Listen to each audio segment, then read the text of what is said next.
fuck in. Time to lock the fuck in.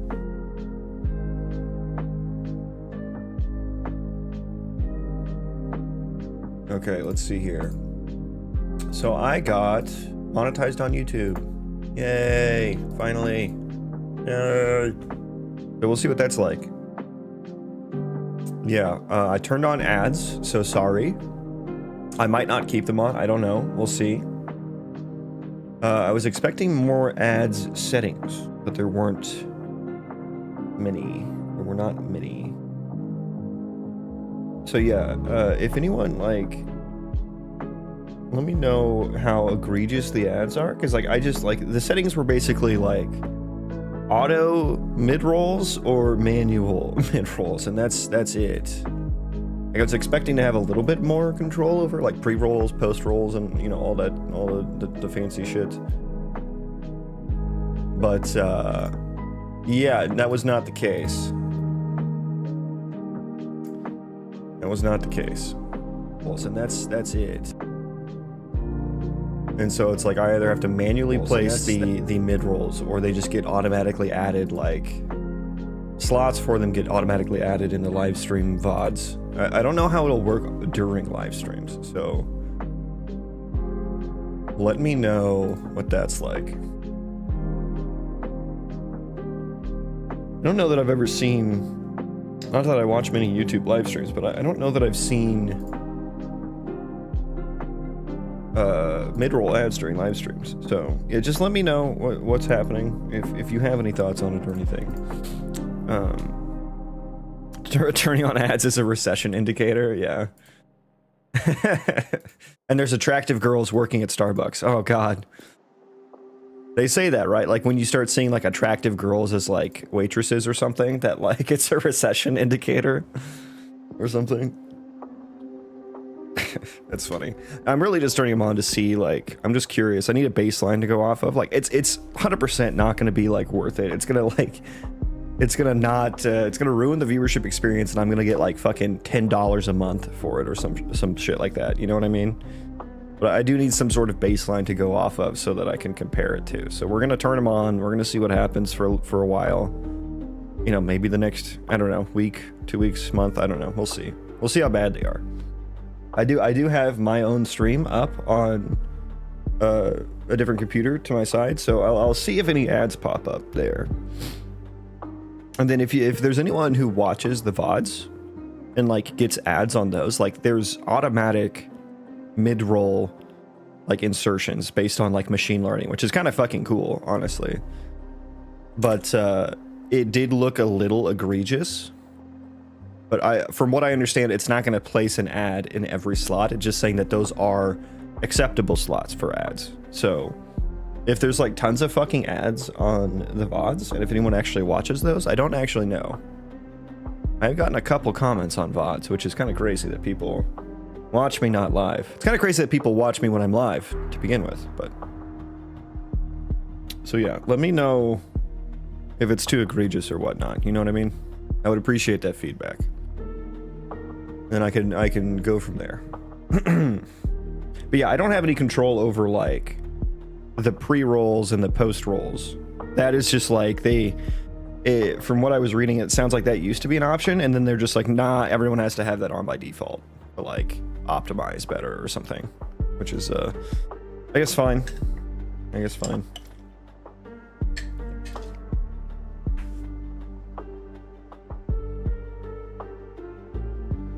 So yeah, we're going to be optimizing things today. That's what we're going to be actually working on.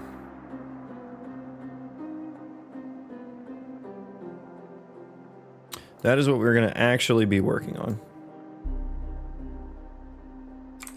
Oh, and there's also shorts ads in the YouTube Shorts feed. So that's also a thing. And I don't scroll YouTube Shorts that much, so I don't know how that works, really. I don't know, like, who gets credit for that ad? You know what I mean? Because it's not like they don't put, like...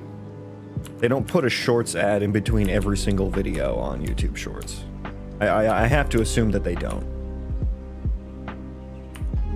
And so it's like, do I only get it if it's, like, before or after my stream? I don't know. I don't know. Or do they just like kind of disperse that money from the ad evenly amongst, you know, the nearest shorts videos or something that the user watched? I don't know. I don't know how they do that.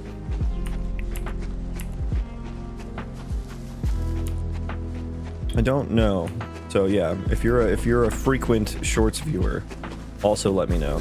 Let me know in the comments down below what you thought. Unironically, do let me know in the comments though. for science purposes though. Goddamn, it is running like butter today though. 120 FPS right now.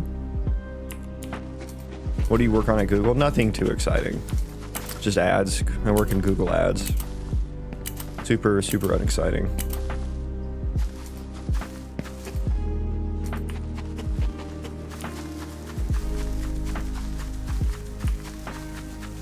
I am going to use my 20% time to work on some YouTube related things though, so that's fun. But again, it's nothing too terribly exciting yet. And 20% time is, there's a thing at Google where it's like you can spend 20% of your time working on whatever you want at Google. So I'm like, yeah, I'll work on YouTube. And so I do have somewhat of a passion for YouTube, I suppose. Somewhat. So yeah, welcome in everyone. Welcome into the game dev stream. We're gonna be optimizing the fucking ever-living shit. Fucking stupid algorithm owned by GigaChad optimization. Developers hate him. Yeah, so I wrote my own ECS system a while ago, and I wrote it in like a horribly inefficient way, but like it still worked pretty well. So I was leaving a lot of performance on the table. So I've been refactoring that over the course of the past week. We've got the underlying foundation in place, but now I need to go through and update all of my processors, which are the things with the actual gameplay logic, because I'm doing things woefully wrong in there now, though, and leaving a lot of performance benefit on the table. So we're just gonna need to like take a fucking hacksaw to a lot of the shit that I've written in the past. And I'm just kind of running around the world for a little bit right now. This is procedural terrain, so it's always just kind of fun. Always just kind of fun to run around a little bit. Run around for a little bit. The game itself going to be an RPG Colony Sim Roguelite. Of course, with the procedural terrain. Some nice caves. We got some nice caves here. This is a nice and big one. Nice and big one. Did I spawn in the cave? I did. Holy shit. Uncle Derek, welcome in. Bro, this is like probably the biggest cave I've ever seen, actually. This is probably, I can't even see. Okay, hang on. Let's, I kind of want to turn on the generation radius. Where is that at? The terrain controller, I think. Did I codify, did I parameterize that? I forget. Or is it just like hard coded? Why did I just commented that out? And cool, yeah.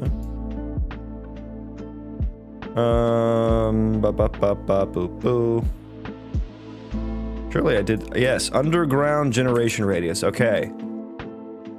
Let me see. Is that on my player character? Or is that on the terrain? Terrain gen params. I think that's on my player. How long did this take you? I've been working on this continually for almost 3 years now. Do I have a terrain invoker on here? Where do I put the terrain invoker? Generation invokers. It's been so long since I've touched myself, not myself, sorry. Sorry. Game state, terrain controller. It is on the player controller. Wait, why didn't I see that? Oh, because it's not a component. It's been a long time since I've touched the terrain generation, is what I was trying to say. Hello? Hello, please. Terrain generation instigator on... Oh, it's on the controller. That's why I'm dumb.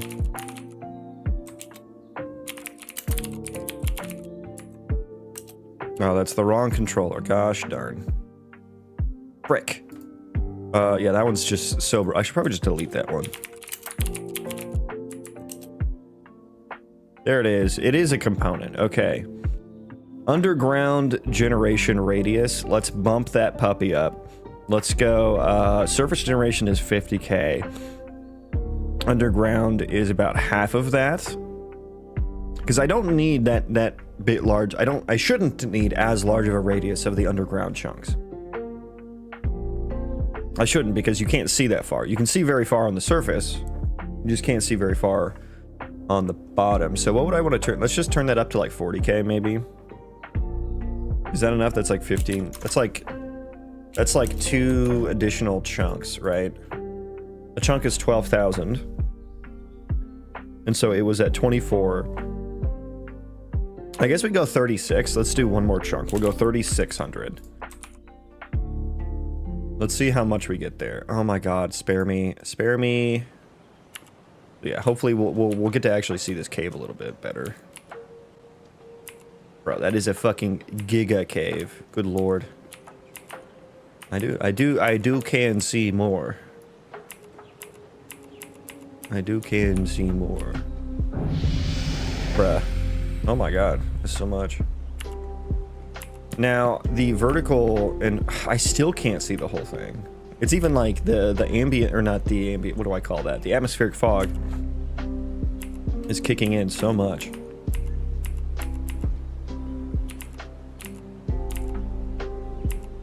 Holy shit, man. The cave is spanning the entire length of the generated terrain already. And I guess the problem with that radius is it's doing in the vertical direction as well.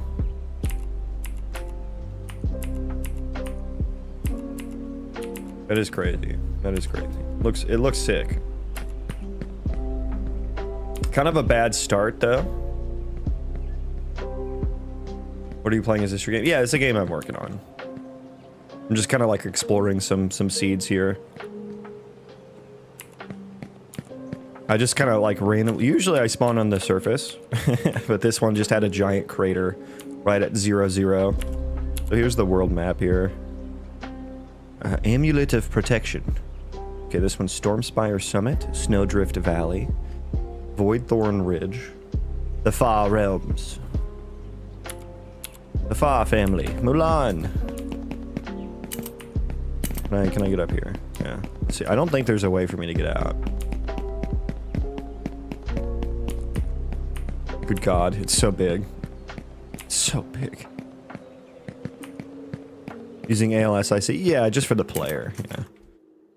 The C++ refactored version.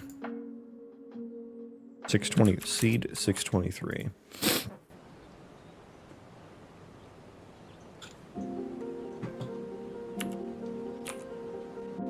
Oh lordy, that's a big mountain. Nice, that looks sick.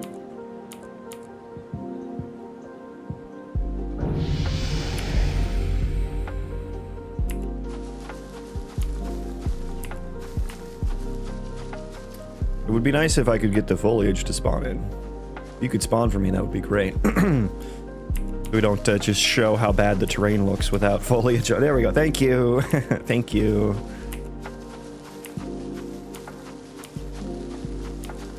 There we go. Okay, now she's looking nice. We got this nice little rift here. Little rifty boy.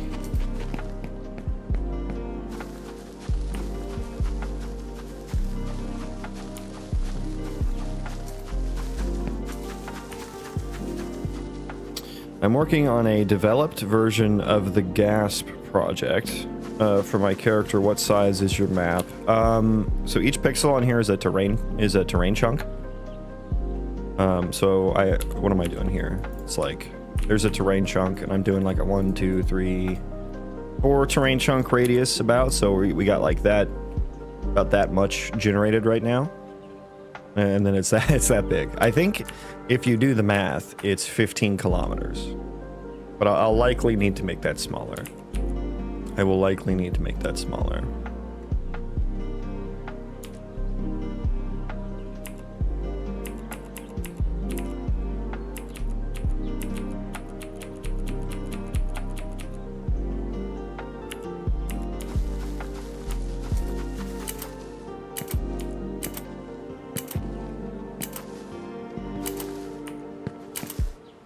I need to work on, what I need is like for these tall zones, I need to make reliable paths up to them. And I don't think one terrain chunk is not going to be enough for how tall these are. I can either do that or just I need probably other zones to be affected by altitude a little bit better. Because like this one is like affected by the altitude of the map a lot. But this one isn't. And it's okay that there's a difference. I like that. But if this one were like maybe half the height, I think there could be some more reliable paths up into this zone.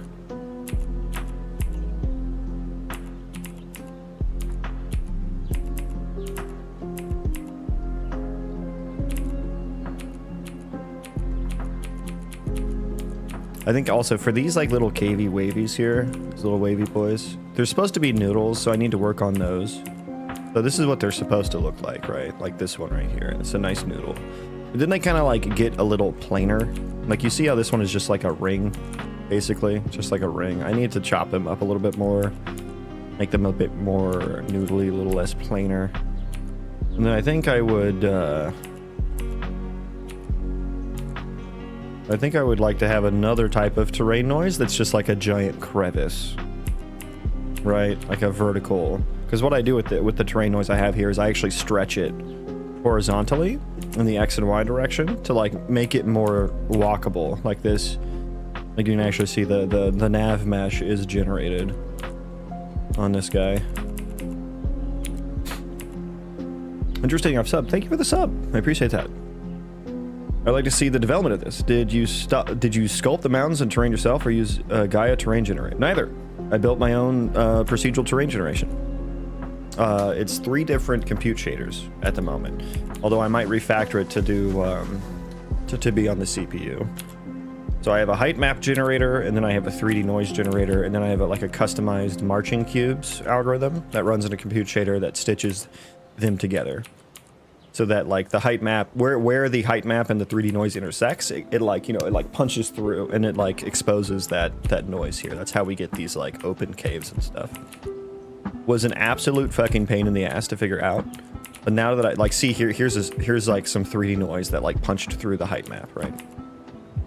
So yeah, that was incredibly fucking difficult to figure out, but we got it and it's fucking sick. But now I guess the next big problem when it comes to terrain is water. That's going to be a whole thing, and I don't even know. I don't know when water's going to come in. Probably going to kick that can down the road until Prismatica's done with his plugin. So yeah, we get these nice overhangs and stuff, which actually ends up creating like a lot of gameplay type issues. Because like it's going to be a colony sim, right? And I'm working on the... Normally I have a bunch of stuff spawned, like a bunch of mobs spawned, but I'm working on that at the moment. I am working on it.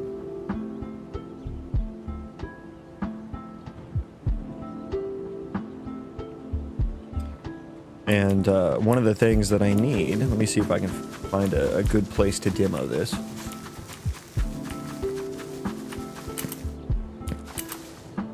Like, one thing I need for the colony sim things is like, this is a third-person colony sim. Like, you're going to be like running the colony, right? RPG colony sim. And so it's like, how do you tell colonists where you want them to go and stuff? It's like, okay, well, I can just define like an area in the world. And you're like, okay, yeah, let's just put a box. You can just draw. That's easy, right? We can do a box volume. And just be like, hey, yeah, go anywhere in this box and, you know, chop trees or, you know, forage for shit or something. Or just, I want you to stay in this area. It's like, okay, that's fine. But then what happens to that box when you get like, you know, putting that box on some like really steep hills or something like that, right? Like, how does that you want them to be up on the hill and down here, but what about inside the hill? Because there's a cave, literally in this example, there's a cave here underneath the hill. So that's actually a very good example. And so you might accidentally select the cave, and like they might accidentally, is this a Christopher Columbus simulator? I have no idea what on earth that means or what made you think that. But what I had to do is I wrote this like walking voxel algorithm. So like it generates these voxels on the fly.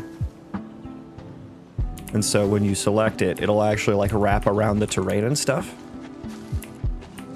properly.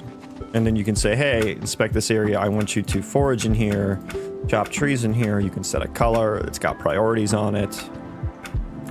And those will like hide, so they're not always shown during gameplay. That tree out of here. So I can display it to the people. But yeah, this helps with that problem because there's not a like steep cliff I could use as an example nearby. But if you imagine this algorithm running on this hill here, like if you just wanted your colonists to do something on this hill, you could start here and then end over here or something and select all of the hill without actually selecting any of the underground cave. Unless, of course, you selected the entrance of the cave, in which case the voxels would walk down through the cave, potentially. And so it's just a way to make sure, like, players aren't sending their colonists to, like, a dangerous cave that they don't realize is there. Oh, dear. Oh, shit. And then, like, these areas can be used, and this is what I was working on before the ECS refactors. It's like you can just, like, these are, like, stockpile areas, too. So you can just, like, drop a bunch of schmutz in here, you know? But, like, this is now a storage area, right? And then your colonists can, like, haul things here if they need be. Oh, am I full? I'm full, yeah.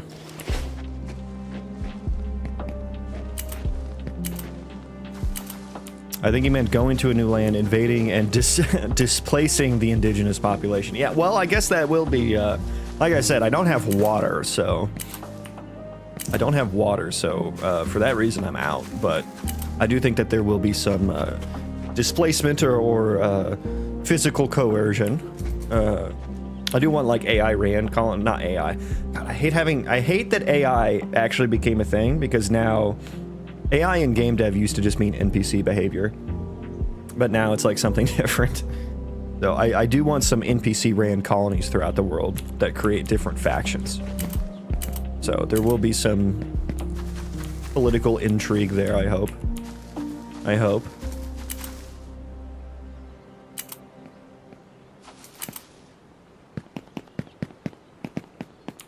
Will we be able to see you make web projects in the future?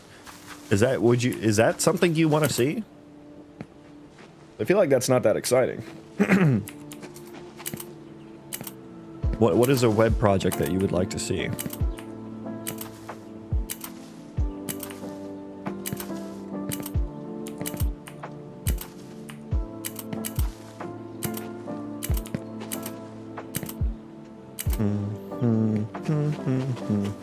New seed? New seed time?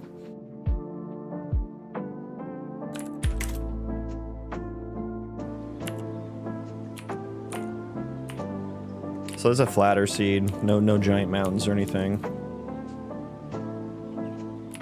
So the thing about the underground generation radius is it's gonna make it take a little bit longer to generate. So I think I want to turn that back down for now. That was cool just for that one giant cave one. And this is supposed to be water, so that's supposed to be ocean.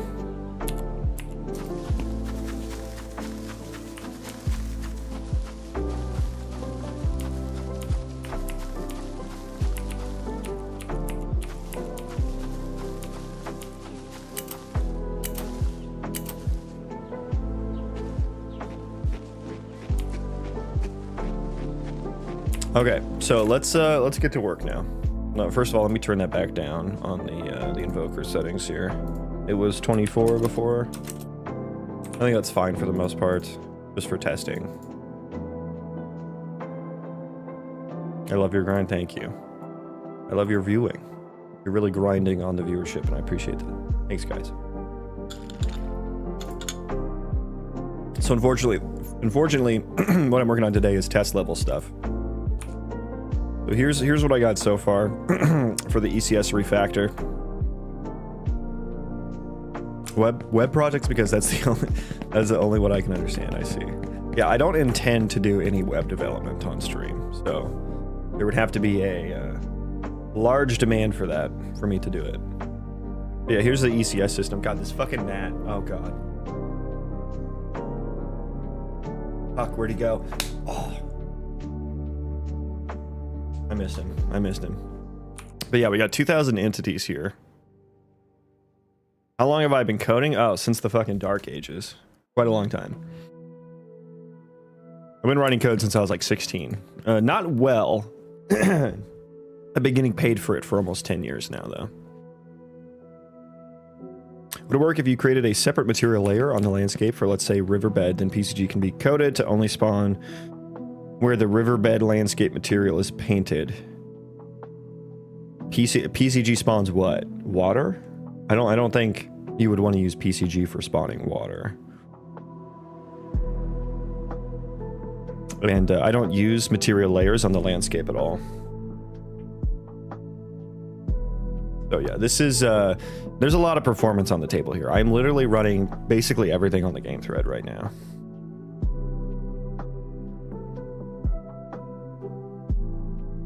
So there's a lot to be had here. Let's look at one of my old traces.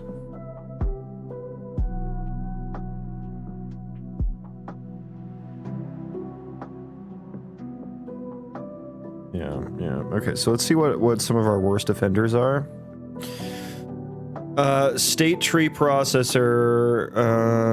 I guess it's a velocity processor, and the velocity processor needs to be cleaned up quite a bit here. I'm working on an LLM fine-tuning project for a research paper. Could you suggest the cheapest way I could get access to GPUs? Buddy, if you're working on a research paper, you should probably know that the answer to that better than a random game dev streamer.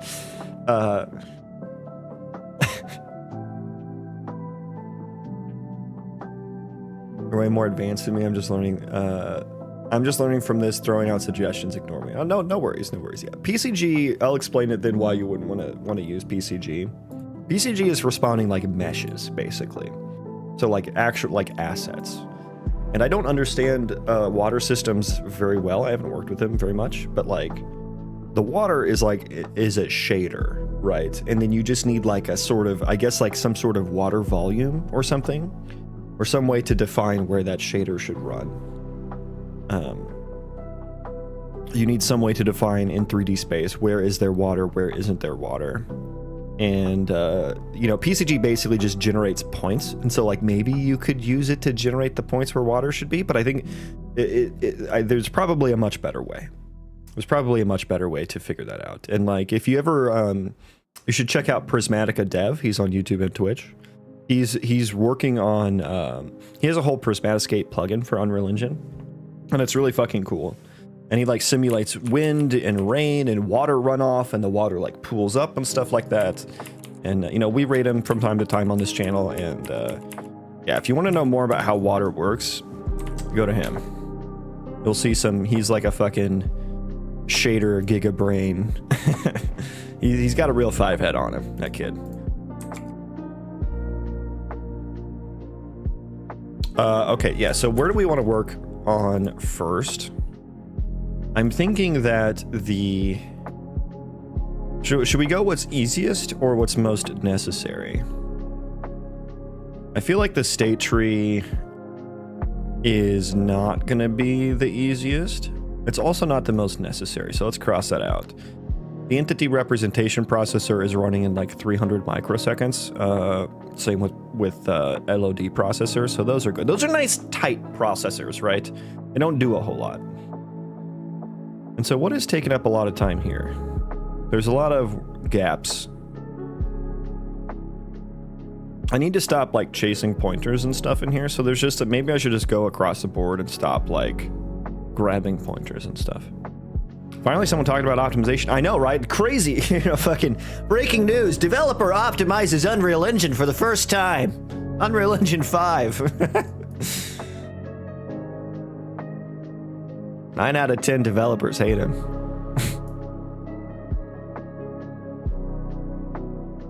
Yeah, he's not using lumens, sir. He seems to be getting about a 30 FPS bonus from that. Gods. Somebody has to stop him. What am I fucking doing here? Yeah, I can see non-contiguous blocks where I'm getting cache misses. So I think we do move to processor, ISM pro. Let me take a peek at ISM processor. Oh, I was already here. Oh yeah, this one's kind of a fucking mess. I think we can. I've already done a little bit here. What have I done actually?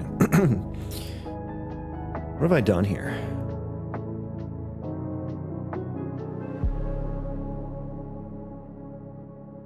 Target process. What am I fucking doing? What have I done? Maybe I should commit what I have already.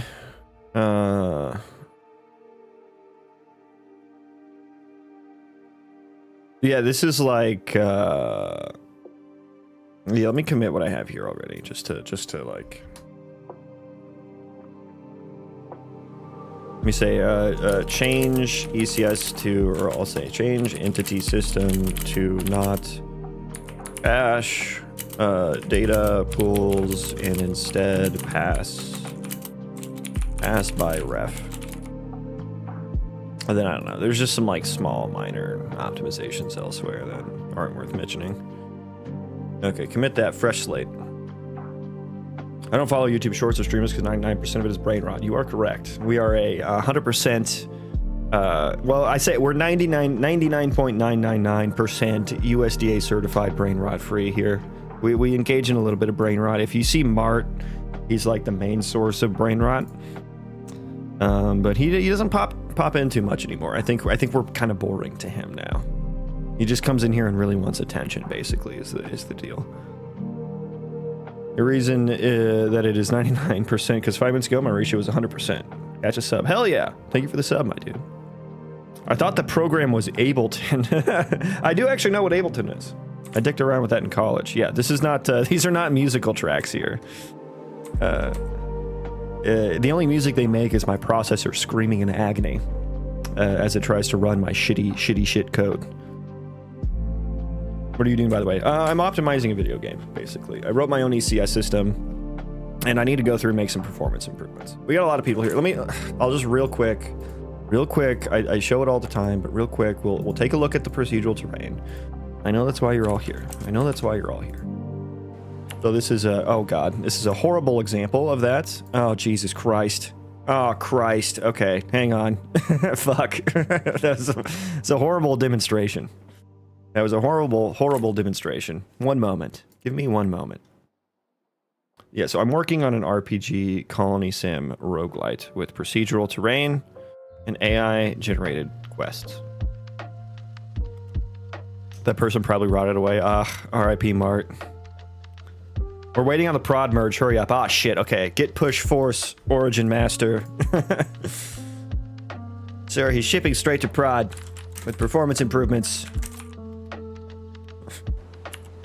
Okay, so this is probably kind of a boring seed, but there's a little bit of the terrain. Yeah, this is a completely flat seed, so yeah, that sucks. But I have underground caves, so that's fun.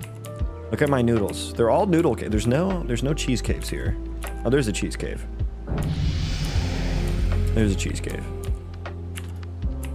So yeah, this is a little bit of the world. Here's the world map. Wow, what an inch. Look at that. How did that fucking get created? What? That's crazy. I actually want to go look at that now. It created like this channel. We test in production, baby. Hell yeah. We raw dogged that shit. Production? We don't even have production. We got local and the real thing. And that's it. Hi, I'm new to your stream. Welcome in. I'll give you $100 dono if you try War Thunder. Yeah, nice try, War Thunder ad agency. Nice try. I'm not gonna try War Thunder. Probably not the game for me. I just want to see. I want to see what this zone is over here. So So the way I generate the world map is by doing. Oh shit. Oh shit. Oh god. Fuck. Okay. Okay. We're gonna have to detour. Detour. I hate the UI of YouTube short streams. Keep accidentally swiping away or clicking on go live when trying to chat. I don't want to go live. But are you sure you don't want to go live? Are you really sure? They really just want people going live all the time. And like, honestly, so a lot of you don't know, but if you pause my stream right now, there will be like a little live chip that like shows up at the top somewhere. And then you can go into like a live only YouTube Shorts feed. And it is, it is interesting. I'll just say that. There's a lot of interesting shit people are doing, and a lot of it's garbage. And it's because that go live button is just so goddamn accessible. It is creating a quality issue. Okay, we need to build a bridge. I don't know if I have this capability yet. Let's see if this works. Okay. Okay, I didn't actually know if that would build or not. Oh, it will. Oh, okay. First bridge, baby. Oh, yeah. Hang on, let's make it look nice. Let's make it look nice. Hang on. I didn't even know I could do this. Do you know how to create portals? It's not something I've looked into, no, but it should be. There's probably some videos on it. Look, I think in the traditional sense, you would use like level streaming. Is how you would do it. Oh, you know, I should have created this from like wood ones. Wow, it looks so nice. Okay, hang on. I want to replace these with actual wood. Okay. So usually in the game, you'd have to like go collect some wood and stuff. I already happen to have some. But then there's going to be like a construction skill. There's going to be a construction skill.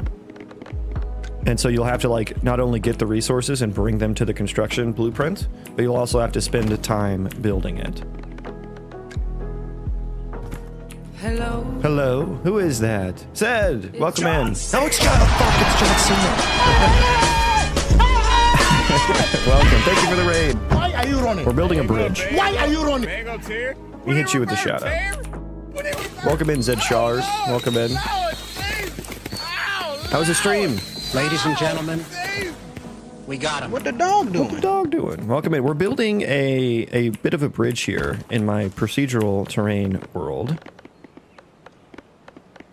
And I need to find, where are the stairs at? I was just placing them. There we go. There we go.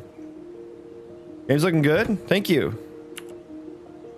I have wood stuff. Yes, I have wood. And guess what? I have dynamic tree chopping as well. So wherever the axe connects with the tree, the static mesh is edited at runtime. And so this is how you like get wood. And so I got 7 wood from that. And so that'll fall. Eventually I'll have that like deal damage when it like hits other trees and stuff, so we can get some tree dominoes going. But then you can keep chopping it, right? You can keep chopping it. There you go. So that has collision on it. I can kick that around. But yeah, that gave me wood. Eventually I'll have your colonists like need to like take that to like a lumber mill or something. But yeah, here's the world. Here's just one random seed, right? We got some underground terrain and stuff like that. I wanted to check out, there's this really interesting, this is the world map right here, and each one of these is like a different zone with like a different terrain generation parameters and different biome. I only have like 2 biomes right now. Already better than the forest, hell yeah. Is that a high bar? I have to ask. I've never actually played it. But Zed, yeah, do you have anything you want to show off, Zed? Or anything you want to shout out about your stream? Please feel free to do so. But yeah, there's this like, usually I just use a Voronoi algorithm for this. And so I like generate a bunch of Voronoi cells on this map, and then like I just like pick random colors for each cell, and then it ends up connecting the cells in these interesting shapes. And like sometimes it like kind of like encapsulates another one, which is interesting. But then it created this little pattern here, and I'm like, how the hell would that ever have gotten created from a Voronoi cell? I have no idea. So I'm gonna go check it out. You should definitely play the Forest, the original, not the sequel. It's fantastic. Yeah, I know it's like ultra realism, which I don't know if I would actually enjoy that or not. Now, I think we need I need a little wooden. We need to create some barriers so people don't hurt themselves. Hello, please. Oh God. There we go. Okay, the building system needs work for sure. Okay, that's gonna be our it's gonna be our little bridge here. And usually I'd have like a bunch of entities spawned in the world at the moment, but I am in the middle of refactoring the system, so I have it turned off. Look at that. Oh, look how nice this little bridge looks. Oh, it's so nice. Okay, let's walk over it and never look at it again.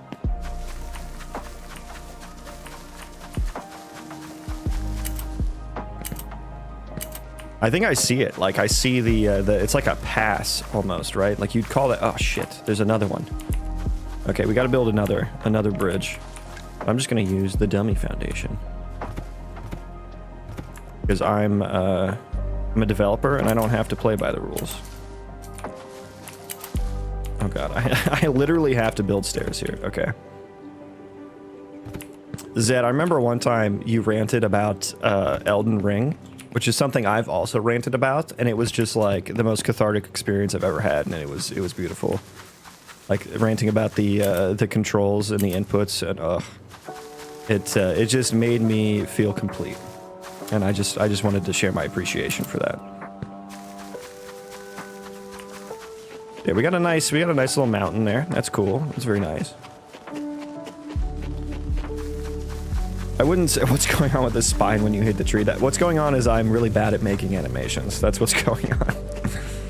I wouldn't say ultra real, but they definitely figured out how to create simple systems that give a realistic feel. Oh shit. Oh, and of course, oh, that's so crazy. There's like, of course, there's like a giant cave that's like completely punched out the world here, so I can't even get to this like section here.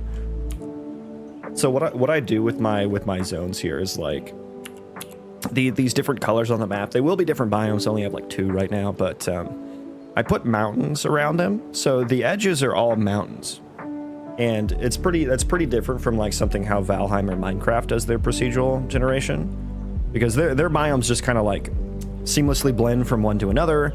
And so like if you see a swamp off into the distance, there's no like physical borders to it. It's just a swamp. It's the same as every other swamp, right?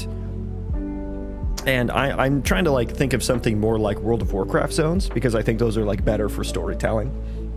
And so not only do I create these physical kind of contained bordered zones, I also give them names. So this is called Frostvale Crag. You can look up here at the top. When I hover over the different ones, it'll give me some different information about each one, including the name. And right now they're just random like AI generated names. Eventually I'll be passing into the AI like what kind of terrain is there, what kind of points of interest are in that zone, what are the resources and the mobs that are spawning in that zone, and then hopefully it'll give it like a really flavorful name. So like as I read these names, just imagine what a zone with that name would look like. That's what I'm going for, right? So this is Frostvale Crag. So you imagine like a very craggy, rocky, but snowy or icy zone or something like that, right? Frostvale Crag. Wormstone Wastes. Heartwood Forest. This one's called the Advisors Council of Guidance, which is not a great zone name. The Whispering Woods. Stormhaven Citadel.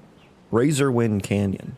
Iron Peak Ridge. So like I want to use these names to like really ground them in the world. Like the NPCs in these zones will be aware of the zone that they're in and like what's there, so you can actually like talk to them about it, and it feels like it's not like a Minecraft villager who just kind of exists with like some predefined behavior and stuff like that. And these little white dots here are the zone entrance chunks. So each pixel on here is a terrain chunk. But these are like breaks in the mountains, and this is how you get from zone to zone. And you'll notice that there's not always a way to get to every single zone. And so you'll have to kind of figure out how to do that, right? Sometimes you can find a little cave that like randomly, like this. Well, that's not exactly perfect, but like there could be like a little cave that pokes through.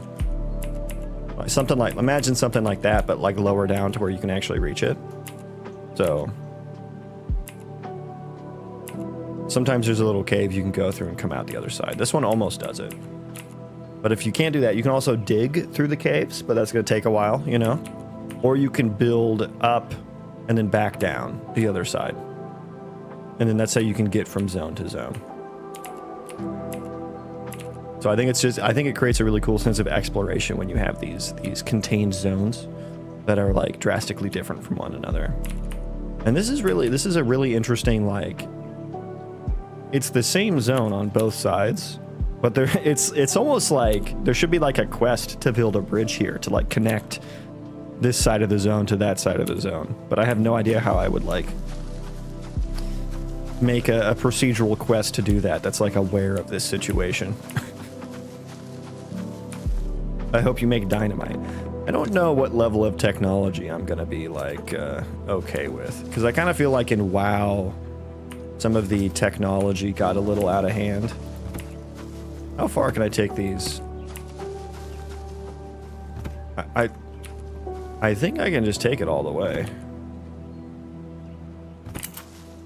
But like when WoW they have like engineering and stuff, and like the gnomish and goblin engineering, I don't know, sometimes it kind of breaks the fantasy for me. Oh my god. This is beautiful. Okay. We're gonna get there, guys. We're gonna get there. I don't have enough wood to actually make this. And I feel like I shouldn't be like there. I do have a support system. So like, this is kind of a bug that these don't require support. Like these slots that they're socketing into should not be providing foundational support. And I think they are. Dynamite is old school. Yeah, but like it's like when you put gunpowder in the game, like you have to have guns, you know, or else it just doesn't make sense. And it's like when you have guns and shit, that's when it kind of like starts to, I don't know, it starts to break down. And I don't think this is the kind of game where I want gunpowder weapons in it. I think I want it to be older school than Dynamite. There's no reason that I can't do like some magical equivalent of Dynamite though, you know.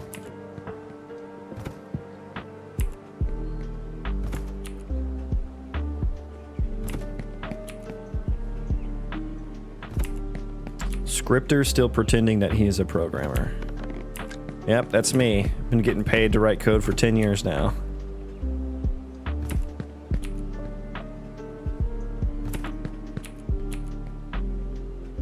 Okay, we're almost fucking there. We're almost fucking there.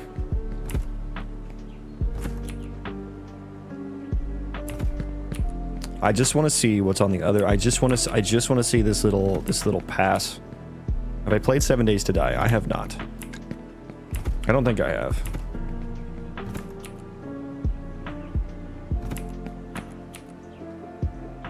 Okay. You are not writing code. That is an astute observation.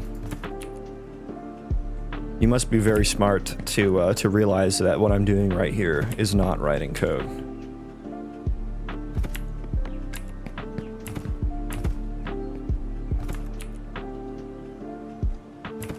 Okay, like this bridge is fucking ridiculous. At least I got like the trajectory mostly right, so we actually did end up making it. Oh god, I almost fucking fell. That just scared me. Using the visual language. Is that what you're seeing right now?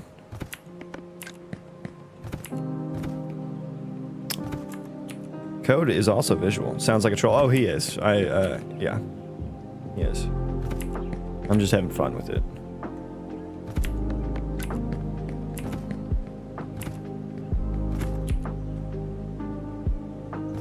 Scripters always think they are programmers using game makers. Yes, the game engine, notoriously referred to as the game maker.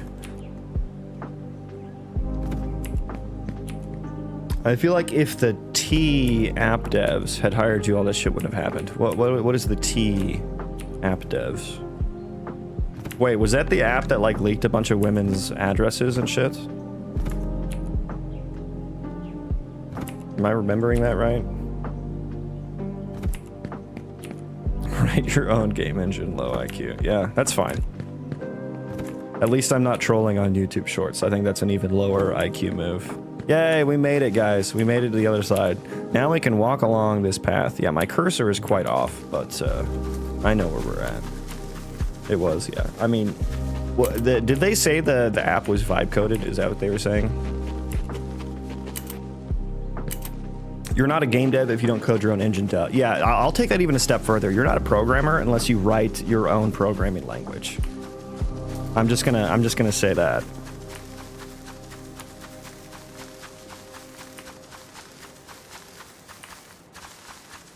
You're using stolen icons from other games. You're gonna have to try harder than that, buddy. Your trolls are getting kind of stagnant. They're kind of stale attempts. Like I've admitted that over and over again.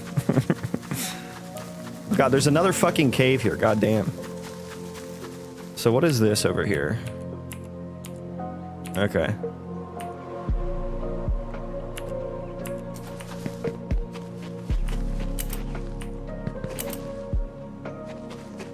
Complete languages are not hard to write. Yeah, so everyone should just build everything from scratch. I mean, just do it in assembly language. Why not, right? Why not? What game is this? It's just a game I'm working on. The guy who made the app attended a 6-month coding boot camp and bought Claude Code. Yeah, yeah. This is a nice little area. This would be really this would be a really good choke point for like building a base in. And this was just like all like this look at this. This is so cool because it's all like procedurally generated, right? And then there's like the massive cave here. So like you could just like break down, you know, magical dynamite this bridge here. A procedural generated world? It is, yeah. We're just exploring some seeds here before I get into some ECS system optimizations. Just having a little bit of fun. And yes, I am not coding. Assembly, that's too high level, man. Gotta write that raw binary. Yeah, just encode. You know what? Punch cards. If you don't use punch cards, you're a fucking fraud. Why do I feel like that's Elon Musk? Like his name is X. I feel like I have Elon Musk in here, like trying to troll me. I'll have to put that one on my resume. If I was enticing enough to get Elon Musk's attention. You're not a chef if you don't make your own kitchens and all the utensils and machines. Yeah, that's right. If you don't grow the crops yourself, I think. If you don't, you know, raise the cattle and slaughter them yourself.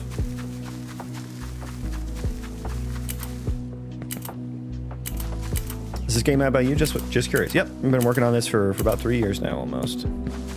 Well, nibble my nectar nubs and call me the honey howitzer. Fart inhaler slam poetry. Welcome to the stream. Let me be the first to welcome you.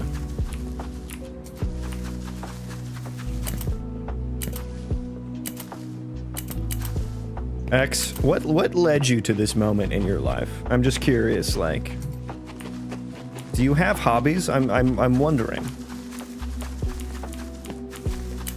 Then you're not a real butcher. Yeah, that's right. That's right. Are we finally at the other side? Yeah, that's the other side. Interesting. Let's check out some more seeds. Oh boy. 626, 627. Ooh, nice cave here. I'm gonna spawn inside the cave. X, have you ever written a compute shader before? I'm curious. Am I a real programmer if I write my own compute shaders? Fellas. Fellas. What does it take? What does it take? Yeah, we're just gonna fall straight down there. So kind of a bad seed. Kind of a bad seed. 628. Oh yeah, we're just spawning in the ocean here. That's just completely... You're not a real mechanic if you don't build your own engine. We can go on and on with the memes here. Grifters like me, and how am I grifting? First of all, define what grifting is. Do you even know what that means? Never coding, yeah. How do you think I got to this point? You think I installed a plugin that does this or something?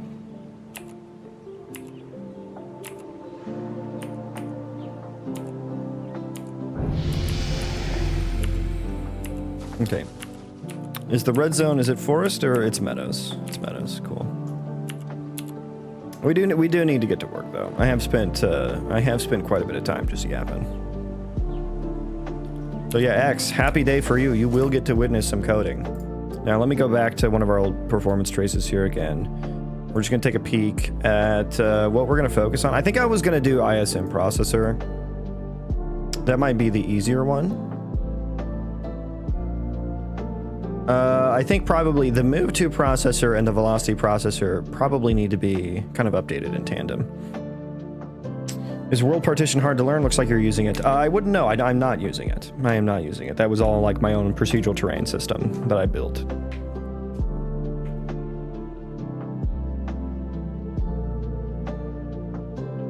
There's no way that he didn't have to code at some point. Yeah, he's just trolling. And yes, I am feeding the troll a little bit. It's just for fun. It's just for fun. Yeah, I think ISM processor is a good place to start for today. We'll see what we can get done. So back to the test level here. ISM processor. Let's see. Yeah, the distance tier tick rates. We're gonna leave that out for now. So the static mesh should have ISM. So we're adding and removing the ISMCs here. That's not the majority though, but we are doing this pointer here with the avatar data static mesh. So I'm just gonna take it. Kind of some of the principles I'm gonna follow here is if I see a pointer, we're gonna see if we can get rid of that. Although getting the static mesh off this VAT data asset, which is an object pointer,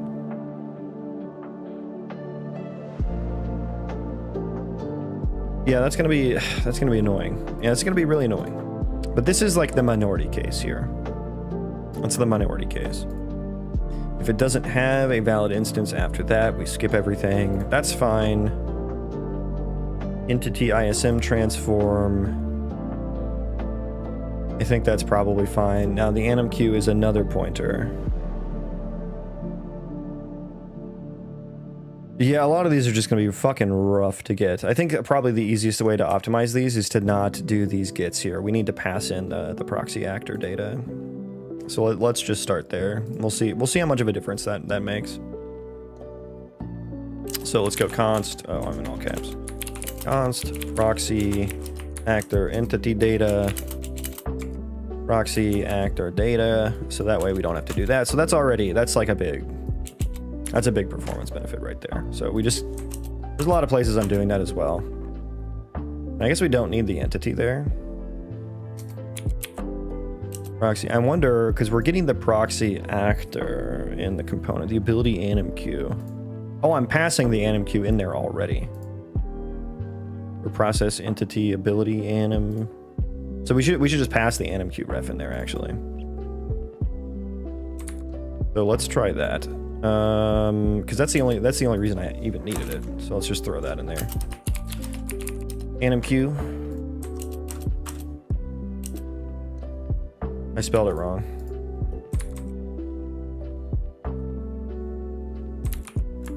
Okay, animq.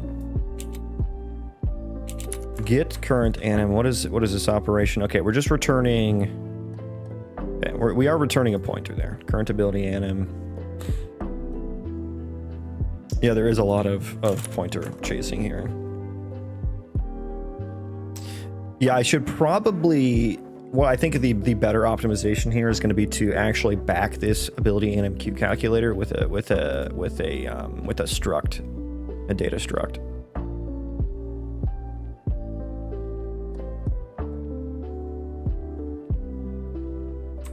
So that's the larger, better refactor. I think I'm just going for the lowest hanging fruit here now, though. Okay, all this needs to change as well. So we're going to need to pass all that in. Transform velocity proxy. What are we doing with the proxy data? Nothing anymore. So we can just entirely get rid of that, I think. Yeah. So that's already a big boost there. So apparently we need velocity information and a transform information, but we're already getting transform, right? Yeah, okay. Okay. Let's go. We need read-only F velocity entity data. We'll need to add that to each one. And register. Okay. Okay. Forward that through. We don't need that in... Yeah, we don't need that in the ability animation processing. Let's throw that here. We will need that here, though. So, const F velocity entity data. Velocity data. There we go. This will not run now. Unless we have those. So, transform entity data. Update that declaration. Yes, yes, yes. That kind of looks like garbage. It kind of looks like absolute garbage. Okay. What is that one?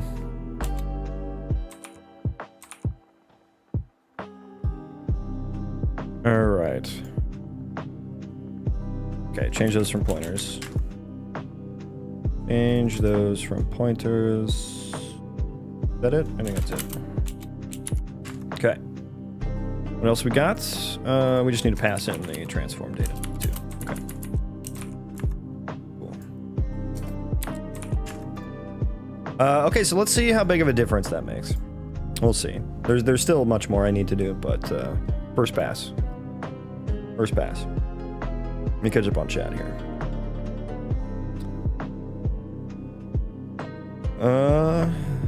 What are we saying here? Why are you raging to him? Yes, sick him, boys. Get him.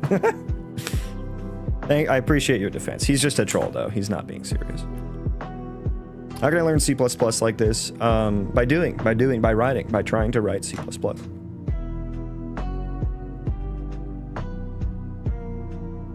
Not worth C++ these days if there's blueprints that do 90% of what you're probably trying to achieve. C++ of doing quite specific stuff. I mean, I think it's just kind of different strokes for different folks for a lot of it. You know, I prefer writing code versus doing the visual scripting.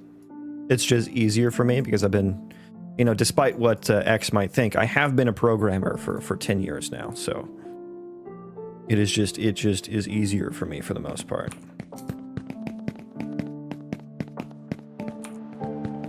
All right, so let's wait for that to spawn.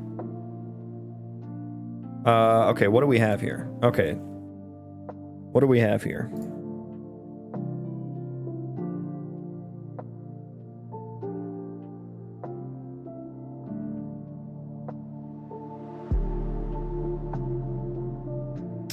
I mean, this has to be some sort of threading issue. Let me check my threads. Nothing? Okay, here we go. Yeah, it's always during the one processor I run on the background thread. It's always from here. So that's going to be a big source of performance improvements as well. It's so weird how that guy went away once I started coding. Crazy. Well, X is gone after he's seen me. Yeah. Currently in my final year of college, already bottled 4 interview.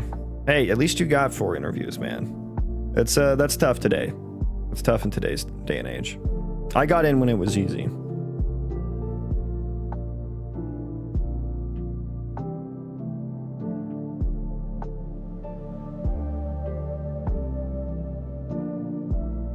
You need more details. C++ is better, I think. I mean, there are things you can do in C++ that you can't in blueprints. And, you know, the things that I work on, like the procedural terrain generation and my own ECS system, like that all needs to be super performant and stuff like that. So C++ it's more performant in general. Like, how do I say this? Like, you know, if you're running a function in C++ versus running a function from blueprints, that's going to be like the same. But it's when you're doing the looping, when you're looping over things, that's when C++ really handles it a lot better. And turns out that's a lot of what procedural generation and ECS is about. How can I learn C++ better? By doing it. You have to do it. You know, I mean, it's the same way you learn any language, right? People always come in here asking me, how can I learn? I mean, you have to figure out how best you learn, right? You have to figure out how best you learn. For me, that's by having something to apply it to, by having some goal to figure out that I need to learn things to get accomplished, right? So like for me, learning C++ was just kind of like a side effect of working on this project, right? Just broke down all the problems into really small ones, you know, tried to solve each individual piece step by step, did a lot of Google searching, you know, pre-chat GPT, you know.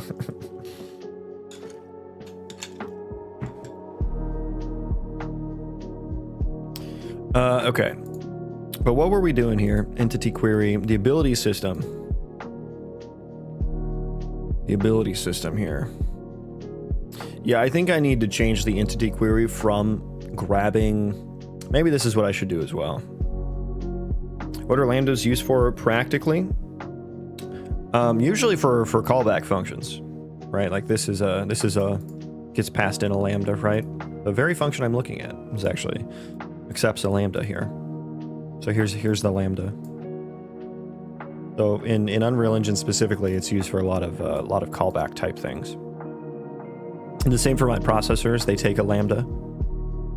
So when my processors, they call the entity system, do for each, and say, hey, give me this data for each entity. And then the lambda is called back with that. So it's really just callbacks. But yeah, let's, so changing the entity query, it's used in a lot of places, so it's a little dangerous. It's gonna be a little dangerous. And the target ASC, I think what I need to do is handle the ability system component contains whether or not the target is alive, as well as what their aggro is, like what their faction and stuff is.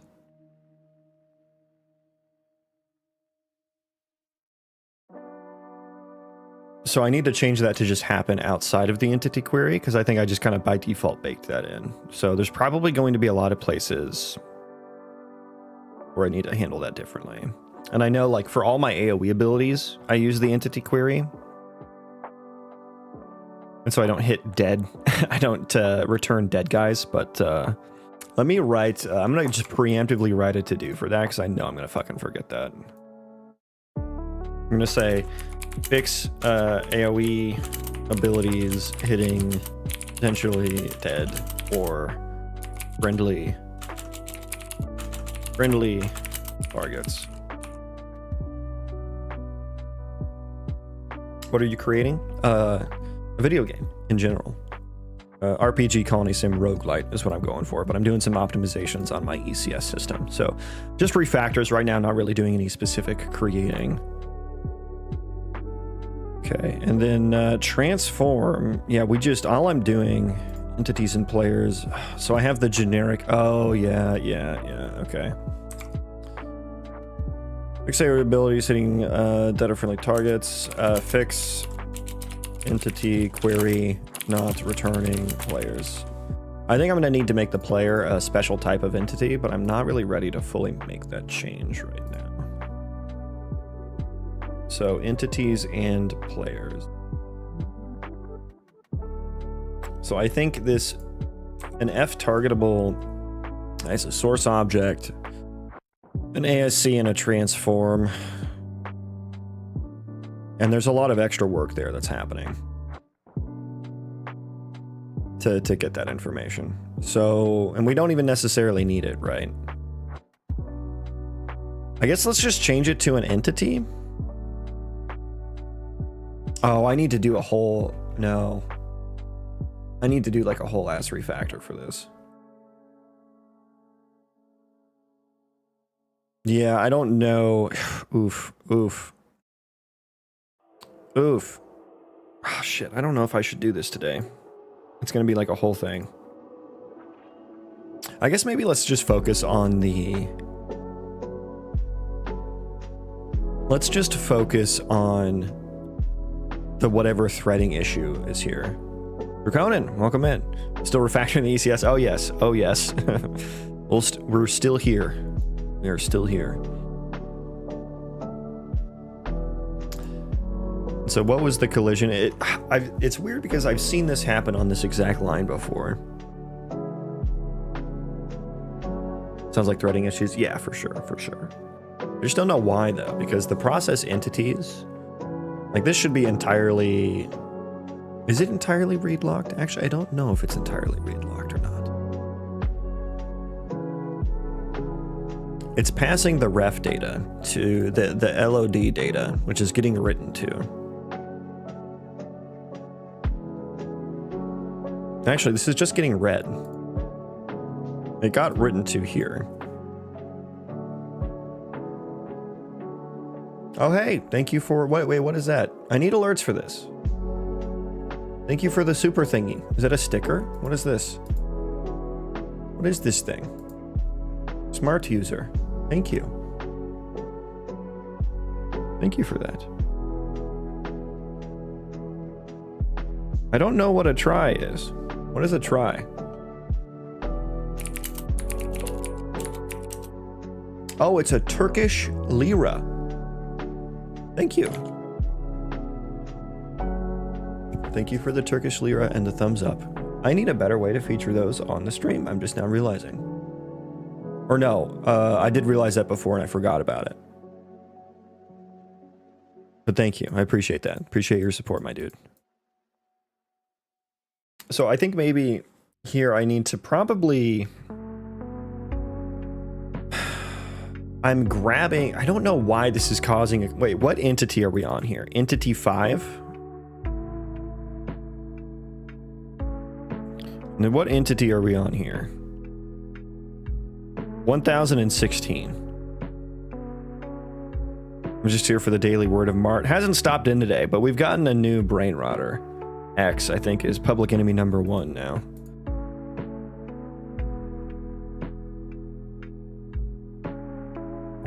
Yeah, so why did this get... Why is this happening? Completely different entities. I don't necessarily know that this is the exact location that the exception happened, but I mean, we were querying on the background thread. This has nothing to do with the LOD entity data. That's why this is confusing to me. Our exception happened when accessing LOD data. So something was, I guess, potentially writing to LOD data. But right now, all of my processors run on the game thread except for the target processor, which has nothing to do with the LOD data.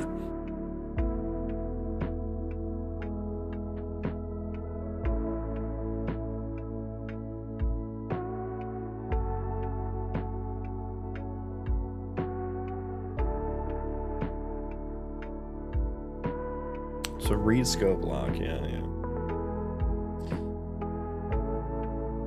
And like we ran for a while without that happening.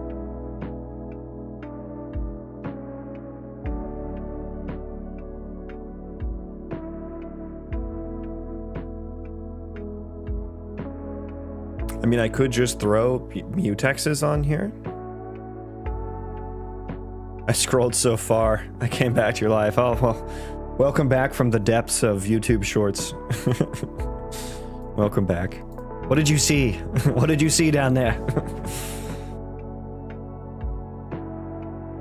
Yeah, I don't know, like, maybe I should just throw a lock on this one. I think I would need a lock on both, right?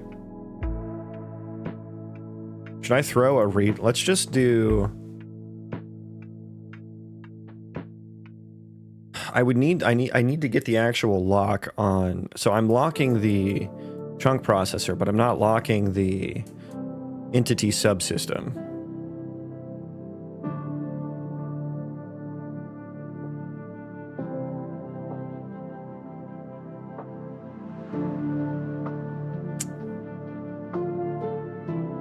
I almost want to have like a mutex on each piece of entity data. And then any writes that happen, we can just lock that individual piece of entity data.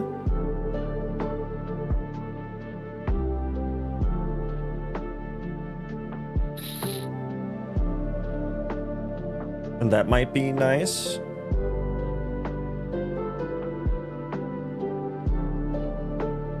A child crying because they saw their father beardless. Oh, those videos can be funny. Memes and protest and some more funny stuff. That's not too bad. Not too bad.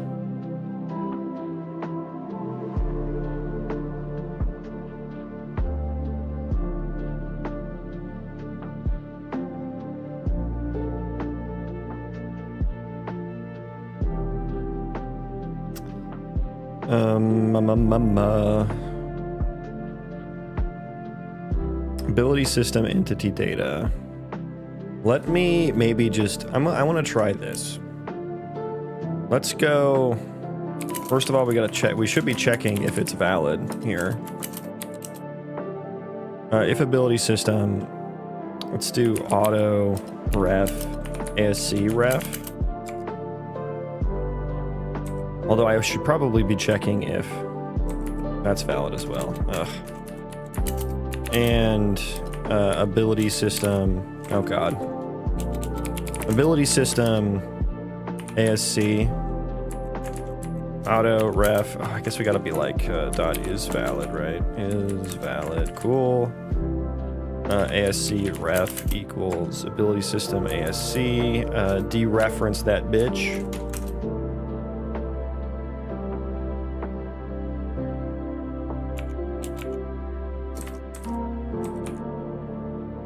I don't know if this is good. This is probably going to make it... oh, I have to pass in the... I got to pass it in by pointer anyway. So yeah, that's not going to fucking help. It's not going to help at all.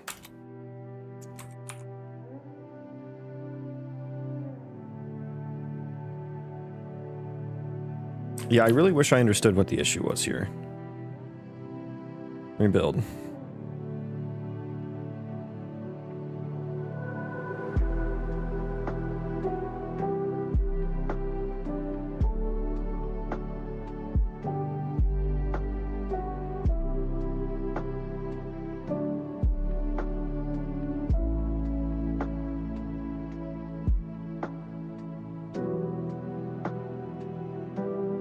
Yeah, maybe I should do that refactoring. Maybe I should. So what I need to do, so my ECS system right now works. I have this for each function that a processor, you can see the processor up here, it requests this data. And, you know, the system will give it that, will package up this data into like, kind of like some nice tight packages, arrays, and then it'll run this function for every entity. So we get the entity right there, and then each individual piece of data for that entity. That works great. That works great for most cases. The cases that it doesn't work great for are when you need a processor that needs information per entity relevant to another entity. And the one processor that I have right now that needs to do that is the target. I call it the targeting processor. And this is the processor that handles like aggro. So like when you come into aggro range of an entity, he's going to start attacking you if he's hostile, right? It also handles like aggro values and will switch targets if you know, a different entity around him has higher aggro. And for that, you need to do like a nested for loop. You got to iterate over every entity, and then for each entity, check every other entity to see if they're close enough to aggro. Now, of course, you can't iterate over every single entity in the world. That's way too much. So what I did is I built a chunk processor. I divide the world up into a grid, and I just kind of assign an array of entities that are in each grid cell. The chunk processor can do a query based on location and only return back the entities within the relevant grid cells, which is a far lower number of entities. The targeting processor needs to use that to efficiently run in any capacity. And the issue right now I have is there is no way for me to like have another array, or rather to just have an array of this information here. Have the arrays of this information for all the needed entities. Right now I can only get it on like a 1-by-1 basis. And so I need to create a new one of these that will instead, like, it'll request this data. Like this part will look the same, but then what it'll return here are the data pool pointers. And then inside this function, I will need to do the for loop myself here inside the processors. And then that way I can do the nested loop where I can, you know, for this entity, do the entity query to get the nearby entities. And then for each of those nearby entities, I can grab their data without having to do this type of a lookup. Where is it? This type of a lookup. Because this is just like, this is doing pointer chasing and this is throwing off the performance. So this like goes back through and gets the right pool and the right data, and it's inefficient to do that. It's better to get all that information up front if you're going to need it. So that I need to do that refactor. I'm gonna see if we can get away with kicking that down the road a bit, because I'd like to do a little bit more planning for that. I'd like to do a little bit more planning. So let's run, and we'll see if we can just get away. So I have had successful runs where we've never hit that threading issue, so it's inconsistent. It is inconsistent. Okay, happened again. And I don't know, I feel like once all of them are spawned, it's actually kind of fine. I don't know that I've seen this happen after everything is spawned, so I'm wondering if that has something to do with it.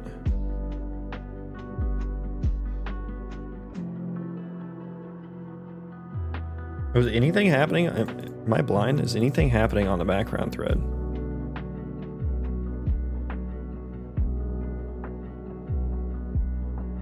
Okay, here we go. Okay. Source object is the ASC. ASC.get. It is, maybe I should pin.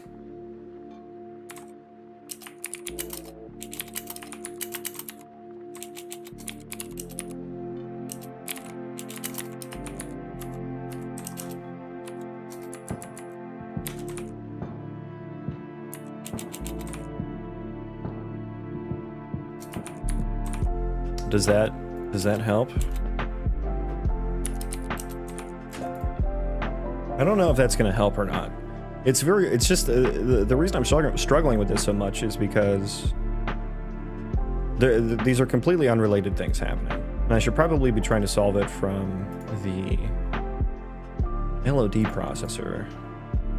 Max dist from player. Is that used anywhere else? No, that's literally the only usage, okay?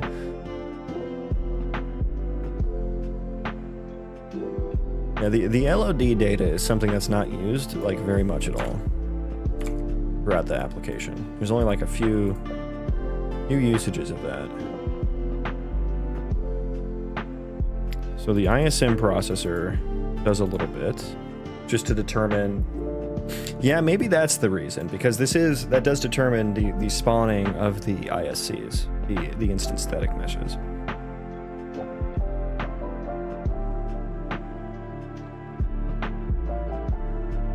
Representation processor, I guess, does a little bit with it as well. But these are all happening in serial. All of these processors happen in serial, so they shouldn't be stepping on each other's toes.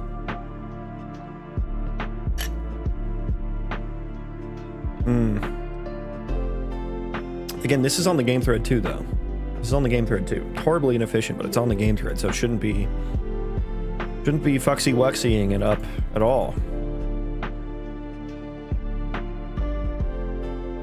How's it going? It's going well. How are you? Yeah, I'm not sure. That makes me feel like it's something to do with that ASC, actually.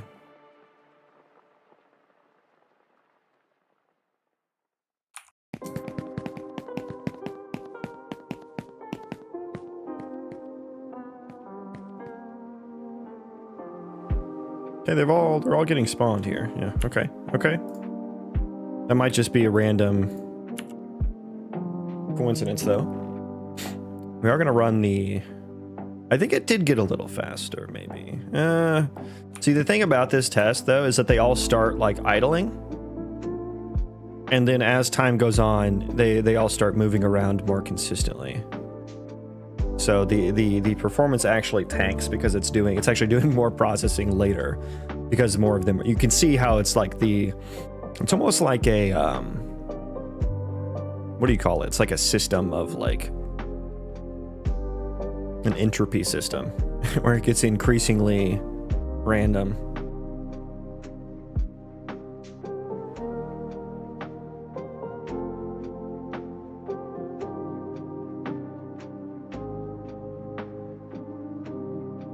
So yeah, it's running fine. Fine as in not crashing, not fine as in performance fine. Boisel. Thank you. Boyd. Oh, is that what I'm thinking of?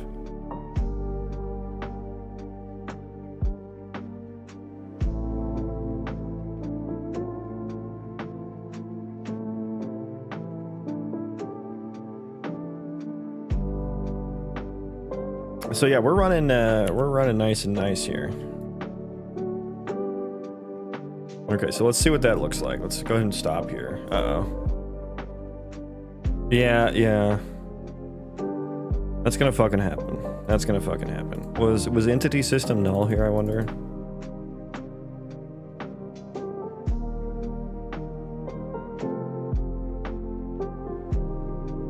Let me see. No. What was the fucking issue? I guess the pool was null or something. I mean, the thread was. I need to probably run this on the back or on the foreground thread rather.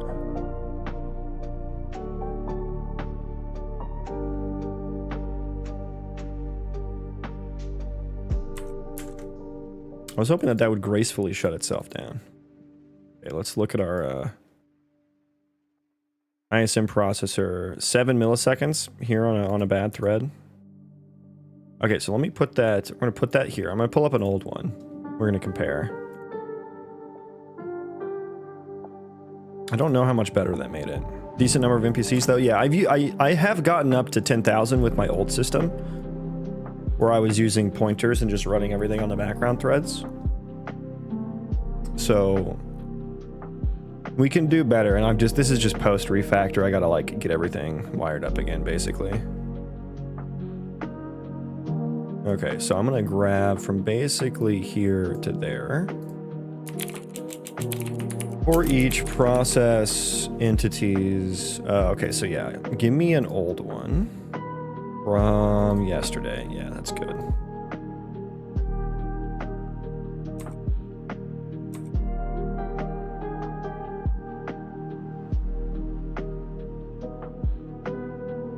Grab me from here to there. Cool. For each process entities,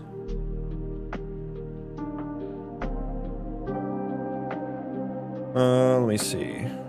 Where is the ISM? I can't even see it. It's too much. ISM processor for the old time. Max time 27 milliseconds. Average time 8.6. Median 8.4.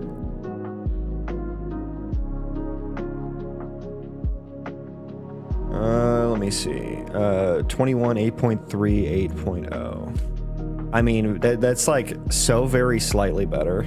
That's interesting that it's only that much better. I would have thought that would have gotten a lot more performant actually. Why didn't it?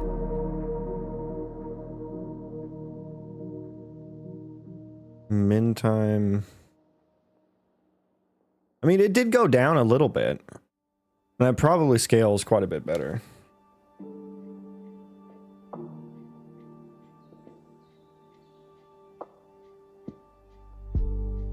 Minimal improvement, yeah.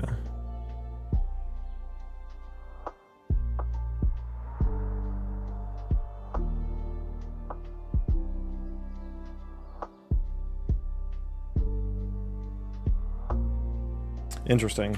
I mean, it wasn't like I did a whole lot, but still, I would have thought that that would have been better.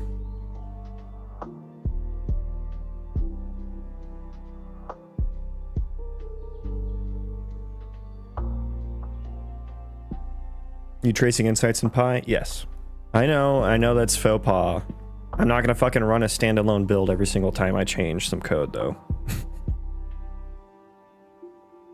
I think that's unreasonable. Yeah, okay, so we're doing a lot of none of that function didn't even run. What is this visualizing? That's the Unreal Insights performance profiler.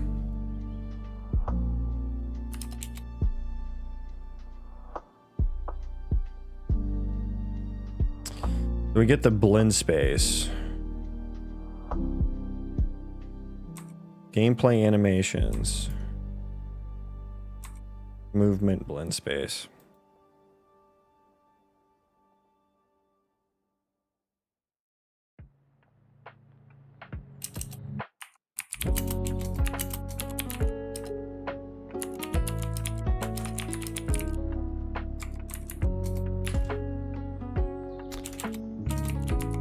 Move blend space ref. Let's change that to, yeah, change that all to a ref. Maybe that helps a little bit. For Insights, Pi can be misleading. I mean, it can be misleading in, like, I'm not looking at that and thinking, oh, this is what the production performance will be. I mean, yeah, of course that's not correct, right? I'm looking at that and going, is this better or worse after my changes? For that, it's fine.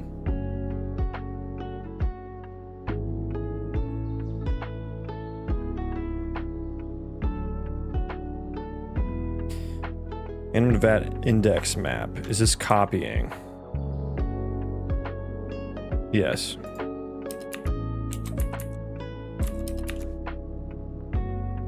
We can do const ref here, I think, yeah.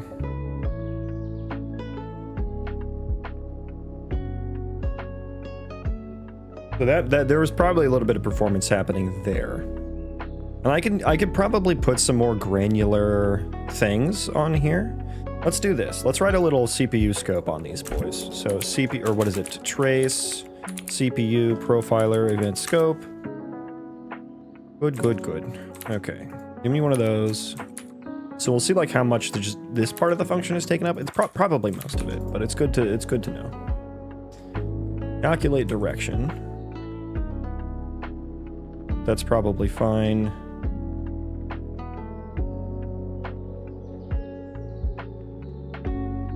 Blend input. I don't know, like how bad is like copying a vector? Probably not much. But like every little bit helps, right? So the blend space probably is the worst part.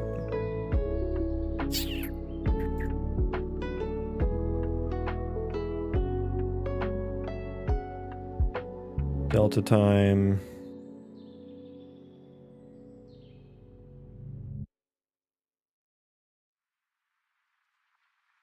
Out sample data list animation. Yeah, I mean that's just gonna have to be a pointer. It's just gonna have to be, and it should be. And then we just have a bunch of these anim indices.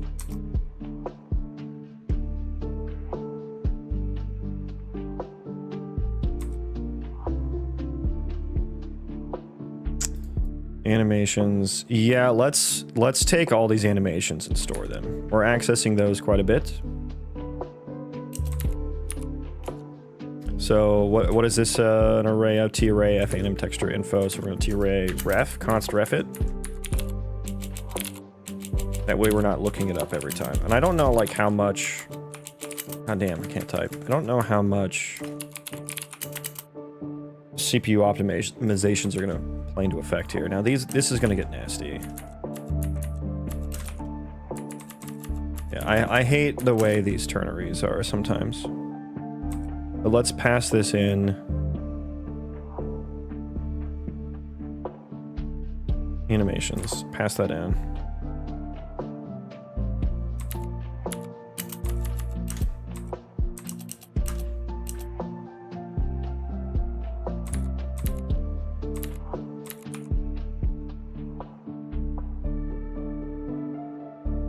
Yeah, this is getting this is gonna look disgusting. Yeah. Okay, beautiful. That's beautiful code right there. So really, I think the cleaner way to write this now is just if it's not equal to, reassign it. That's just the we're just at that point. Init to 0 if other frame equals that. Okay. Bit less nesting now.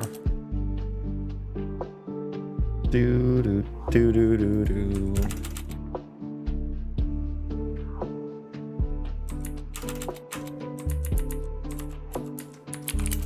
Stop copying things. Why am I copying so much things? Use by conversion. Yeah, so this is where auto is nice. Is it still converting? Are you a T object pointer? You are.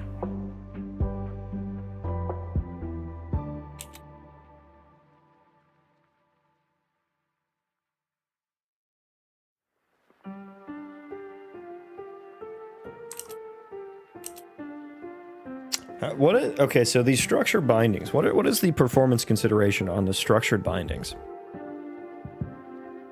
I don't know what it is, so I'm just going to stick with the regular. With the regular. Okay, I think that animations change should be somewhat impactful. I'm not going to touch this one yet because this is just for processing abilities, and none of them are using abilities, so I'll get that in a sec.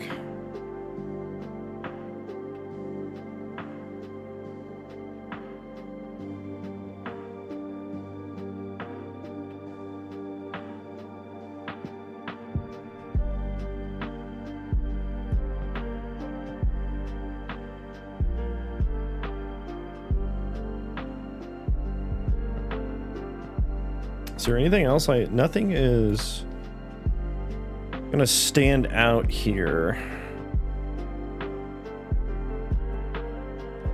Nothing else stands out. We'll be able to run this again for some more testing on whether or not that pin of the weak pointer was helpful or not for the crash. What the fuck is cloud computing? Don't worry about it. Cloud computing is where you buy or rent some CPU time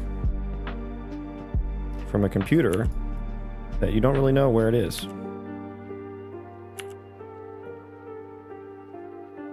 I think that they spawned very quickly. They seem to spawn very quickly, actually. Never mind, you're a game dev. I mean, I can answer that question. What's the confusion, I guess? Where's your confusion on cloud computing? I mean, you're just using a computer that's in a server farm somewhere when you're doing using cloud compute.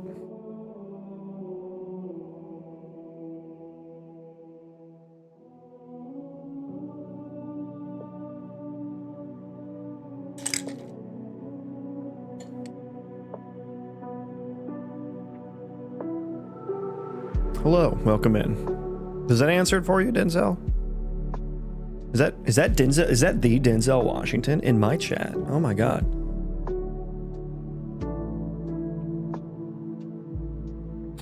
So yeah, we running. I don't know what is it for, and it sounds cool to me, and I'm a major in it. Okay, so you've already decided you're gonna major in it, and you don't know what it is? That seems ill-advised, I'll be honest with you. You should figure out what it is.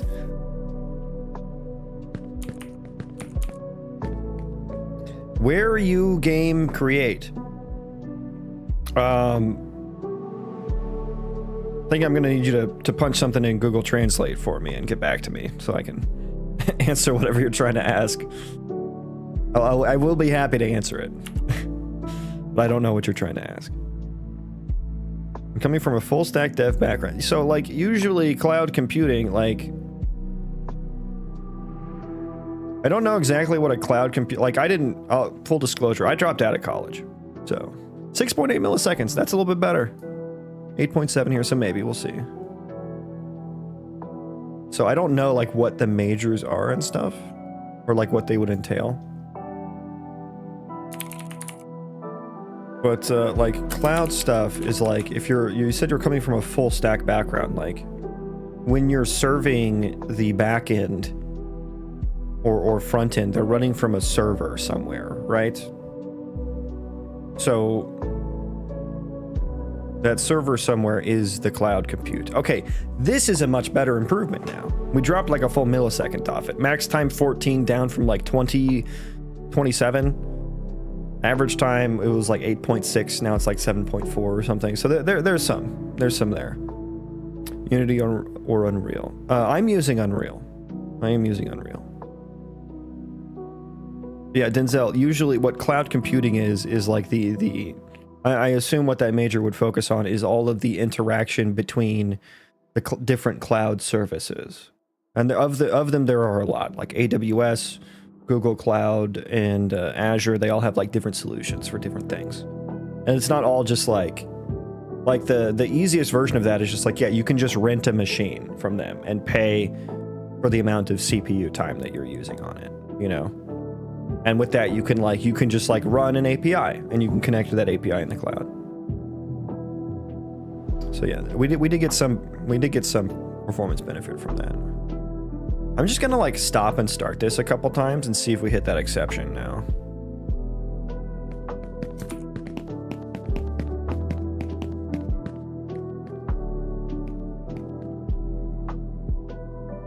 Where to start any video suggestion? Yeah, I don't have any specific where to start suggestions. I think where everyone starts for anything, whether it's game dev or just learning other things, really depends on the person, right? Yeah, this does happen. This is happening. How do I fucking fix this? The shutdown issue. Yeah, it's always here. The subsystem is valid here, so I thought I would just be able to check like, hey, is this... Doesn't have any like, oh, we're getting garbage collected or anything. Find index by hash, like... I think we're just like shutting down right now, and so this thread is an issue. Let me see if I can like...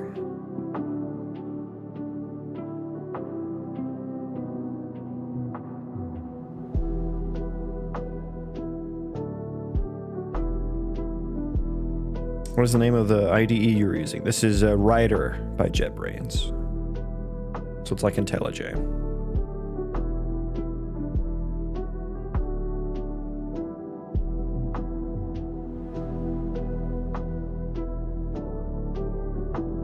Since it's a government thing and coming up in the job market, I'm going in cloud dev type shit. I think you need to do some more research. I'll be honest. The way you're talking about it makes it sound like you don't have a full understanding of what you're getting into. And I'm not saying it's a bad idea to try and get into it. I just think that you should understand it a little bit more, like what it entails.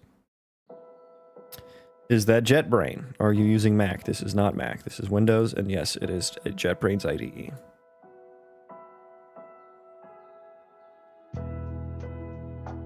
The entity to index map, I guess this already got like garbage collected or something because it's empty, but like this fucking pool should still be a valid pointer. I don't know why it wouldn't be.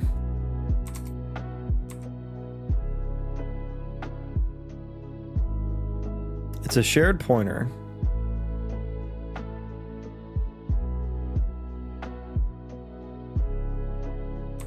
That's being casted to a raw pointer. Should I just return the... I think I should return the shared pointer there, actually.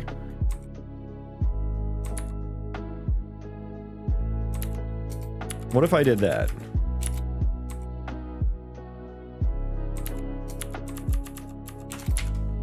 Can I return that by ref too as well? And then I wouldn't need to do all this, I don't think. I just return pool pointer. Yeah, why was I doing that? Does that compile?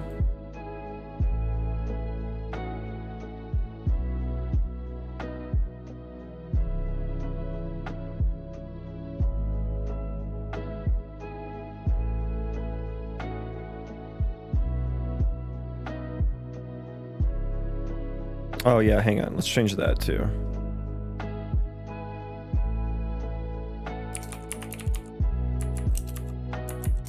I mean, I'm just gonna fucking just auto. It's just auto here. That's way too long. Does it know? Wait, does it know? Okay, maybe it doesn't know.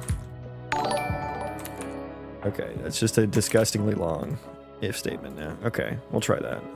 Does that compile? Does that compile? Kim's Ferdinand, thank you for the follow. Welcome in. Welcome in. Okay, it doesn't like that. T-shared point. Is it a T-shared pointer? No.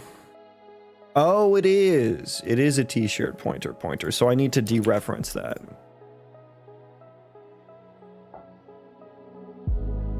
Yeah, because I'm doing the dot finds. Yeah, so deref that. It's a pointer.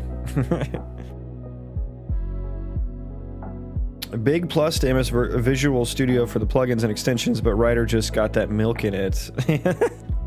I've never heard that. Ryder just got that milk in it. Does Visual Studio have good plugins and extensions? I mean, I feel like Ryder's got good ones too.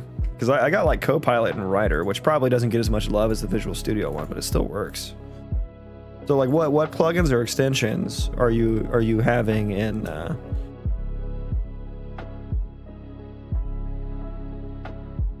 I mean, copying the pointer I don't think is a big deal. Or copying the T-shared pointer actually. But yeah, what the plugins and extensions are you missing? And I mean, the Ryder is just built specifically for Unreal Engine and Unity, so it's just by default going to be better, right?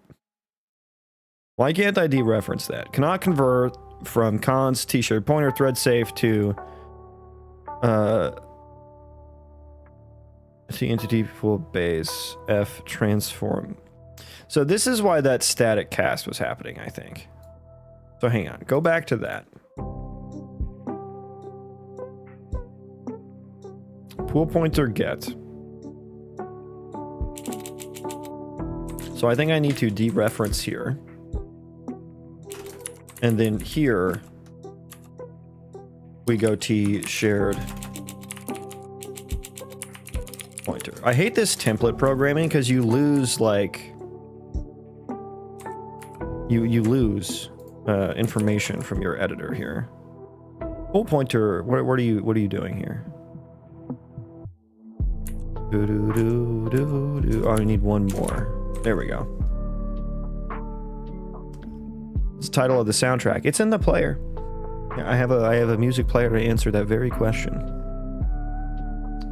How's video painting with your cursor? It's a plugin. You can search OBS Zoom follow mouse for it.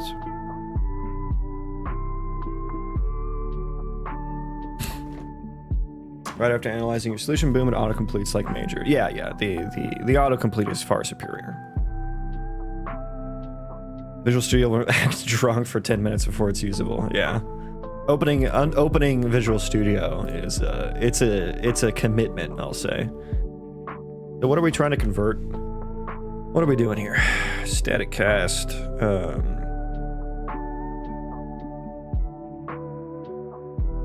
The entity data pool. Yeah, I guess I get why it was trying to do that. Can I not? Oh, the const is the problem.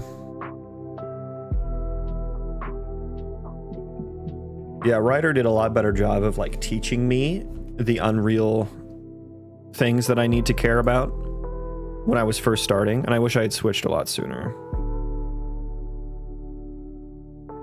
From const to, okay, so hang on. We do need the const. We do need const there, and then I think we need const here. Oh, how I would love some actual inline, you know, squigglies. Give me the squiggles. Captain Big Beard, what's going on?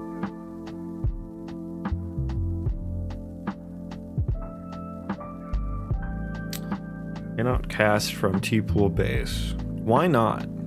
Why can't you? I guess this is why I was doing the raw pointer here before.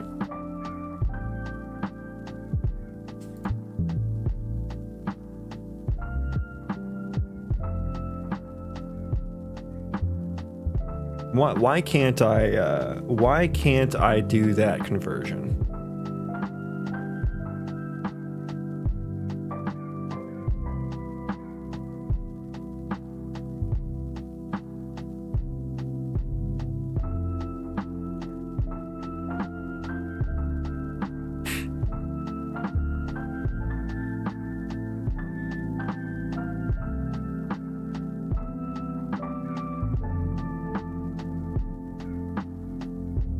Yeah, I mean, I guess getting the entity data...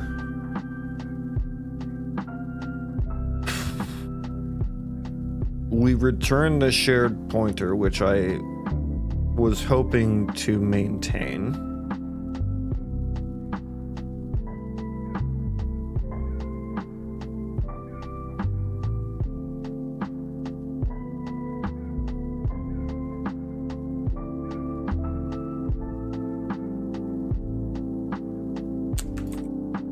We get the t-shirt pointer F entity data pool base T entity data pool.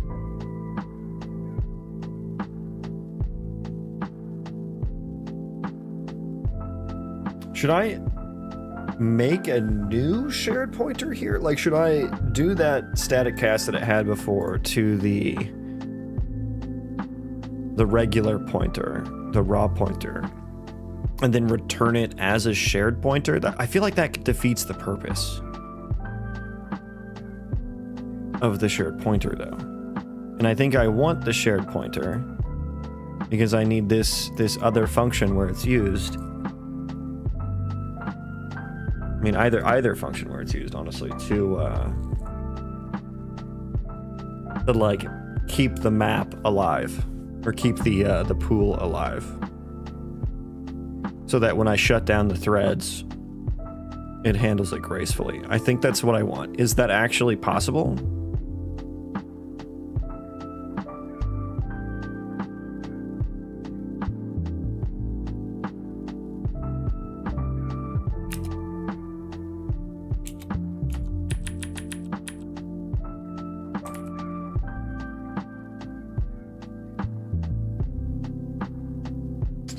Shared pointer of F entity.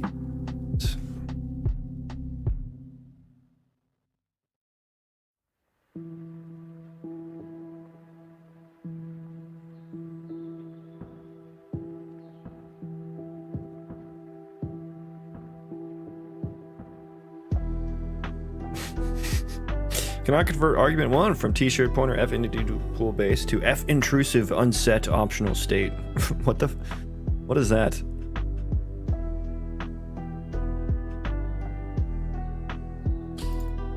And if I get rid of the...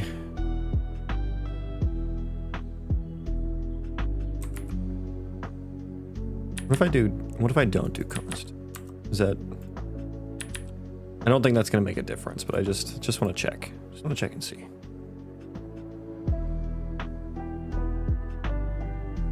And yeah, it's still broken. Okay. Cannot cast. Cannot convert. Blah, blah, blah, blah, blah. T-shirt pointer.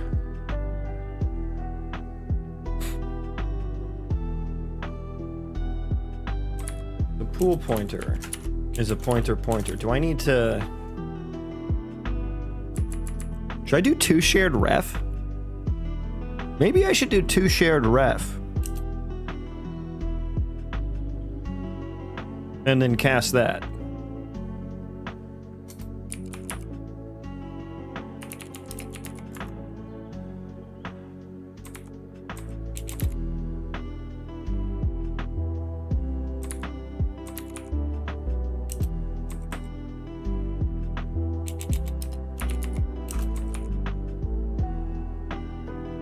Because like the ref is, isn't that always guaranteed to be like alive at that point? So I think that maybe works as well. No, no, it fucking doesn't. Cool, thanks, thanks, Ryder. You're always there for me. Still can't convert from T-shared ref object type to shared ref. Can I pass my own template? No, it doesn't like that. Why? What? Hang on. What is this?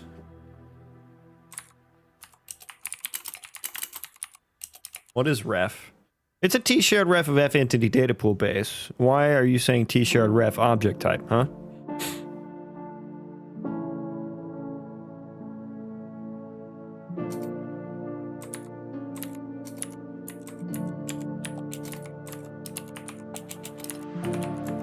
Ref. We'll do a const ref.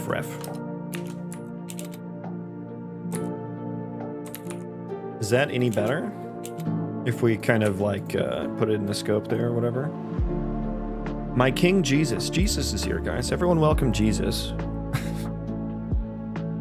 Do you know what is Hackathon? I do know what is Hackathon. It still says F object type.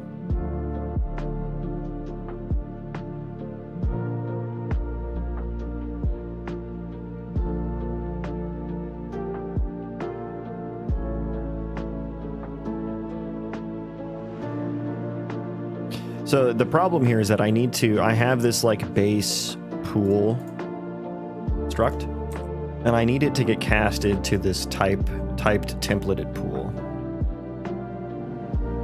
Hello, Jesus. All right, I'm gonna see what Gemini can cook up with this real quick.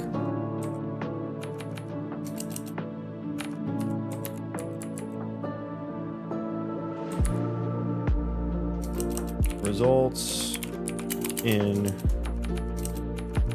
It's probably just gonna give me what I had before, but we'll see, just to make sure.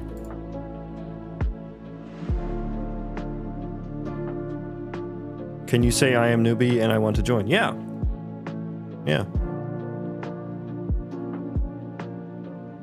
I wish I could code like this without asking AI because I always forget the classes. Well, you gotta learn how to like look things up in the source code. You got to get comfortable with that. I am asking AI here for a second though. Let's see if it gives me any ideas here.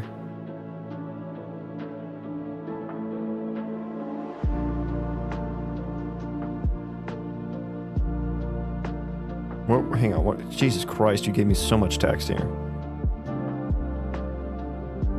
Statcast works for raw pointers, but smart pointers are complex. Yeah. Okay. So just give me the juice then.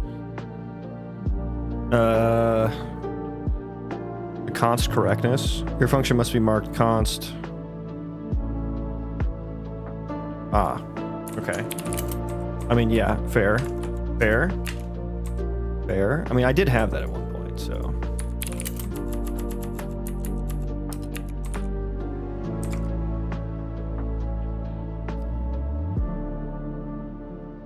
Immutable reference.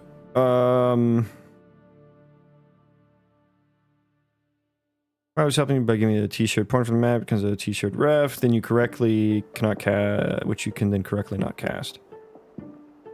Overload for const and non-const. Okay, that's fine. I'll write the non-const one later, but I just want to know what t-shirt ref cannot be null. Ensure the pool exists before returning. So this static cast, is that actually a function? It is. Okay, so that was the magic, I think. And then I need to do const t entity data pool there.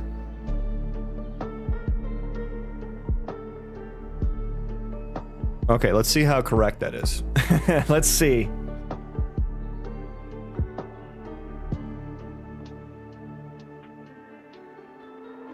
Fuck. Yeah, okay. Cannot convert from a t-shared ref. Oh, of a t. Probably there was one additional one there. Did AI tell me about that? Did it tell me about that? It did, yeah. I did it wrong. User error. User error.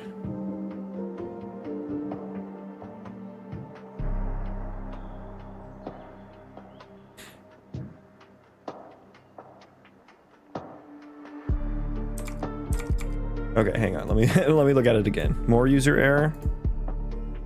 Find type ID.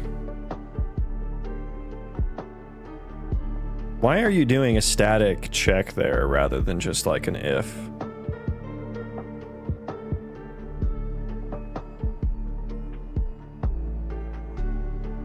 That feels weird.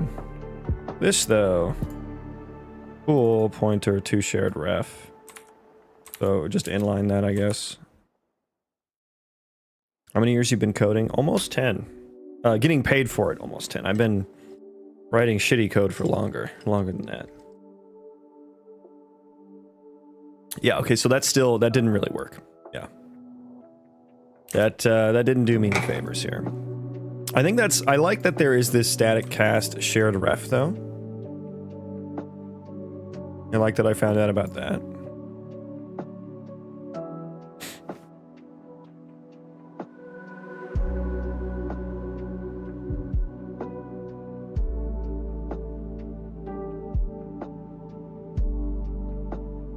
It still can't seem to...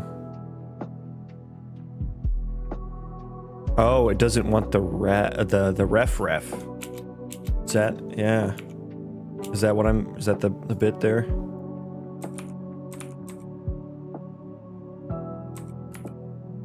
Oh, Jesus. Hang on.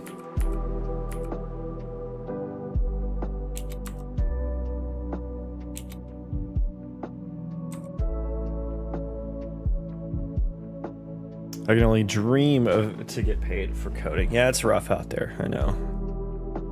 It's rough out there. Okay. T-shared ref const entity data pool. Oh, right. Yeah, okay. I think we're getting there. I think we're narrowing it down.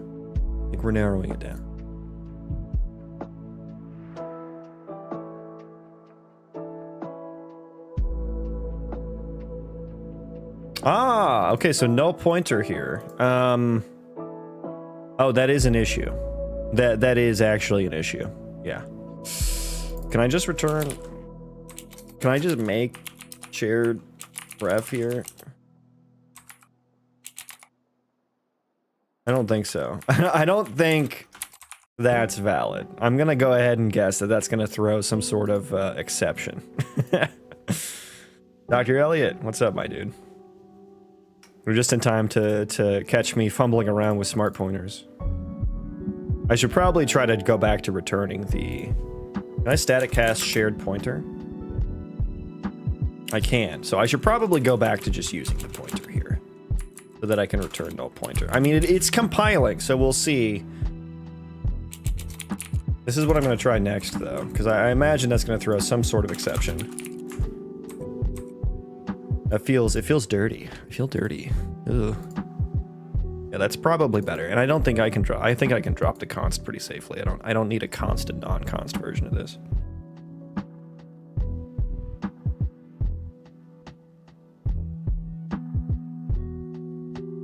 It's C++, right? Correct. Any advice? I'm learning Spring Boot and Ask AI every time because there's...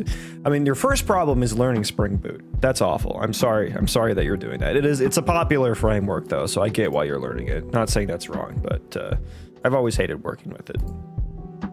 Java is just so idiomatic and verbose. It's such a mature language. Anyways, because there's too many classes and interfaces to work with. I think I'm not even learning shit. Yeah, I mean, so the corollary to this back in the day, back in the Stone Ages, like when I started coding, I was about 16, and I was just Google searching everything. And I was just copying and pasting code from Stack Overflow. That's the ye olde version. So this is technically working, which is kind of crazy. We're gonna crash. Yeah, because there was no move to data. Yeah, so yeah, that is a bad. So like you do have to make that, like, You have to make that jump from like copying and pasting, whatever it is. Oh my god, it still can't fucking cast here. Oh, because I think I need to deref that. So it's like, what advice do I have for you to, like, are you actually, when you say I'm learning Spring Boot, and I'm asking AI every time, what are you actually working on? Like, do you have a project that you're working on, or are you just following like tutorials and stuff? So I think the first part is to have a project that you're working on, and usually, like, you don't remember everything when you're learning how to code or program. There's too much. You can't remember everything. What you need to remember is how to look it up. Look back at code that you've already written, look at the documentation, look at the source code. You need to know how to find that. So you're using AI for that purpose now. And I think your first step is, if you're just copying and pasting the code directly from AI, I think you should stop doing that and type it yourself. I think that's the first step. Okay, we compiled it. Good.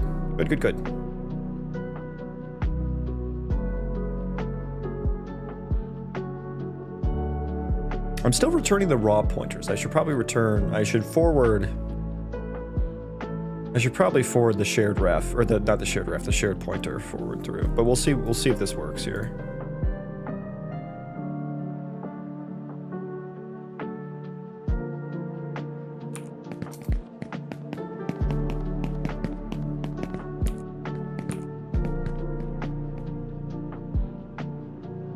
Okay.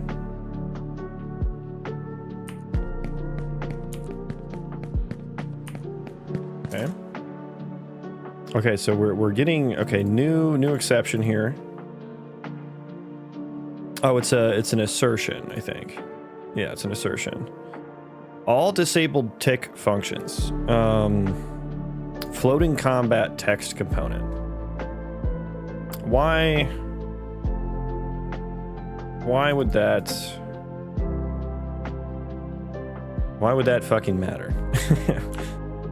What's going on here? Okay, so we still fucking got here. God freaking damn it.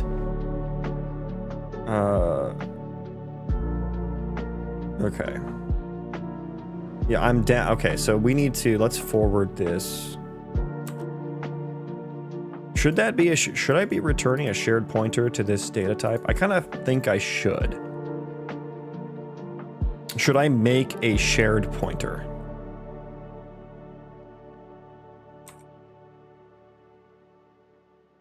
These are like ad hoc entity data lookups. I have a shared pointer to the pool. That, yeah.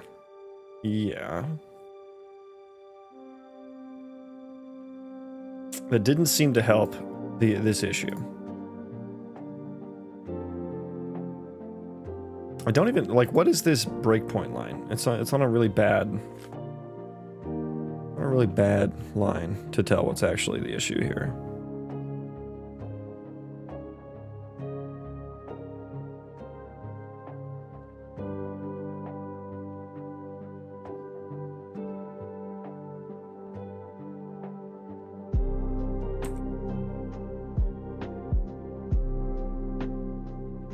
Rebuild.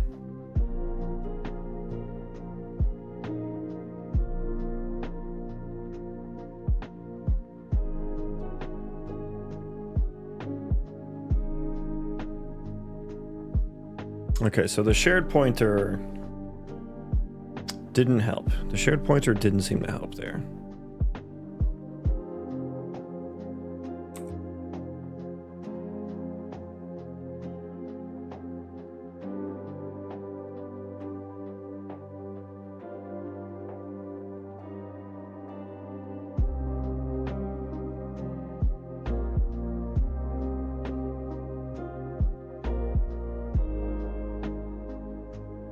Pool entity.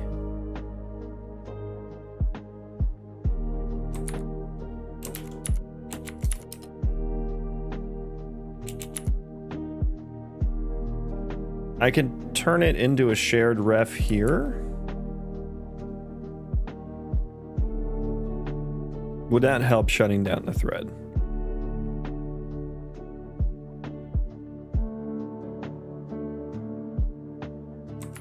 Let me try one more time. And see if we get a better, like... Jesus, get over there.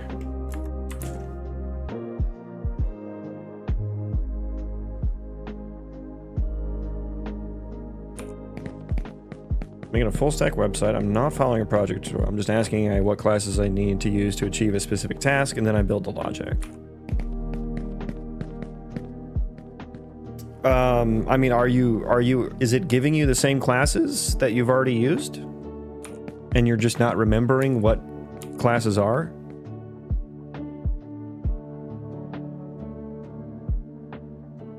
I mean, you do have to work in something for quite a while to remember that pretty consistently as well. Like, and if you're always getting new classes to use from the AI, I'm not sure how you did. Like, you have to look it up somehow to know what it's doing. Okay, that one shut down gracefully.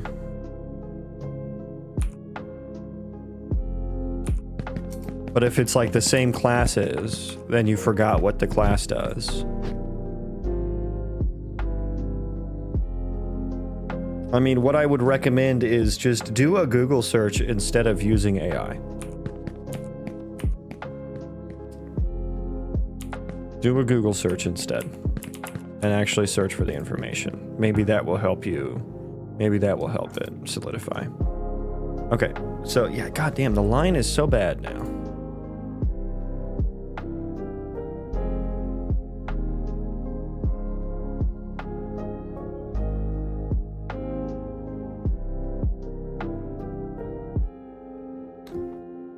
Can you please share the platform you are working? I don't know what you mean by platform.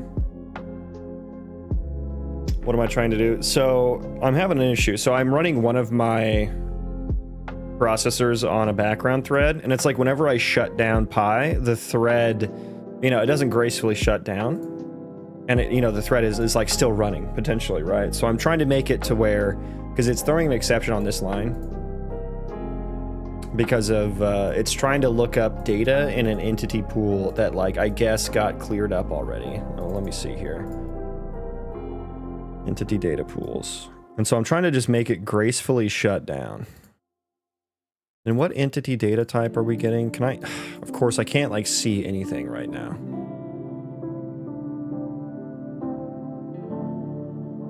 So I'm just trying to use smart pointers to, like, make sure that this gracefully shuts down. And this is my, like, function for, like, ad hoc entity data lookups.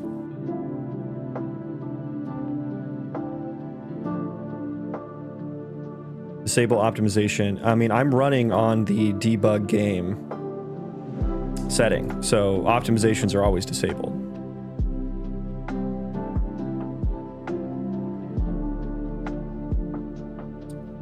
T-shirt pointer isn't thread safe if I recall. There's a thread safe version of it. ESP mode. There you go. I think it probably by default is thread safe. But like I don't think that's the issue though. Like this pointer isn't the issue. It's doing this part is what it used to throw. The coding app. Right. The editor that I'm using, it's a JetBrains. It's a JetBrains product.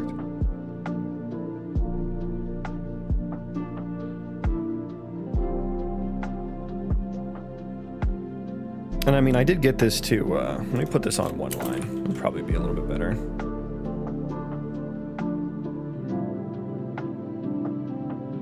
Because the pool is valid still. Like, I can see the pools here. And I can see the difference. Like, all of these pools, like, let me... It's just not doing the inline stuff. But all of these pools have data. These ones are, like, in the process of getting cleaned up or something. Because they're entity index. Oh, you know what it is? Actually, you know what it is? I think I might know. I think I might know actually what it is. Where is my fucking thing?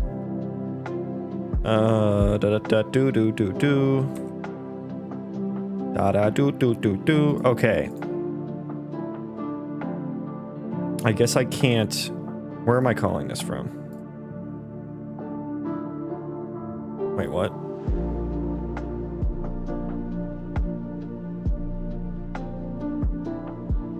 What?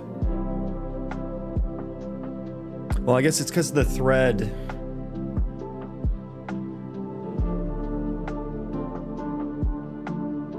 The thread is just shutting down automatically. So it's just, the data is just getting cleared up on its own. I mean, I think one of the solutions is to run it on a foreground thread that completes before shutting down, you know, rather than a background thread, but I don't want to be like bound to that. I would like it to just be able to shut down without giving a shit.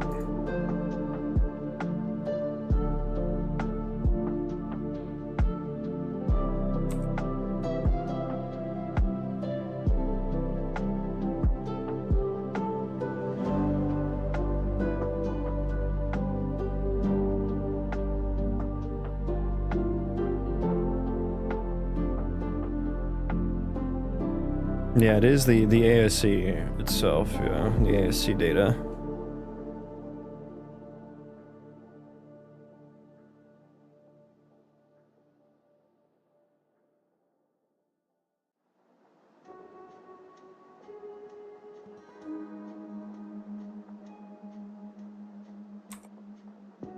So, is it the classic case of trying to reach data that's not there? Well, I think the data got removed from out from underneath it.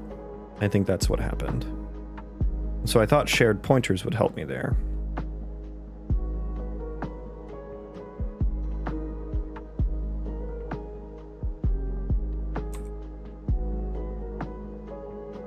I mean, I shouldn't be doing this. I think that's probably the better solution is I just shouldn't be doing that. But that requires a larger refactor.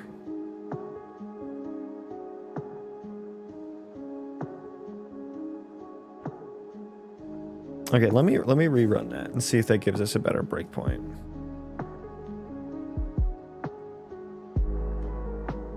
Okay, and we'll put the I'll put the UE disable optimization there.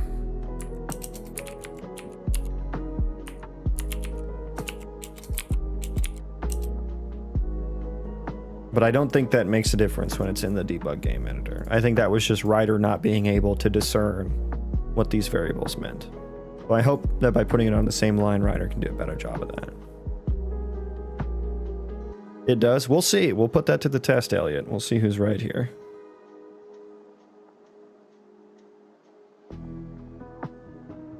I only know C and Python. Can I join hack? Yeah, yes, you can join a hackathon, man.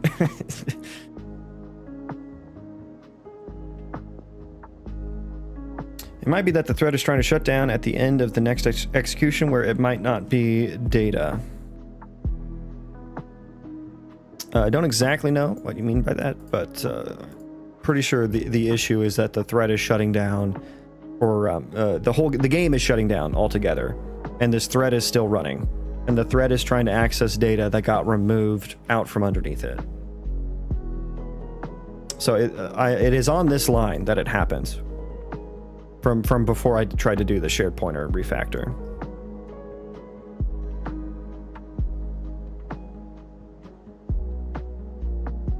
So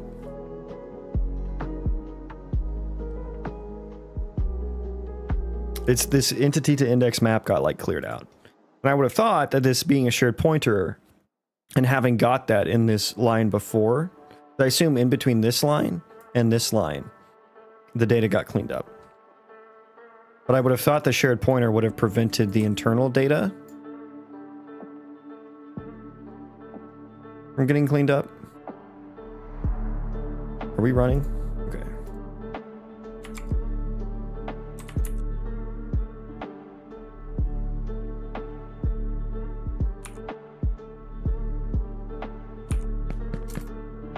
Okay.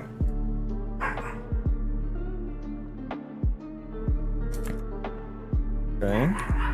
Let's get them all spawned. Guys,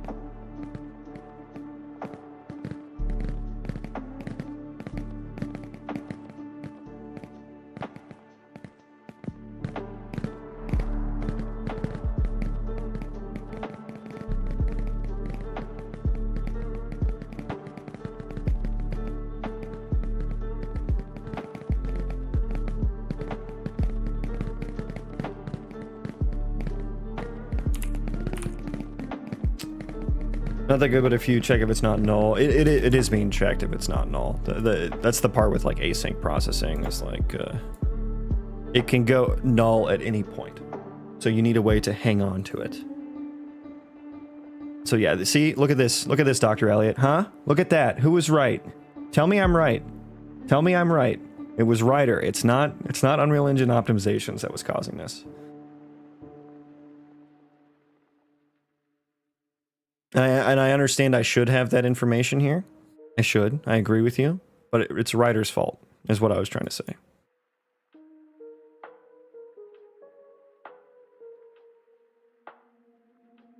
So yeah, the line it crashes on is like just fucking different now. Like if I go back to the raw pointer, it actually crashes on this line. So it's just Ryder is just like not understanding the assignment here. It's a nice dog sound. I like dogs.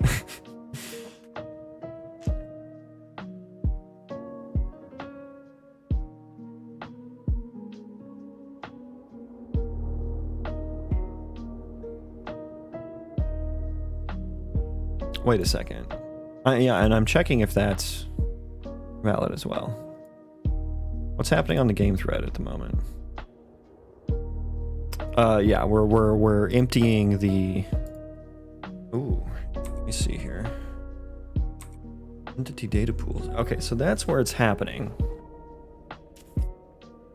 Do I need to do an F or like a mute or a F right? F right scope lock.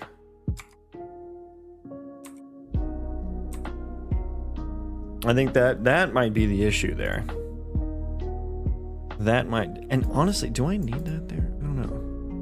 That might help.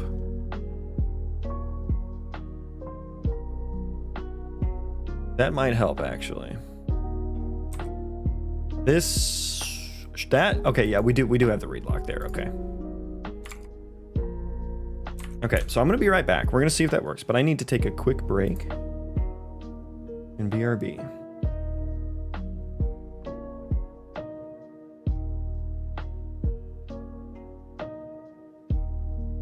Okay, fuck it. We're gonna test it real quick.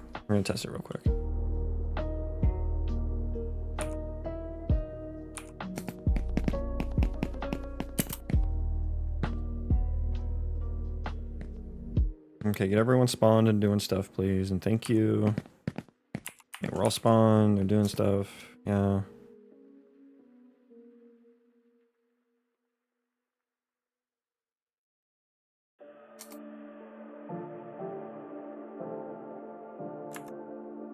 Okay. I mean, we're gonna have to test this a number of times to verify that it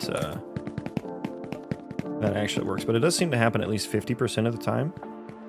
That's kind of what the consistency of it was.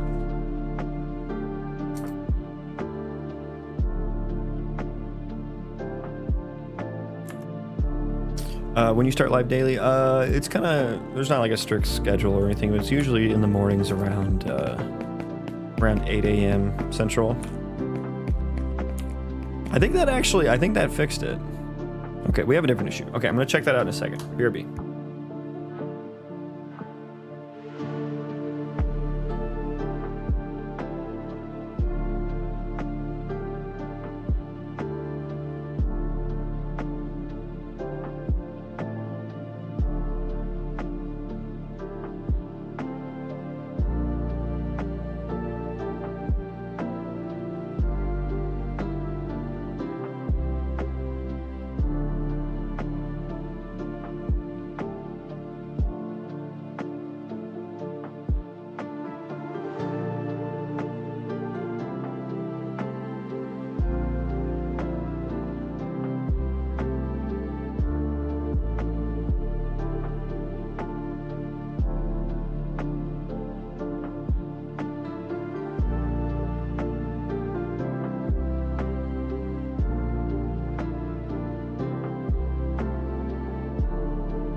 Okay, I'm back.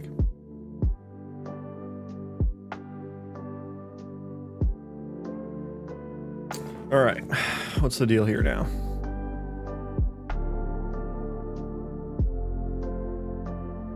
God, I love these exceptions that point nowhere to my actual code. I just have to kind of guess at what's happening.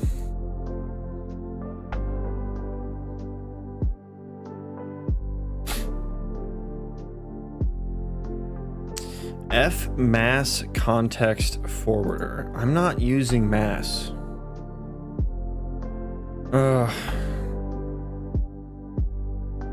Why is the mass why is the mass processor causing me issues? What task are you doing? I want mass turned off. God damn it.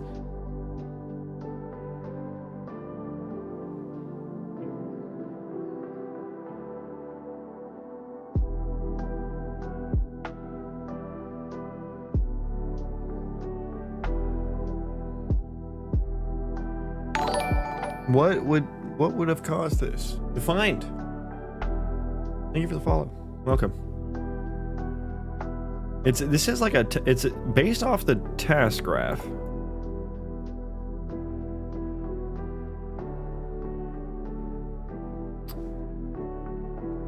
Yeah, I can't. It's not something I can just skip past.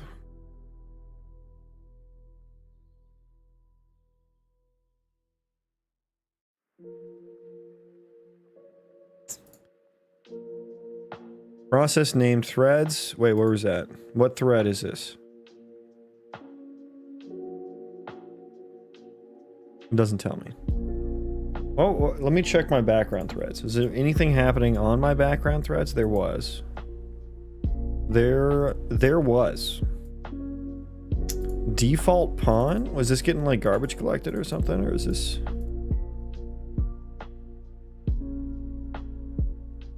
I mean, that's valid, it seems.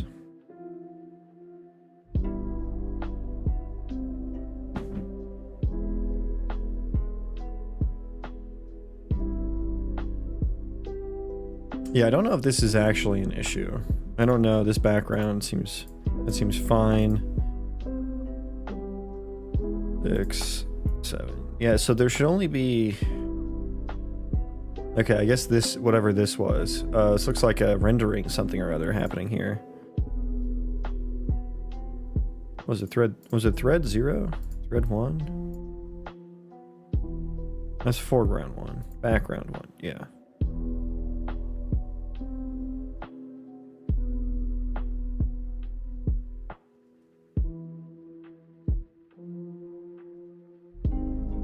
So we got past the ability system line, and then we got here. This is C++. Unreal Engine C++, so a little bit different from normal C++.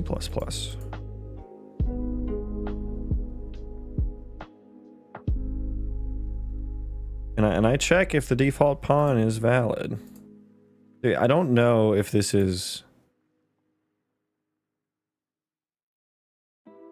It's so annoying that there's just some... let's rerun this and see if that's even consistent at all.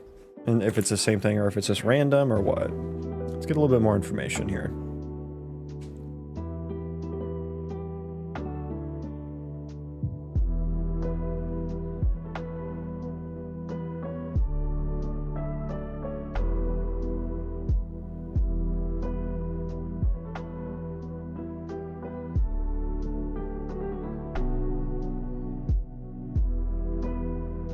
Okay.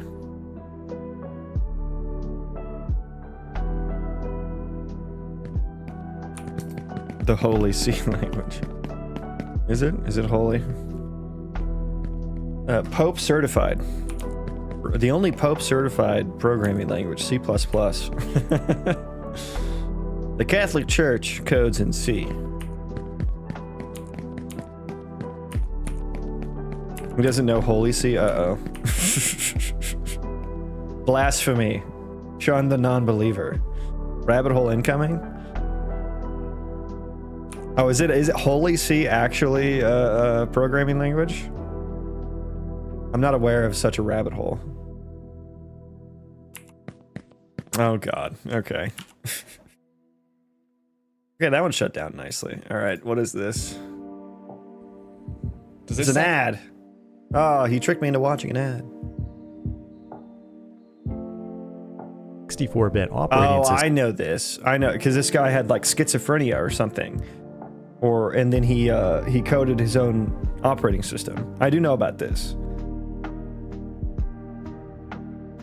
Designed to be the third temple prophesied by the Bible. It was created in 2005 by Terry Davis, an exceptionally talented programmer diagnosed with schizophrenia. He wrote the entire operating system himself at his parents' house in Las Vegas, which included a bootloader, kernel, window manager, 3D graphics library, and multiple games, all powered by his own compiler and custom programming language called Holy C. Amazingly, it all fits in under 100,000 lines of code at 1.4 megabytes, just as God intended. He believed he was God's chosen programmer and implemented features described as a modern-day way of speaking in tongues. It renders graphics at 640 by 480 resolution, limited to only 16 colors. The underlying language, Holy C, resembles C or C++, but has functions that can be invoked without parentheses or arguments, and uses just-in-time compilation, which means it doubles as a shell language that can be executed it's like a scripting language as well. Unlike other operating systems like Linux What's or the Windows, point of using it's C then at that only, case? which means everything happens directly in the kernel, including user programs. You have complete control over the operating system source code and hardware. That may not seem very safe, but it's the way it is because it's fun. To get started, you'll first want to download the ISO file from the TempleOS website. From there, use a tool like VirtualBox configured for a 64-bit operating system that boots this file. On startup, it creates a single immortal task named Adam. It's the father of every other task, just like in the book of Genesis. It can also take advantage of multiple CPU cores, where each core gets its own immortal Seth task. Once inside, you can take the tour or immediately start speaking in tongues by hitting F7, which generates a pseudo-random word from God. You can also have God draw you a picture with Shift F6 to perform a God doodle. That was fun, but now use Control M to open up the personal menu. From here, you'll find a huge variety of games, like 3D first-person shooters, 2D strategy games, and simulations like After Egypt, where you play the role of Moses, and also has utilities to manage your finances and make music. Remember, this is all made possible by a custom graphics library. If you're not happy with the way it works, simply open up the source code, make some modifications in Holy C, reboot, and enjoy. Every line of code is right at your fingertips thanks to the Red C file system. The end result is one of the most complex pieces of software ever written by a solo developer. But there's a lot more to this story, and sadly, Terry Davis passed away in 2018 at the age of 48. He was both a highly controversial internet personality and genius programmer. This has been TempleOS in 100 seconds. Hit the like button if you want to see more weird videos like this. Thanks for watching, and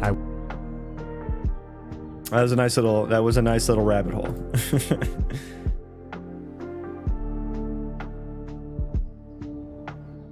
Give me 1 second. Let me check this.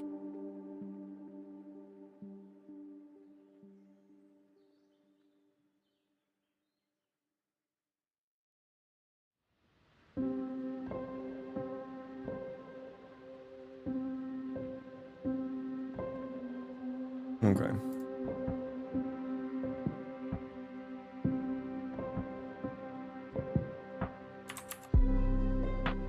Basically, that is OS was calling. What's his calling from God to create his next temple? Yeah, yeah. It's funny. It is funny.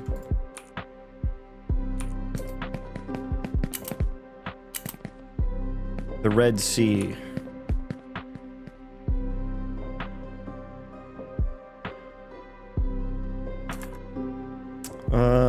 It's shutting down. I feel like it's shutting down better now.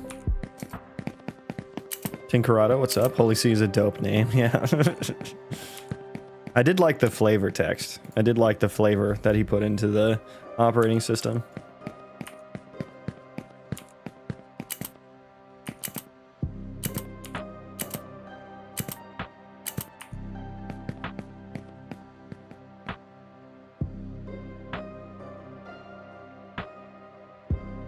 How many state trees do I start per frame? I'm curious. Because, like, they start super slow. Do I only do one per frame, I think? Yeah, I do one per frame, yeah. I might change that. I might change that just to get these started a little faster. Can we do like 10 per frame?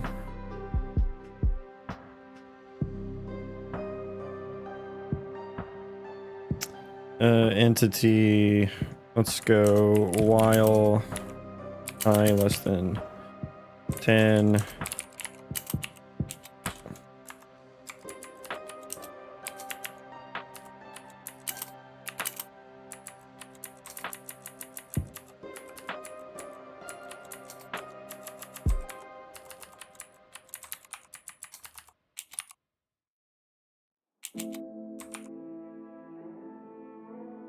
Oops. Okay, let's start those guys up a little quicker. A little quicker now.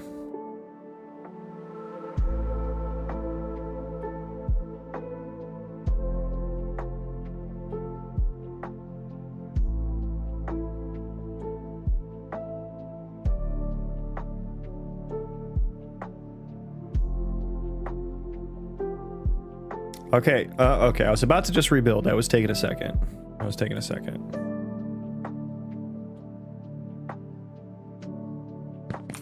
Okay, yeah, now they're moving and grooving a lot faster.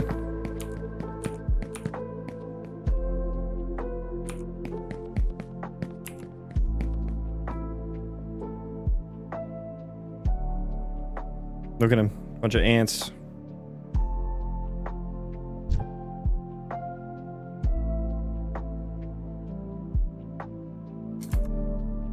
It is shutting down a lot better. It's shutting down a lot better now.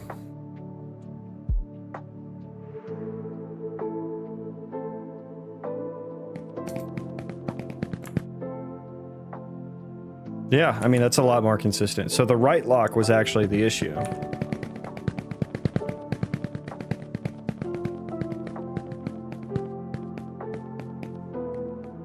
Yeah, they don't stand and start moving quicker. Yeah, yeah. So like the state tree has to be started on the game thread from my experience. I had a lot of like stupid, just like, I don't know. There's so many just like little things that like need to happen on the game thread, like in the source code. And it's just like, there's such little things that it's like when I build from source, I'll probably want to reevaluate that and change things, you know? Can you please explain how the scope lock fixed the previous issue? Sure. So I guess I kind of forgot I had this here. So this is the I use a subsystem for the entity system, which is a singleton. So there's one subsystem that runs. And I guess this deinitialize function gets called when it's getting cleaned up. And so the order of operations was, there is a frame that's happening, and this was the final frame. And so a frame was happening. It ran a bunch of processors. It kicked off a background asynchronous task for one of my processors. That task runs for, it's a long running task. It runs for like 2 seconds, right? And so what happens is I hit end after that, but before that async task stopped. So I ended play before the async task was done, which called this function. In that async task, I was getting some entity data from the entity pools. Here, or rather, I'll go to the outer function here. This has a read scope lock on it, right? But this did not have a write scope lock on it. So what happened was this entity data pool's empty got called. This is the array that I was grabbing from, and so this started to get cleaned up in between these two lines of code. So we got the pool from that map. It was valid at one point. That's how we got in here. Then this happened because there was no write scope lock on it to block it from happening. And then this code happened after this entity to index was cleaned up, or rather probably at the same time. So we tried to read the entity to index map at the same time that the entity to index map was getting written to by nature of getting cleaned up. Does that make sense?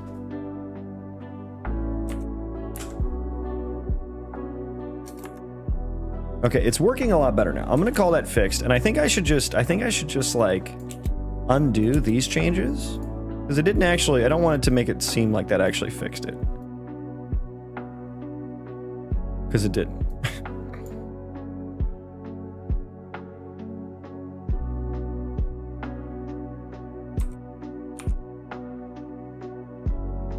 Yep, okay, cool. Yeah, no problem. No problem. Okay, so let's commit this. This is gonna be some ISM processor optimizations, and actually let's fix the other ISM processor function real quick too, which will be this function.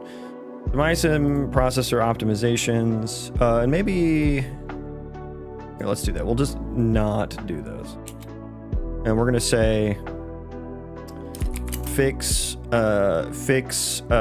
async threads not or what fix async thread shutting down exception. Sure, and then what did I do in the chunk processor? Yeah, that probably wasn't necessary either. That probably wasn't necessary either, but we'll fucking just send it. Okay, so now let's finish what we started. Okay, so one of the bigger ones I did was the animations. Do we care about that? No, but we do have this ISM map, so let's throw that in a thing. Auto ref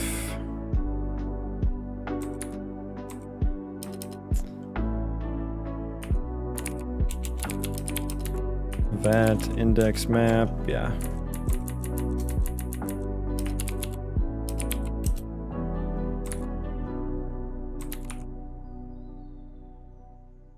Current anim T object pointer. I'm not doing a U property on there. Is that an issue? No, because that's not the owner. Yeah, that's not the owner of this shit, I don't think.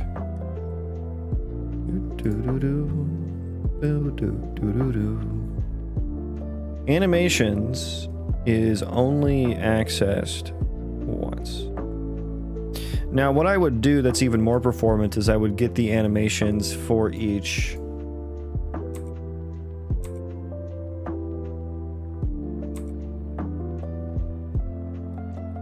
entity.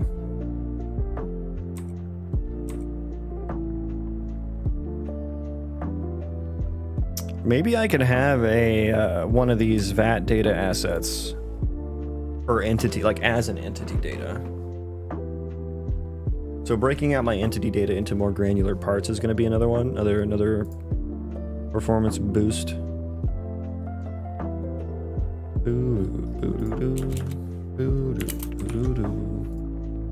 Yeah, I'm not sure if there's much more for me to do here.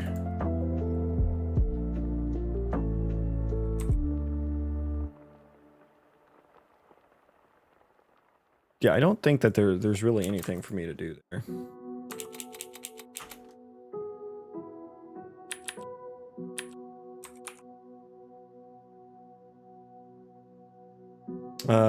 Okay, so we're gonna do this. We're gonna say ISM processor optimizations. I'll just say slight, and then we got like 1 ms from that for 2K entities.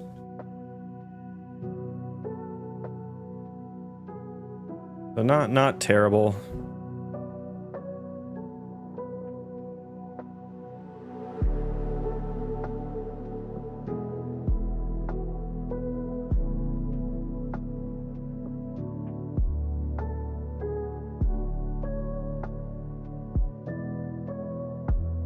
The ISM subsystem. God, there's so many systems that I just need to completely rewrite. It's a little overwhelming, I'll be honest. Okay, let me take a peek at our last thing here. Let me see, what are we working with? Attachment processor. I feel like that should be faster than it is.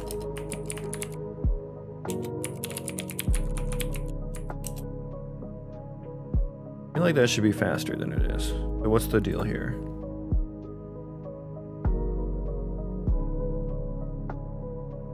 That's a copy.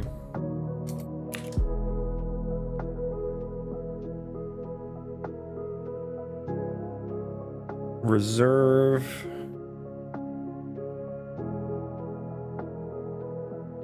Yeah, I'm not doing a great job of reserving how much data is going to need to be in there. Although I'm resetting here, so after one frame it should be fine actually. After one frame of processing a bunch of entities. Because resetting it maintains the memory. It doesn't change memory allocations. So that should be pretty decent after the first couple frames. Is valid. This is no bueno.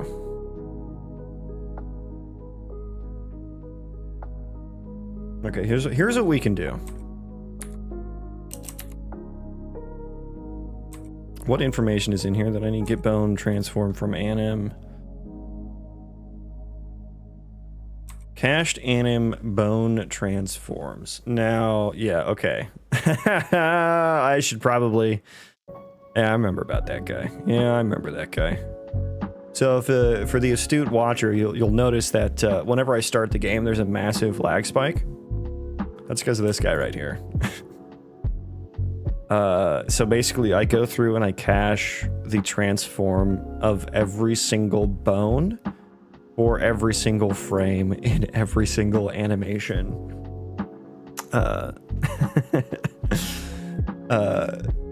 That an entity can possibly have. So that's what, like, it's like a several second lag spike where I populate that map.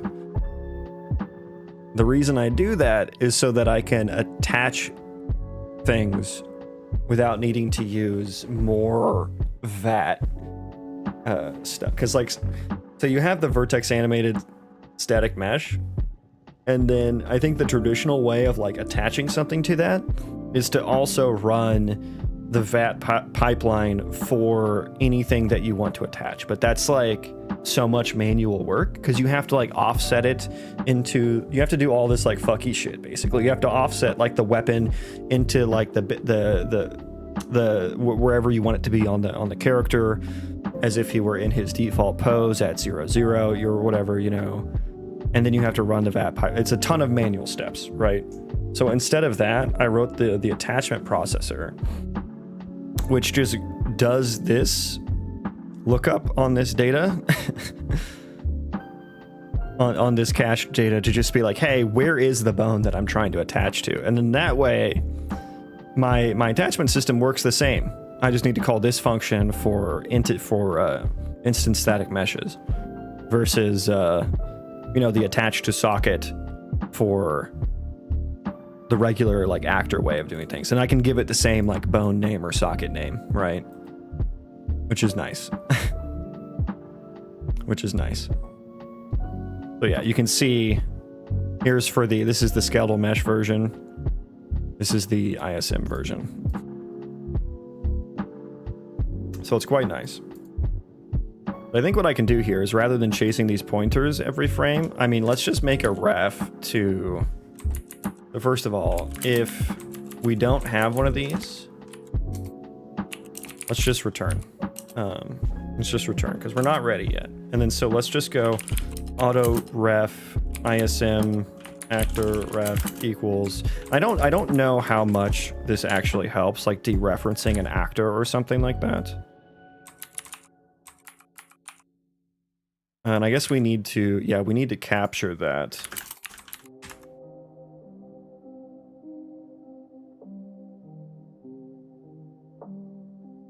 But yeah, what I need to do with this, that large frame hitch, like, I don't need to do this at the start of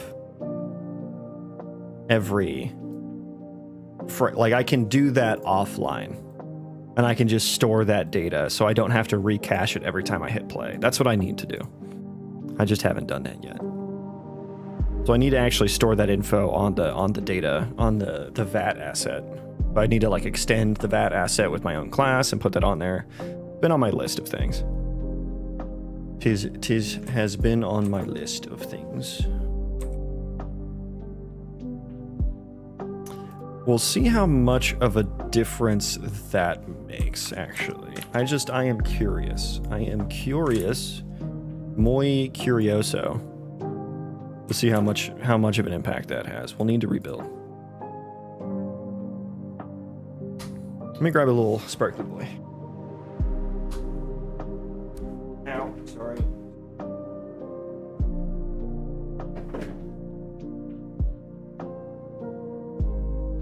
Okay, we building here?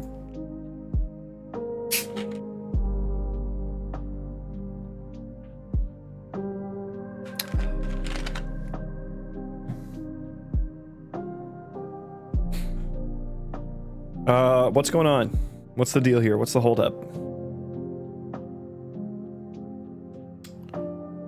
What's the holdup?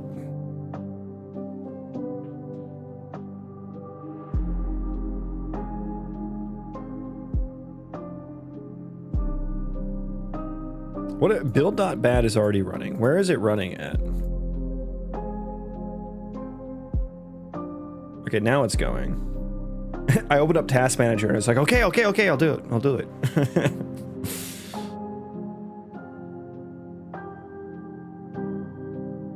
All right. Let's see here. Let us see.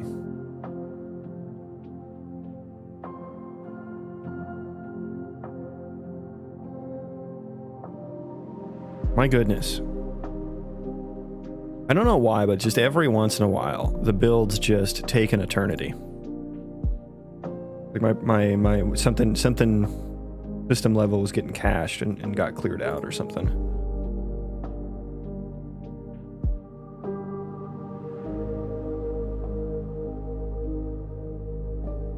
The C++ compiler drivers are going burr right now. Okay. Is it because Unreal Insights was just taking up some... I mean, it's not taking up too much. I just kept that open because I want to compare.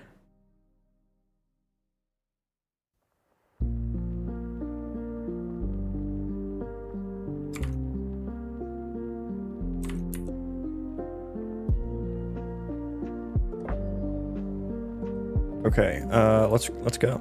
Let's go. So we're looking at the attachment processor here. I'm gonna wait for all of them to spawn, and then we'll start doing some Tracy traces. I have the Tracy's traces. No one's ever profiled better than me. Okay, let's go.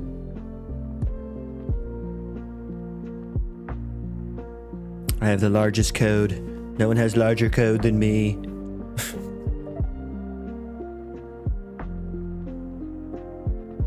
All right, so we're just gonna let that run for like a minute, maybe minute or so. What's up, guys? How are you? Appreciate everyone hanging out with me today. It's been a good day. It's been fun. It was fun messing with the trolls. We ran around in the world a little bit. That was fun. Zed came in with the raid. Appreciate that. Shout out to Zed. Zed Shaw. Writer of the Learn Blank the Hard Way books, which is pretty cool. Was that your Trump impression? Yes. Could you tell? Could you tell?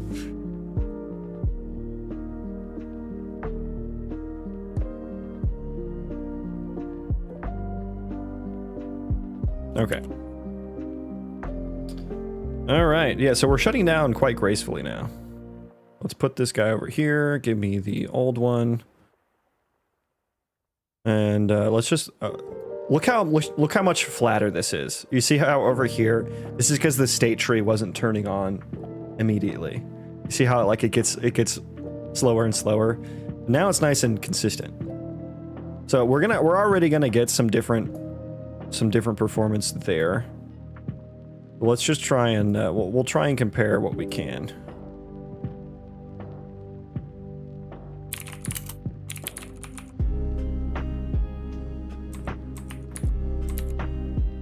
And we're doing attachment processor right now.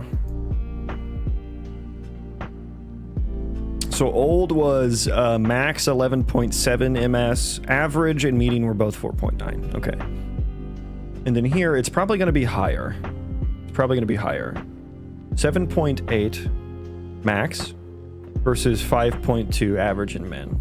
So the max is drastically, we reduce the max by 4 milliseconds. So let's just, I think that we're gonna see it's gonna be even better if we just, the more we move that back, the better that the performance is going to, the performance improvement. Wait a second, no. Max got even less. Wait, which one is which? 8:30, 11. Well, yeah, okay. Interesting. So let's keep moving that back. Okay, the max is 6. Okay, hang on. Let me move this guy back now, too. Attachment pro... Okay, 6.2 max. Average and median 5.2 for the new flow. Okay, it's about the fucking same. God damn it. The max being down is huge, though. So let me just spot check. I want to spot check a few now. And what did I say we were doing? Attachment processor.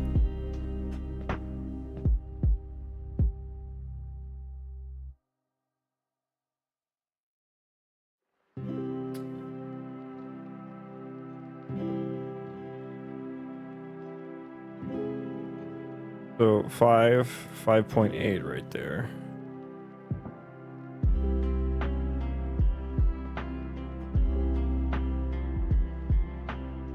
Five.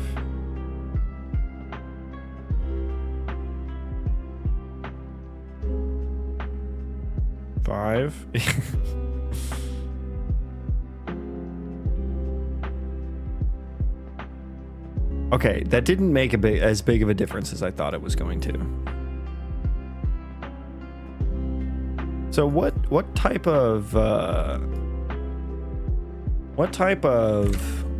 is this an instance of, what was it called?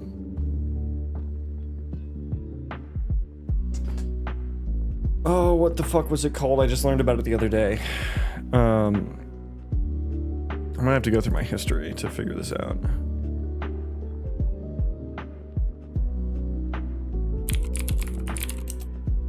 Loop invariant. Is this a loop invariant optimization that I'm witnessing?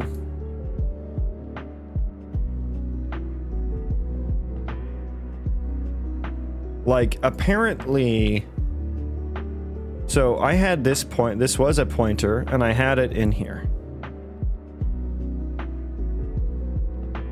Alt F4 will automatically optimize your code to O of N. Is that true? Chad, is that true?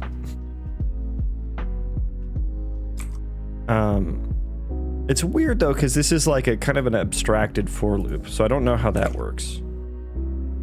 But like, apparently this loop invariant thing, it can tell, like, if you're looping over something and it's doing the same thing, it will like hoist it out of the for loop for you when it compiles the code. I think that's what I don't understand it very well, but I hoisted it myself out of it, so we're not like doing this pointer thingo anymore for every loop, but it didn't really change that much.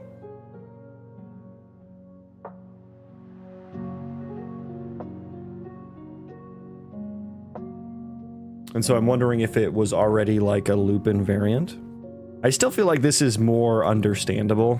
Like, I don't want to have to rely on some potential processor or, you know, like compiler processor level optimizations or whatever to actually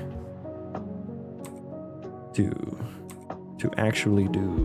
what they say they're doing, because I don't know. I just don't know if they are or aren't.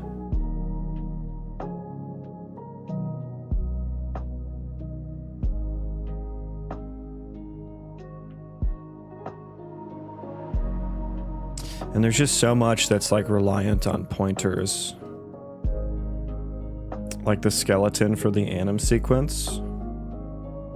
Getting the reference. I have to get a reference skeleton. Yeah. Love your work, bro. Thank you. Welcome in.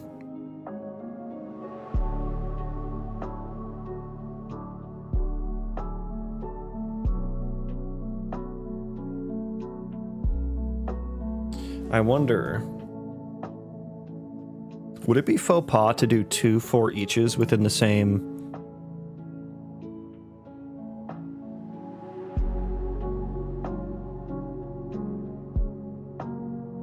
Within the same processor?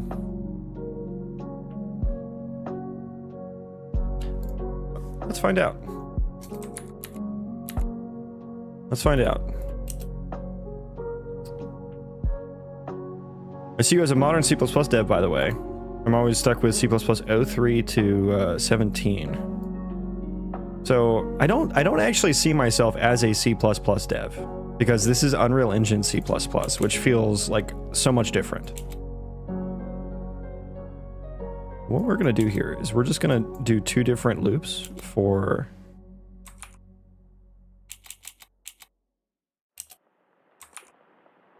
the 2 different actions, which one is like if there's an actor version of it, and the other one is if there is a ISM version of the entity.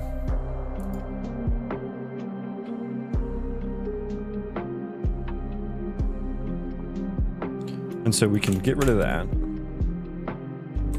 And we can get rid of that.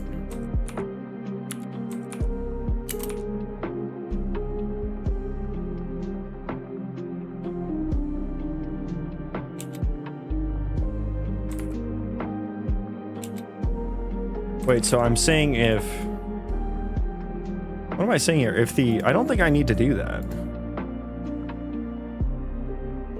Attach info, instance data, ISM entity data, ID. I don't think I need to be doing that.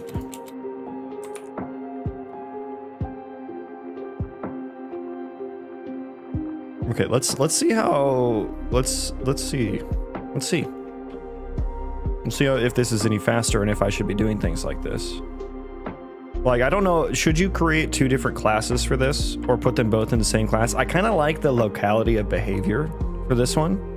Like, they're both handling attachments. Like, both of these loops handle attachments.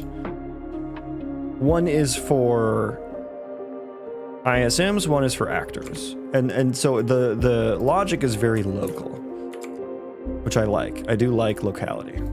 Locality probably one of my favorite principles in programming. But you're going to go on that side now.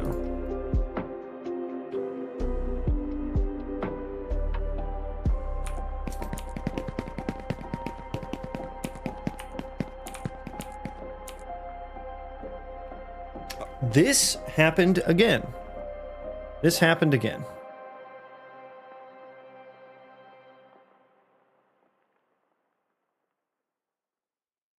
So this did not work. Okay, so okay, so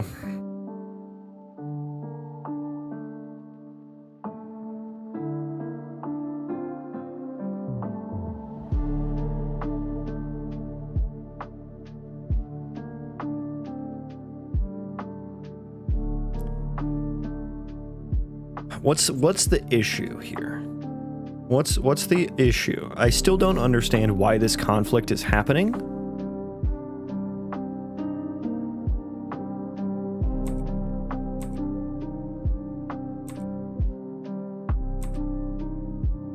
T-weak object pointer. I should be passing that in by T-weak object pointer. Why am I not?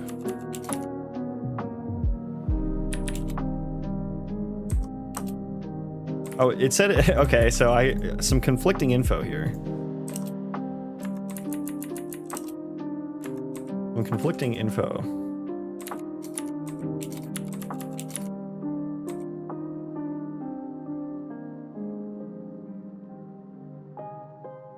I hope you can figure out and optimize your code swiftly. Best of luck. Thank you. Yeah, thanks for stopping by. I'll get through it. I'll get through it. Don't you worry. It just takes time, you know. It's just gonna take time. Okay, so now can we just pass that in this way now? No, it still doesn't want to auto convert. So when I pin the weak pointer, so I guess maybe we don't need to pin this anymore and can just go, we can just raw dog it. We can. Okay. Actually, I don't even care if that's valid or not. Don't even care if that's valid. I don't know if that's going to make it better. Const t-weak object pointer to t-weak object pointer.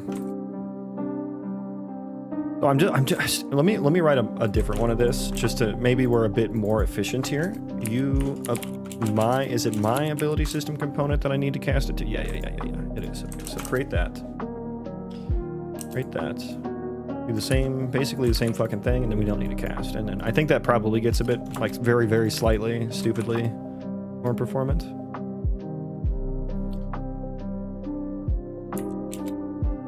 But now...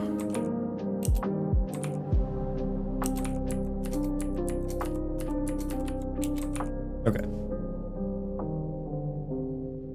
And so now that, yeah, we're no longer like doing a copy there or anything. And we can probably just do one of these boys. Probably just one of those. No? Why can't I do that?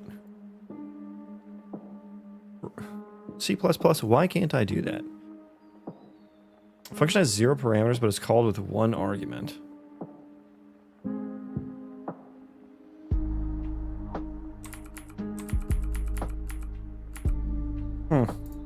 I guess it need, like, I don't know. There's probably something about explicitity or something. I don't know. Okay, let's see if that ever fails again. And there's probably... Where else do I...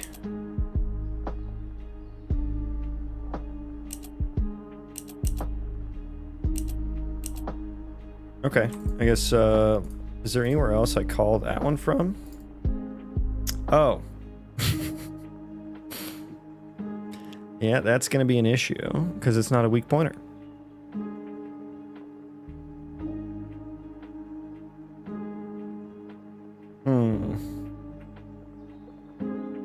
Okay, I'm seeing the issue now.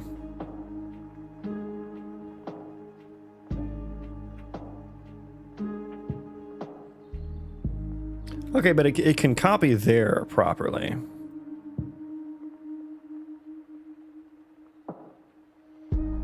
Ambiguous function call.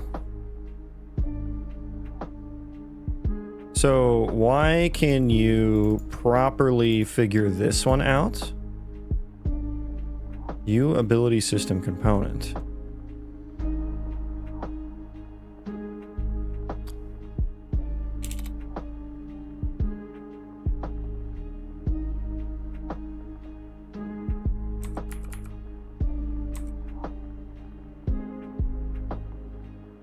I think there's a conflict here with this one, yeah.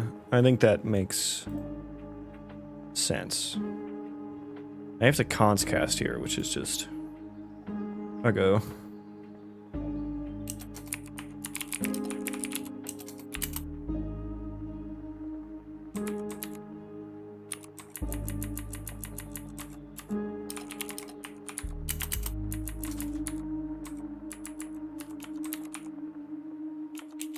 So yeah, we have to like downcast it, and it does the copy anyway there. But that, I mean, I think that one's probably fine. Set heal target isn't like a super performant necessary thing. Okay.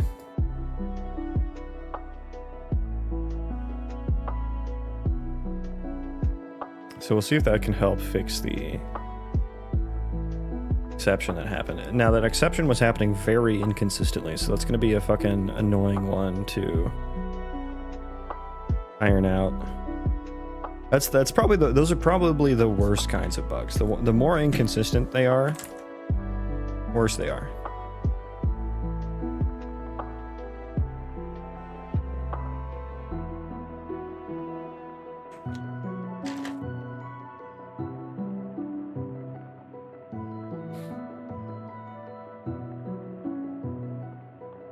Ah, this is good shit. First hit's free.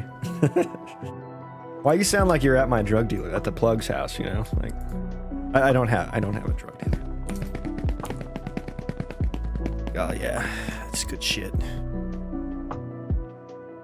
Okay, it consistently happened again. Actually consistently happened again. Wow.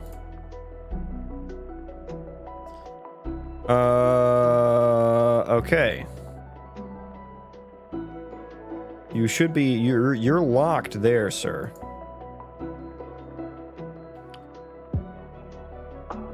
You are locked. Locked and loaded.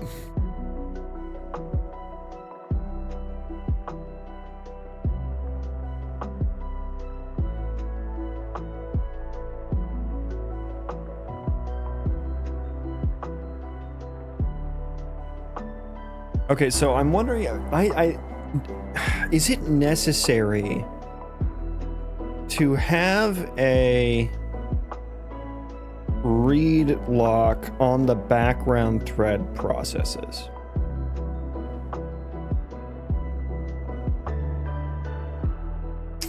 I feel like if I needed that, then I would need to read lock the game thread processes too. And at that point, the background one is never going to be able to run very well. Because it's just going to get, it's just going to be blocked, right? Something, they're going to block each other and it's not going to be very good. So the background one, I think I just need to make sure that it's not reading from anything that's being written to. So I was generating the copies so that it could run entirely in the background, but then I'm literally fucking getting some of this data.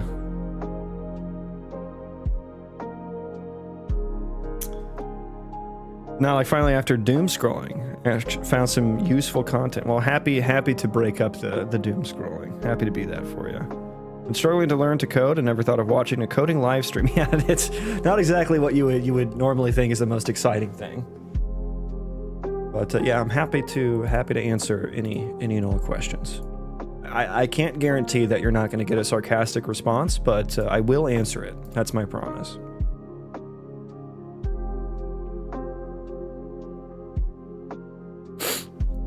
Okay, so this is a very illuminating breakpoint. Which programming language? C++. Unreal Engine C++, which is a little bit different from regular C++. And which pool is this? Let me see. Which pool? Ability system. And see, this is what I don't understand. We're getting the ability system data pools, and it's not like we threw the exception on getting the data pool. If we did there, that would make more sense. We're throwing the exception on just fucking... It's always this line. It's always this line.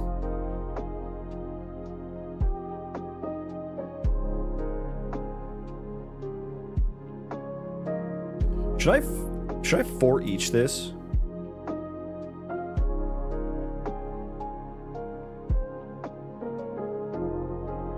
I don't like edit it, do I? Yeah, for each this, and then maybe I can tell a little bit better if it's changing.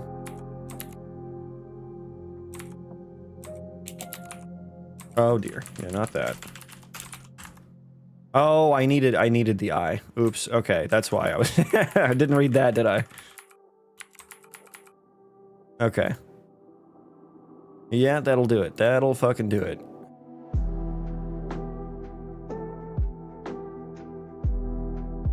Oh boy.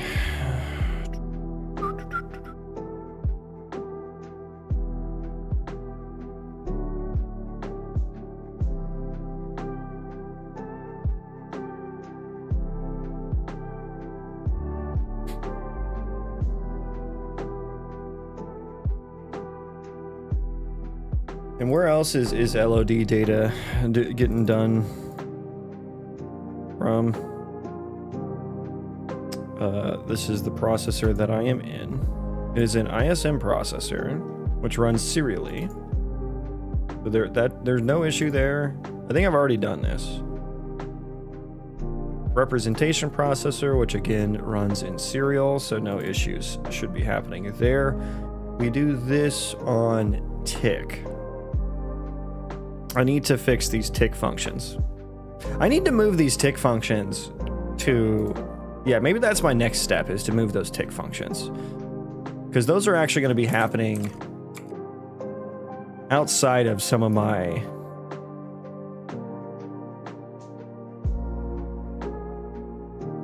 current trace thingies here.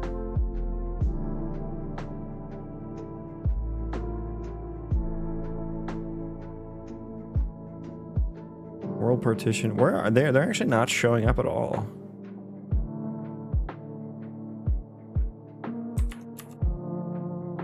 Let me search processor tick.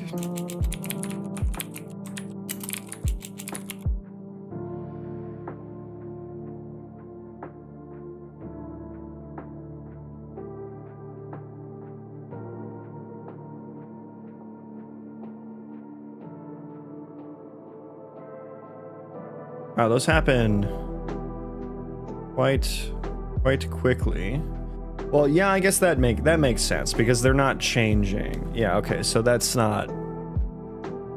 Okay, never mind on that point. Never mind on that point. We can do that later. It's just for when things change to and from instance static meshes and whatnot. The archetype config. And the, yeah, so like, I don't know why the LOD data has such a fucking problem. Why are you like this? It's just screaming at me.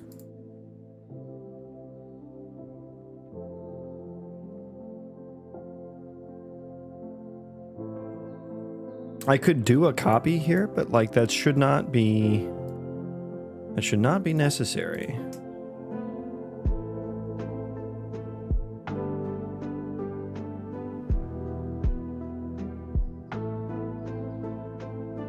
Why did those go out of memory? Hang on, what are they usually? What are they set to in blueprints?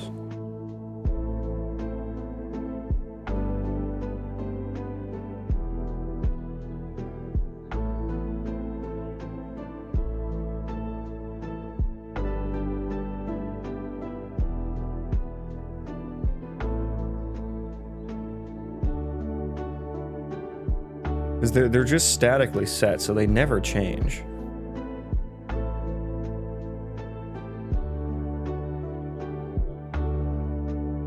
So I'm wondering what that data is set to. It should be on the archetype. Don't know why the archetype would be. Is it because is it specifically on spawning? When we spawn.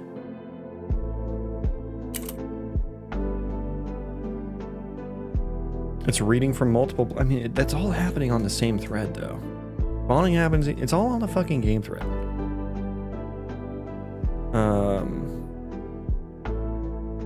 There we go. LOD data. LODs. Max dis from. Yeah, I'm not sure. GG, good night. Yeah, have a good night. Thanks for stopping by, my dude. Render out of view should be ISM.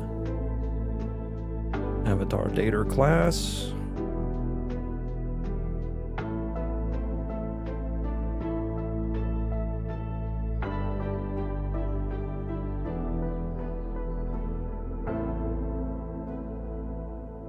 I don't know what else could possibly be the issue. Let me pay attention to if that happens during spawning a little closer. I still need to profile this again.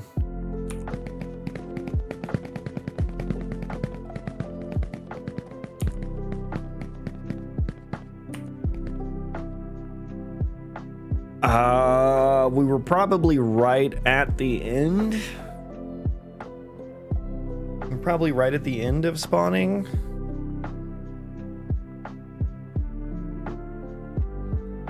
Am I using current LOD at all?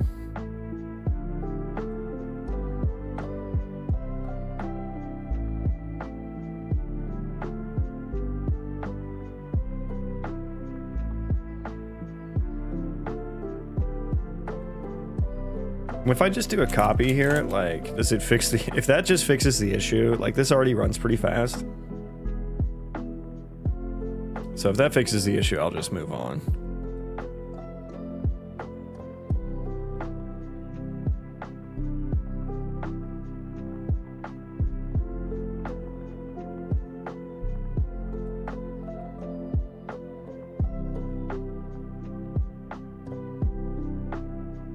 And maybe I'll stop. I'll disable the target processor and see if it keeps happening as well.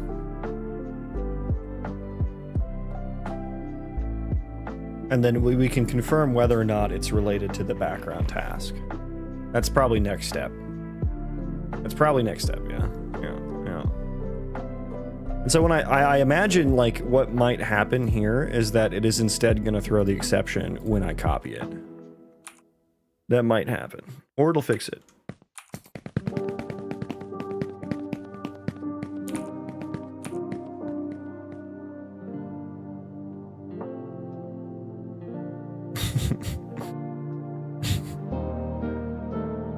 Can you go to the correct file? Yep, it threw it when we copied. Okay, so change that back to const ref. And then let's disable the target processor. It's happening very consistently now. I feel like it kind of stopped for a bit.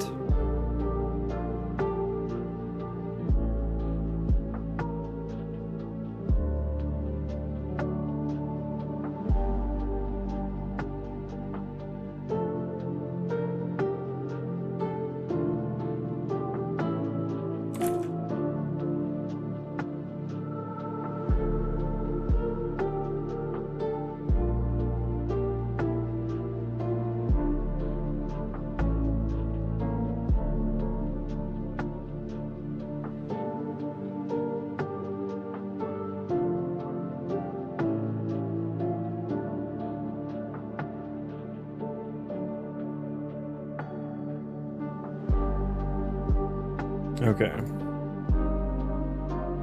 Oh, I didn't disable it. Wait, stop. Everything stop. Okay, thank you. Whew. Subsystem, entity subsystem. We will just get rid of target processor.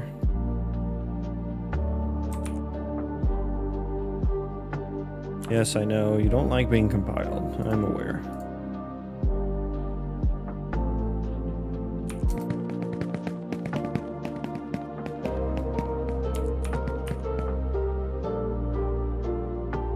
Interesting.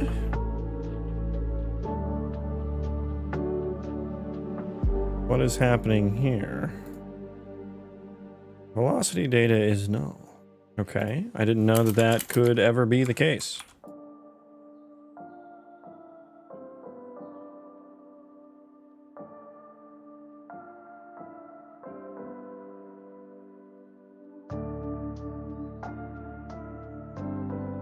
Get entity, where was that happening from?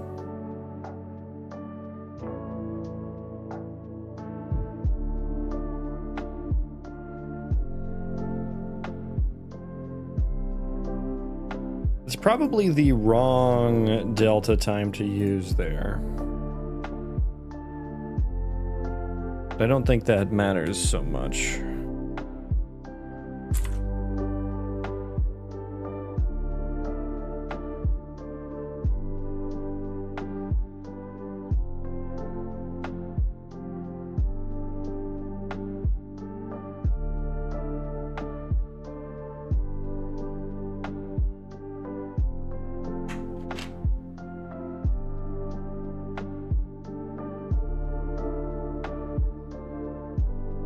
Okay.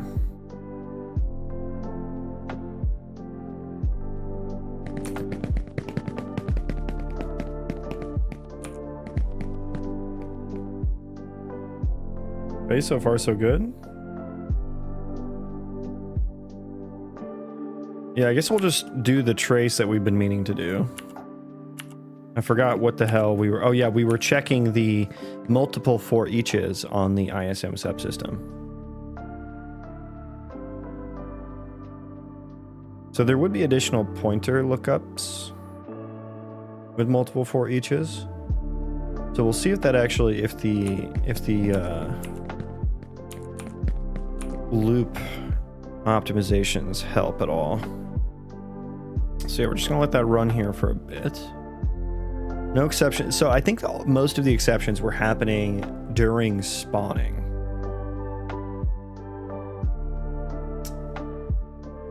And I think that would be adding into, I think maybe there's some additional spawning mutexes I need to place. Maybe then. Like adding and deleting entities. I never delete entities, so I potentially will need to when they die and stuff. Okay, let's stop that. Shut down the thread. The threads are shutting down very nicely now. Haven't seen that one pop back up, so I think we can mark that bug as fixed. Let me just do a spot check here on our ISM processor 7.7, 7.7, 6.7. Okay, so this is new. And then give me, that's not what I wanted. Give me the previous one. Okay. So let's get the big, give me the big picture.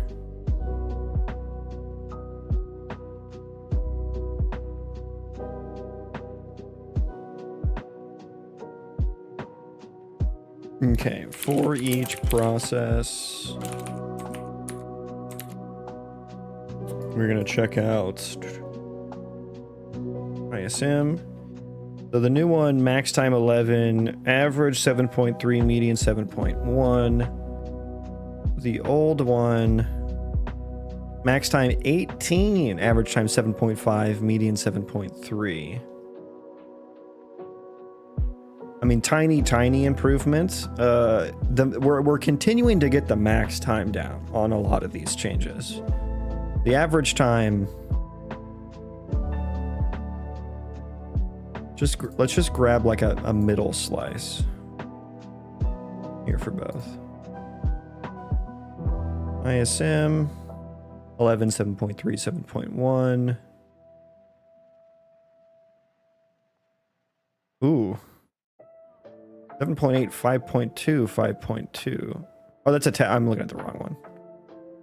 11, 7.5, 7.4. I mean, very small. Very small improvement, I think, actually.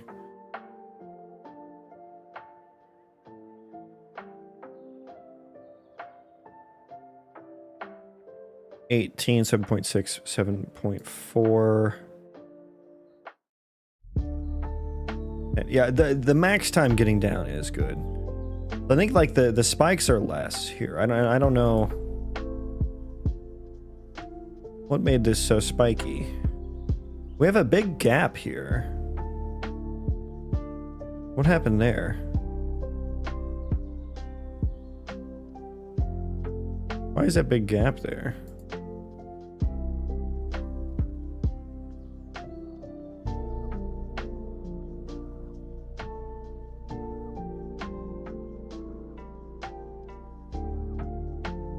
State tree, interstate. Huh. So maybe that's just a random large gap. I mean, there's a little gap. What's happening in that gap?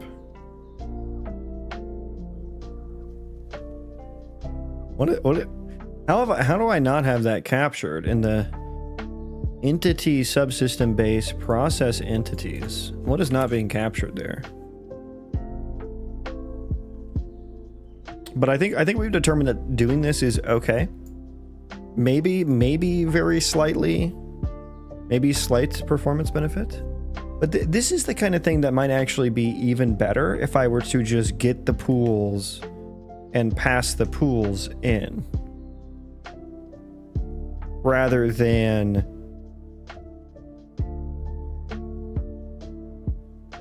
because I'm having to get like the attachment data we're fetching the pool twice now.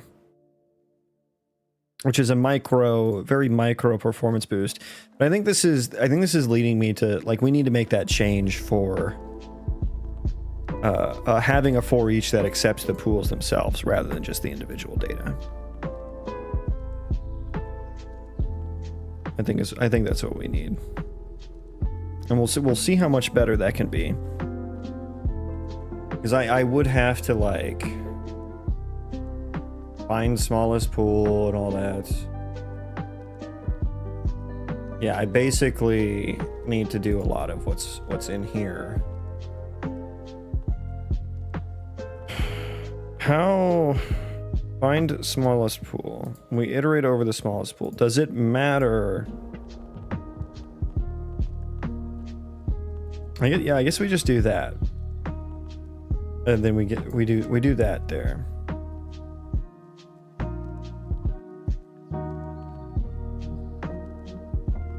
Scroll back to you again. 2-hour session was nice and relaxing. Going to sleep now. Nice. Have a good sleep. And thanks for finding me again. Thanks for rescuing me. But I've discerned that this is okay. That this is okay to do. But why is the process entities not... Why is there a big ass gap?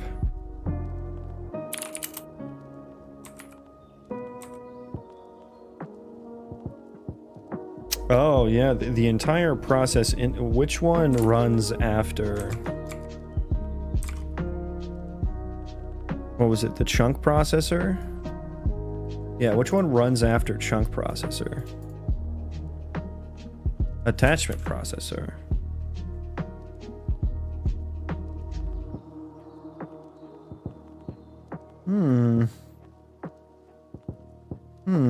So all of this right here, I think this reset here is an issue.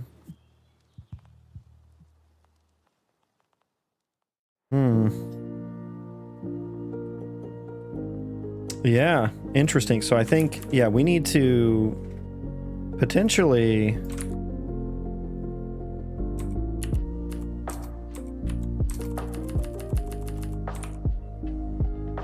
process entities...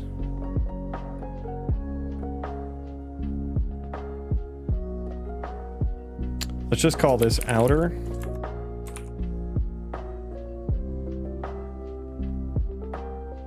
Okay, so I should probably pay attention to that. I think that's what was not being captured here.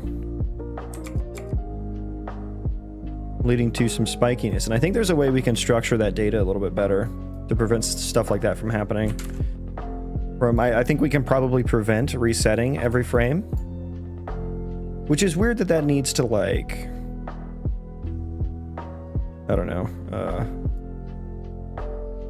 I kind of want to store it by, like, entity or something.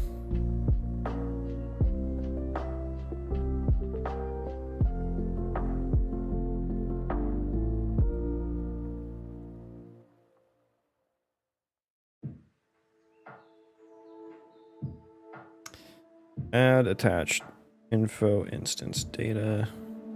Can I move temp? That might help there. If I moved temp.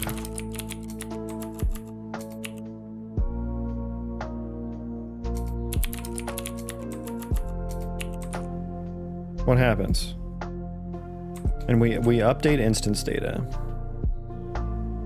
Which that loops over the instance data that I've, like, computed.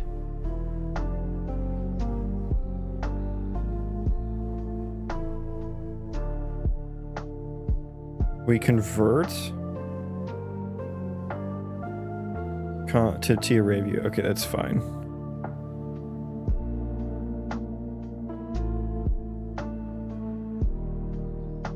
What am I doing here? What am I doing here? I'm getting the instance transform. I should dereference this ISM as well. See if that helps. I said de-instance, dereferenced it. See if that helps at all too.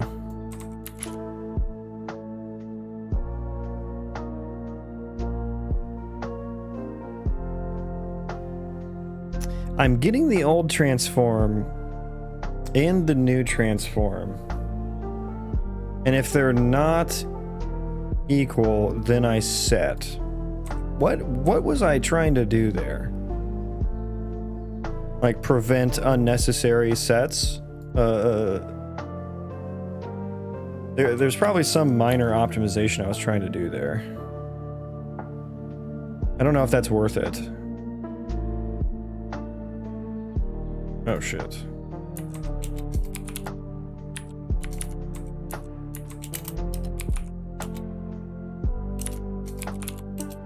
That's gonna fail. So let's just rebuild.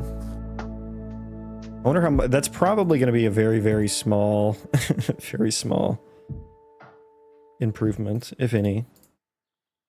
Oh yeah, and I already have the ISM actor ref here, so we can use that down here.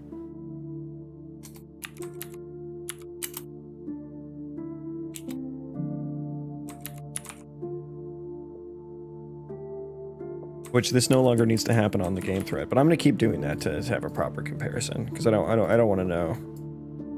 It's probably like we're already on the game thread, so it just like forwards the function, it just calls the function. So this is really checking how much move temp and that ref. It's probably gonna be mostly move temp though. We're gonna see if that even if that's gonna like throw an error or some shit.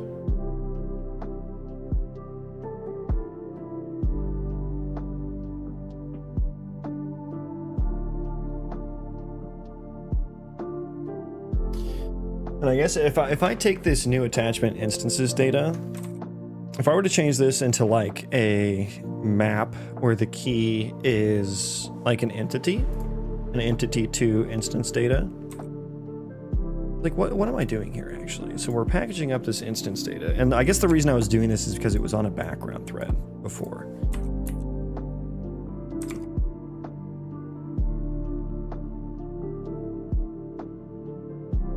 And yeah, I guess we're finding that the background threaded target processor was the source of those crashes. So I think just turning that off for now is fine. And we'll get, when I make that architectural change to... No! Oh, that just confirmed it! It has nothing to do with the background thread processor, I think. Oh my god. Okay, I smoked too soon. I'm really glad that fucking happened. I just want to make sure it's not running, because sometimes blueprints don't like to save, and it's fucking not. Why is this? What? Okay, so what on earth is happening here? What on earth is happening here?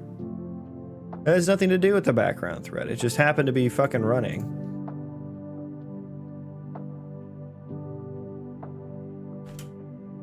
What is happening here?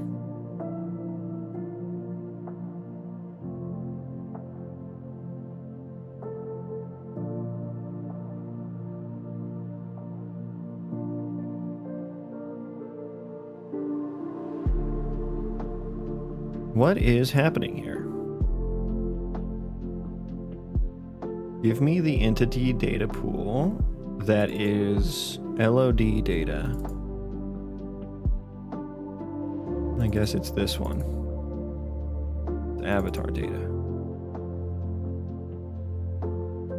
That is colony data. This one. I think they're kind of I think they're just by default A, B, C, D, E, F, G. I think they're alphabetical order.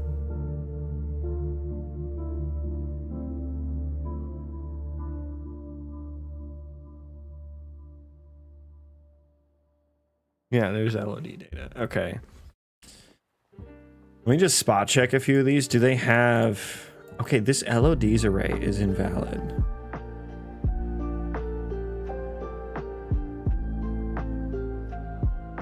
Why did that happen?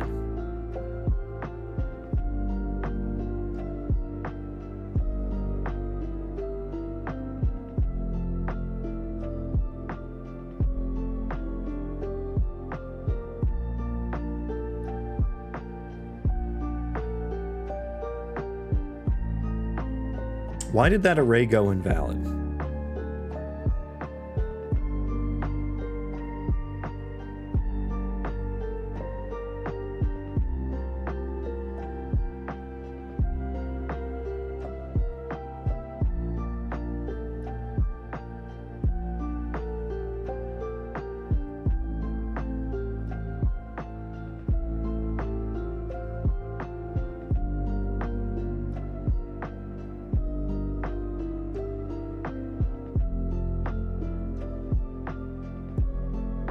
What the fuck, man?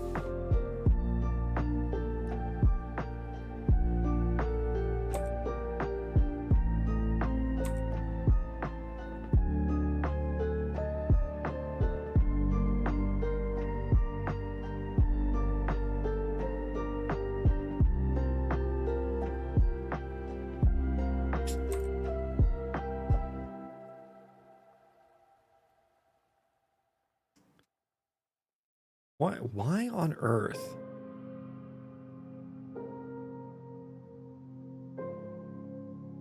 I wonder if it has anything to do with like the blueprint that it's in. Okay, so let me look at how I spawn entities. Spawner,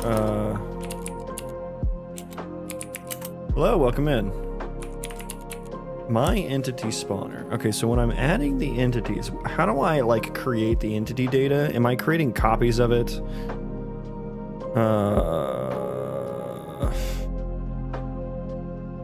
Here. Okay, entity system.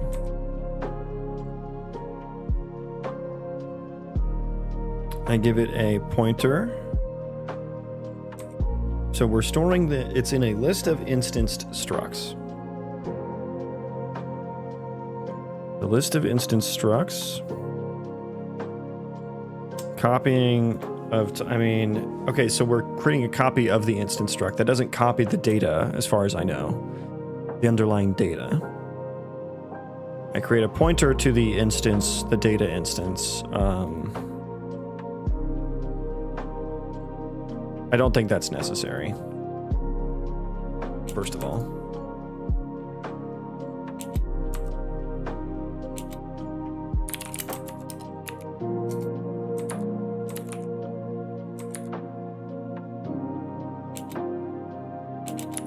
We can just check if it's valid like that.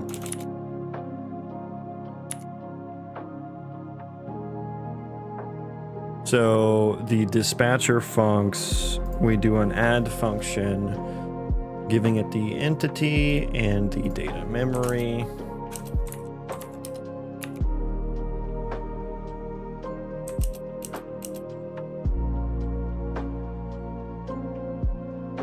Anything to do there?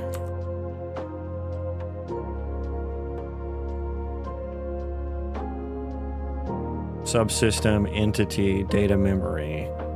It's a const pointer to void. It is a move temp. I think if I move that, if I change that, this will work. And this is an R value, so maybe this doesn't compile. I don't know that I want it to be an R value here.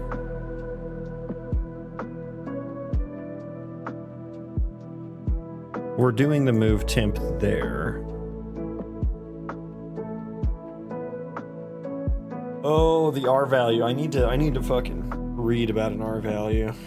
What is the... Hang on. Yeah, okay. Just as I thought. It's not going to compile. It's not going to compile.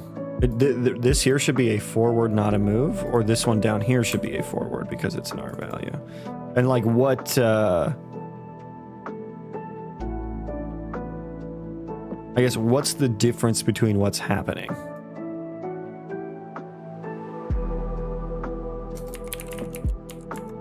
What's the difference between what's happening when I do that?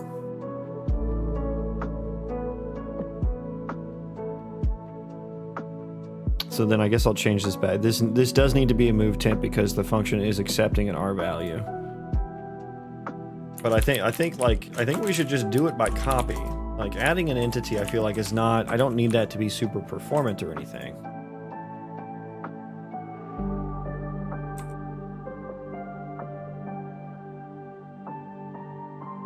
Perfect forwarding and R value references.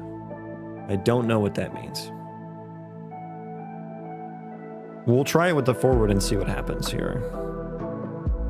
I do get that like you're doing a move temp, and so you shouldn't do that multiple times. It should be warning you. I guess because it's a templated function, the warnings don't kick in very well.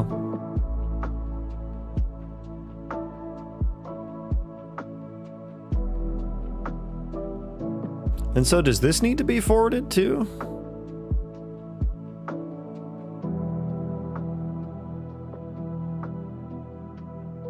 It doesn't like that. It doesn't compile.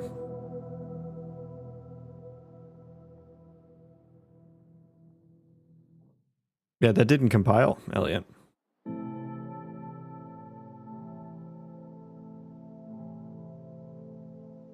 Oh, I need to do the template. Duh. Okay, hang on. Sorry. Yeah, I need to do the template. STD forward. Oh, okay. Yeah, I mean, that's just the standard. This is what I hate about like template, like when you're doing a templated function, like you just like the editor just kind of fails to help you out, and you're basically just writing code in a text editor at this point.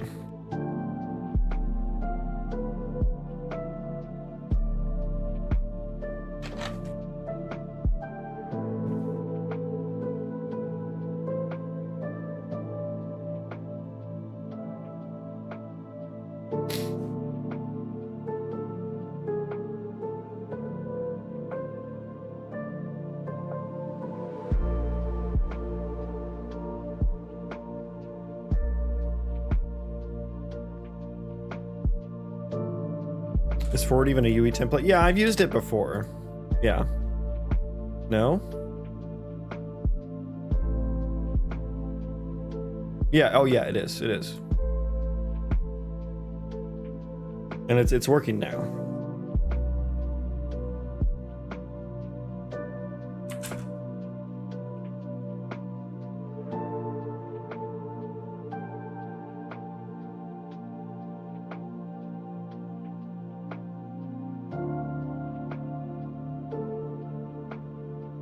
So was that the like what was that actually doing is my question. What was the move temp actually doing?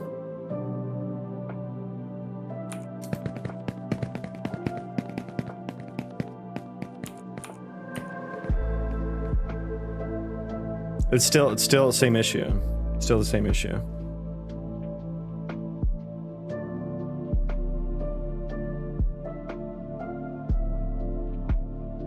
So I'm wondering if we should be like, so this is a, what about this scenario? This is templated. Yeah, so this should be a forward too.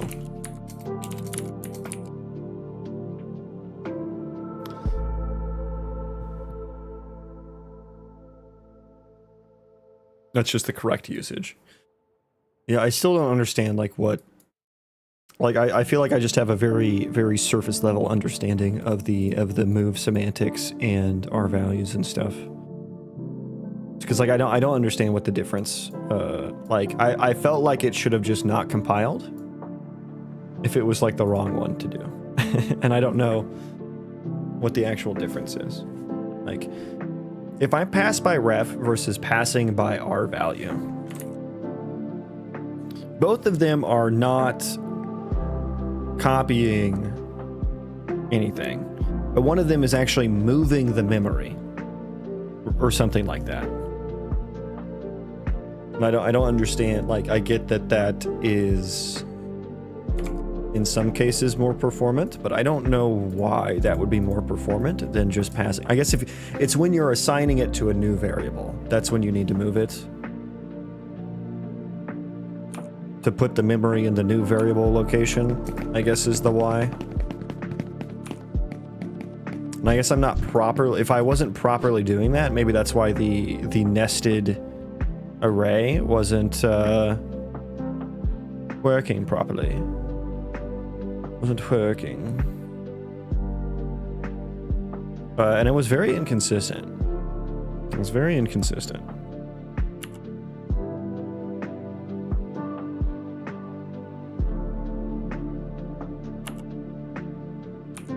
Billy, welcome in.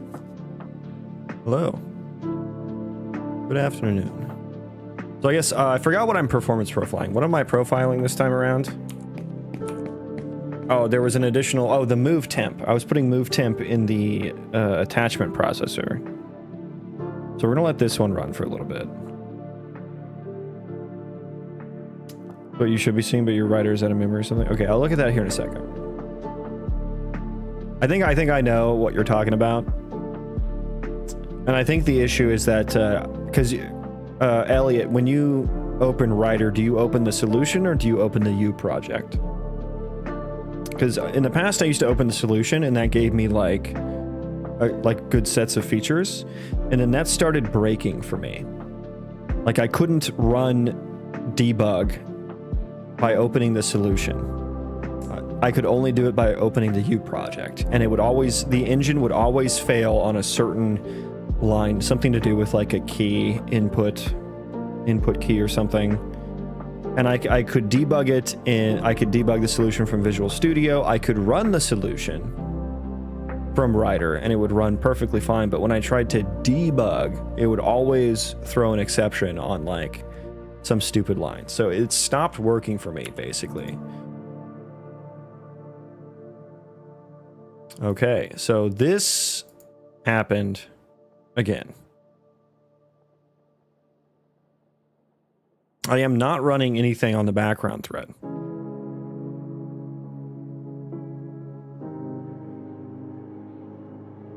Again with the floating combat text component.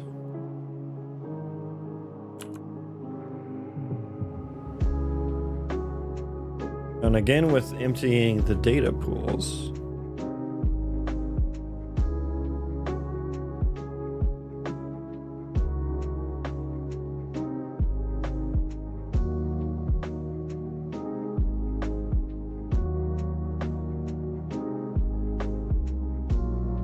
Do you recommend Kotlin or Dart for application development? So you're talking about Android versus Flutter, I assume. Because those are the only two things you can write apps with in those languages. So you're leaving out iOS entirely if you do Kotlin. Unless there's probably some stuff I don't understand for app development. I always used React Native. React Native is very widely supported and works on all platforms very nicely. And some of that knowledge translates to web development. So that's what I always used. But that doesn't mean it's like the best or recommended or anything.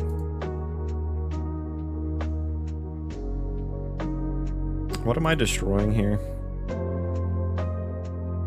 There's a mention of a T-shared pointer.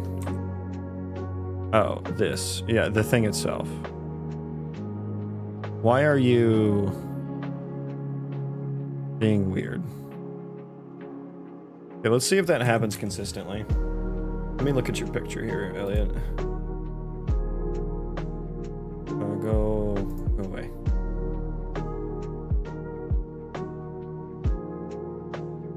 Is never forwarded inside the function body. I see. I think... I don't know why that's not showing up. Whenever I start writing templated functions, well, hang on. What's your base type? Was there a base type, or was it just a completely? I guess you had like a complete. Yeah, there was no base type or anything. Yeah, I don't know why mine wasn't showing up. Anyways, let me open that last trace. And see if that was any, if at all, better.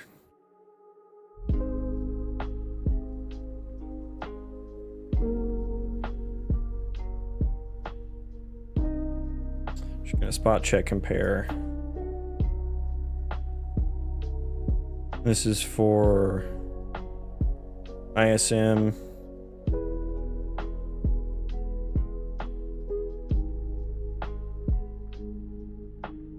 On first spot check, it's fine. Does that remain true?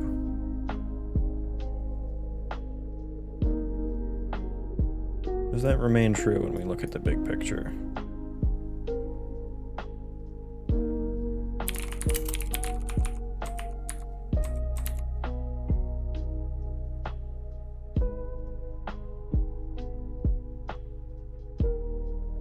ISM process. Or no, was it ISM or it was attachment that I just changed?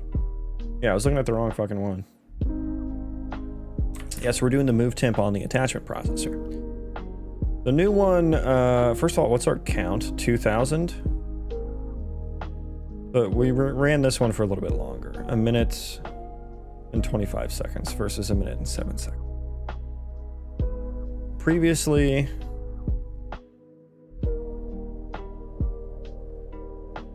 Okay, attachment, that was the wrong one. 6.1 max, 2.7 average, 4.3 median. Okay, interesting spread there. 6.3 max, 2.7 average, 4.3 median. Median and average were exactly the same. Max 6.1 versus 6.3. I mean, yeah, that made zero difference. That made zero difference.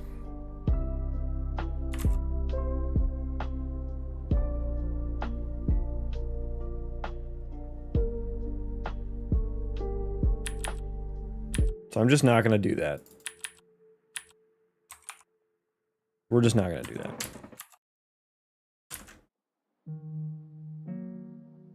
Bro, how can I work with you? You can't. That's the thing. That's the neat part. Alright. I don't mean to be a dick about that. Let's see if we can shut down properly. Love your work. Thank you, man. Thank you. I'm just doing solo stuff, so I'm not looking for help or anything.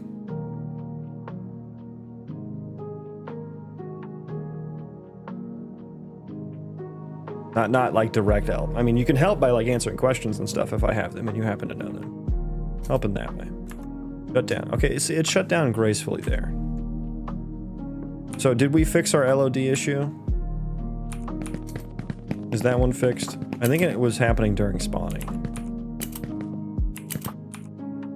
Okay, so this is now fucking happening. Again with the mass shit. Like, what the fuck is mass doing? I have nothing to do with mass.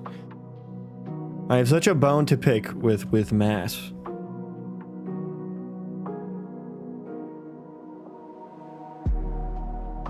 What the fuck is mass doing?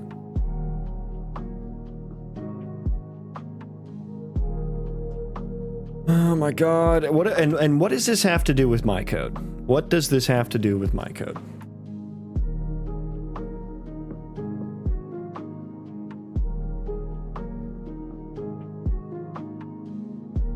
It's that fucking mass editor subsystem, Elliot. The thing that I posted about in that Discord channel and got like elitismed into oblivion.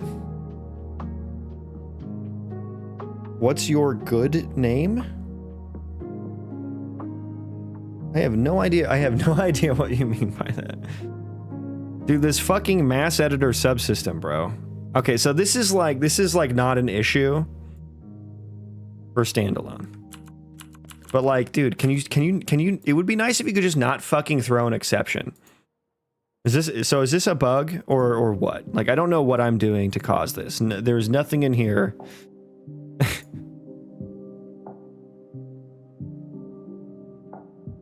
There is nothing in here that is my code. So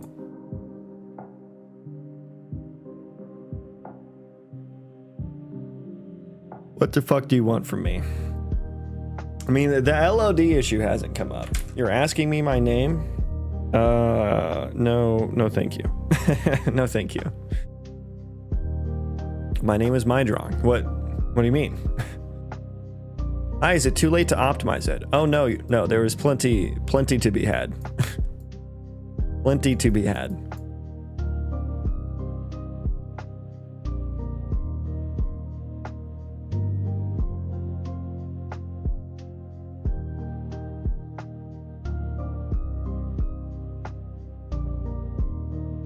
Are you passing anything into an argument?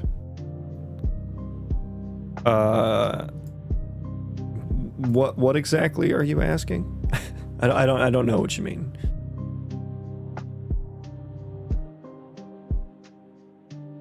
I guess let's keep trying to see if we get this LOD issue to pop up, or if the move semantic, if the changing to forwards fixed it or not. It's an interesting side effect. I'll have to like keep that in mind. Dude, what is going on with these timers? Like what is going on? What am I fucking doing? That's such a bad thing. Elliot, your move semantics have broken my code. And what is ticking? There's a timer manager. But like what, how do I tell?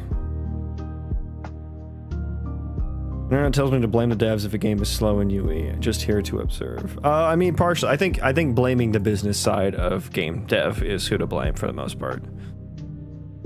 It's all broken threads everywhere. I'm not running anything async right now. So like, this isn't my fault, right? Right, Anakin, right?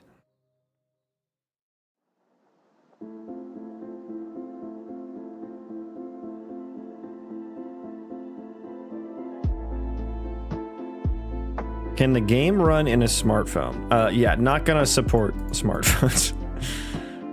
Not gonna support smartphones. That sounds like a horrible time to actually write.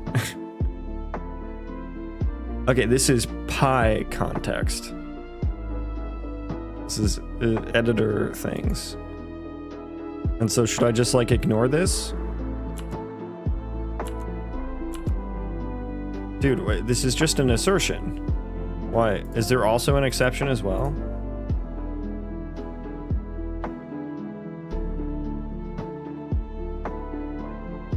Will remove timer assert currently executing timer. Remove timer. Due to fail before execute.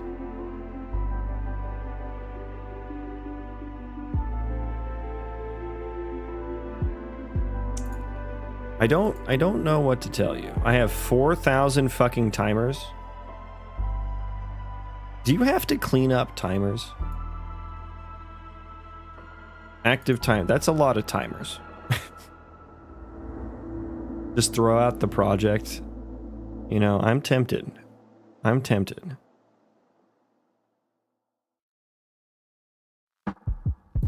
What is will remove? What is this logic here? Oh god, you haven't. What, on the timer cleanup? Okay, time to figure out if I'm doing it right.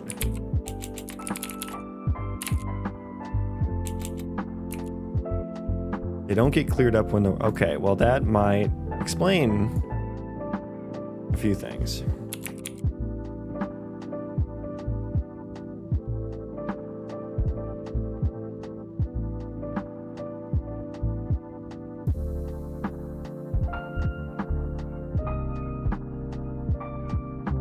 There's no way that's not the only timer manager I use.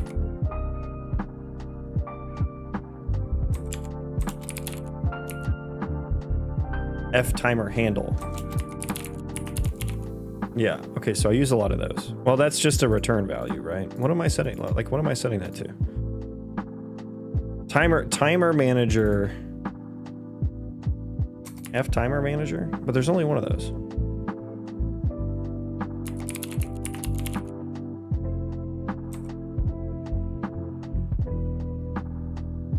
Get world, get timer manager, set timer.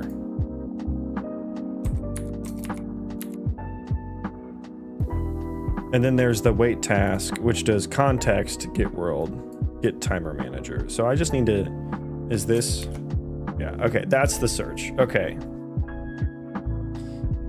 They're in the game instance. Yeah, I don't know. I never knew you had to remove them. What, like this? Like clear timer? Like I have to do that, but like all the time. They can be really unsafe because if you just bind them to raw functors like lambdas, there's no checks for validating the calling context, and you'll call some lambda on a stale object after the world gets changed. They're bound to U objects. It's sort of okay-ish because it will validate the U object for if they're bound to U objects. You need to get timer manager, clear all timers for objects. What, can I just do that on like game instance destroy or something? Like, can I just do it like a...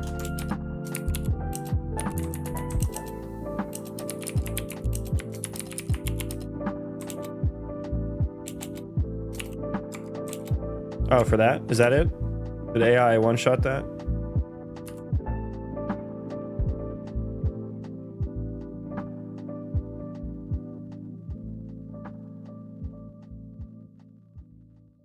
If they're bound to U objects, it's sort of okay-ish.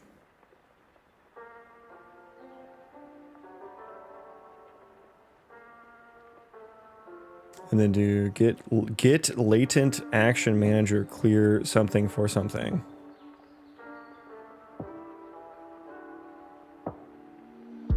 Okay. You have to do it when the U object is destroyed.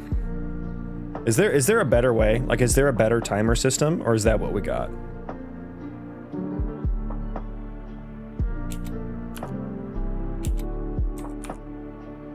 This is what I found out that works. And I don't want to do that. Why doesn't the timer manager handle that?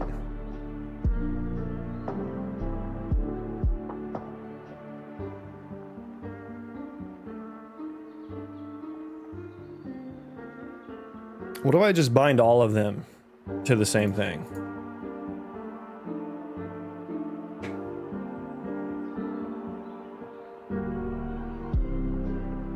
Why can't the...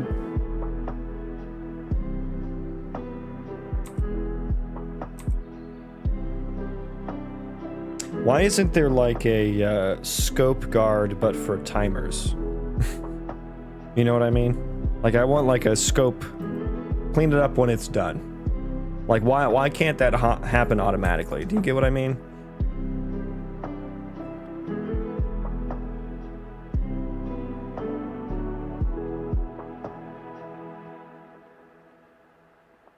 Clear timer.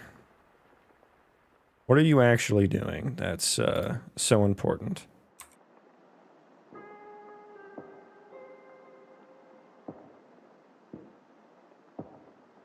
Bro, how can I access dark web? I think if you just scroll far enough on YouTube Shorts, you'll find it.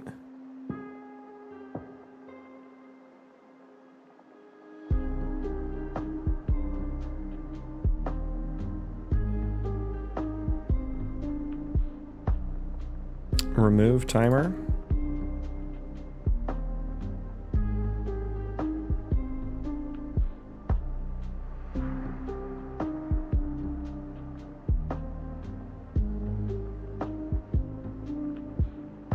Timers.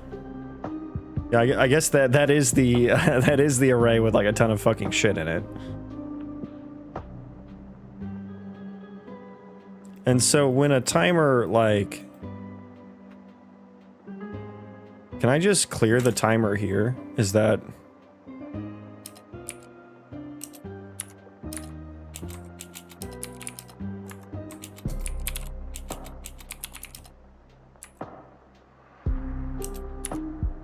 So why does this timer manager system feel like not very useful then?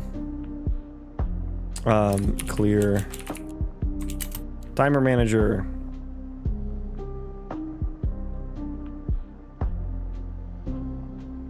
Wait, where's the fucking clear function?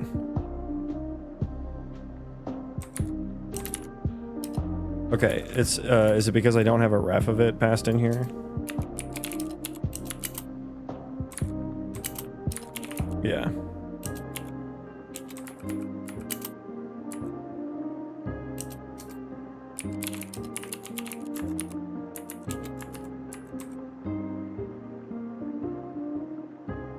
I'm not making any of the timers from an async thread, Elliot. This is all on the game thread right now.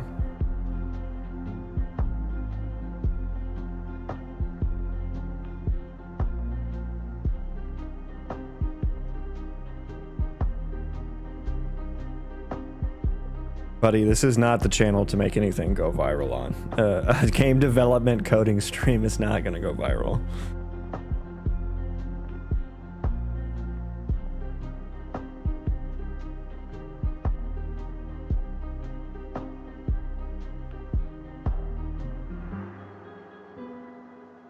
It will clear when it's executed because you're not looping it.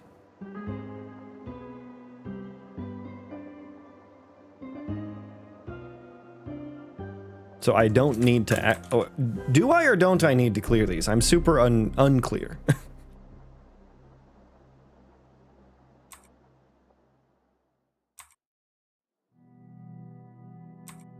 Kernel set timer. So it makes like a delegate with the function.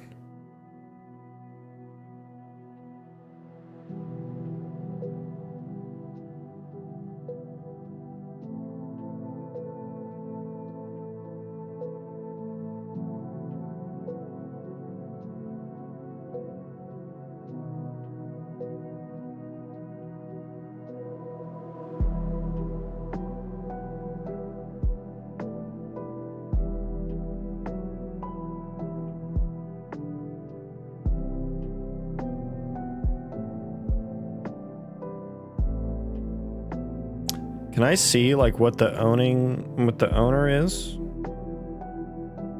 I would like to see that information.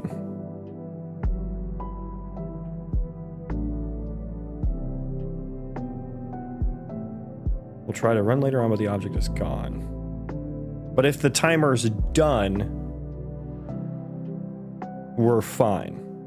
Right, like that's, I guess, the question I have. You only need to clear it if it's stopping prematurely.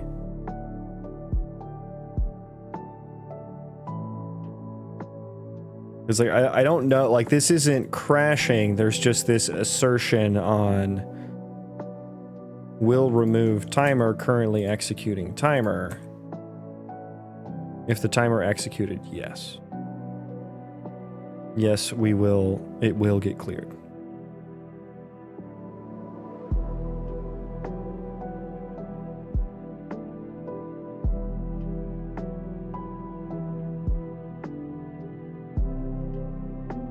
I don't know. Let me look at some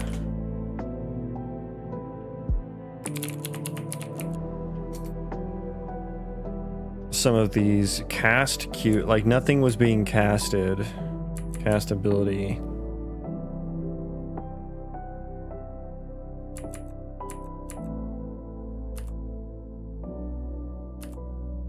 That's all one handle.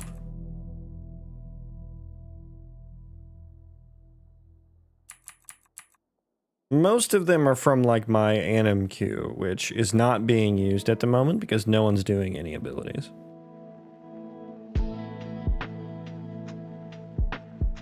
Oh, and I guess I do it automatically on my...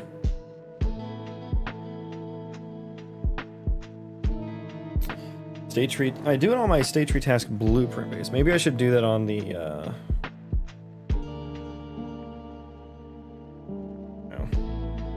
Maybe I should also do that on the parent of this. Like, most of it is happening from abilities, which I don't... There's no abilities that are happening right now, so all of the timers that exist are from the wait for task.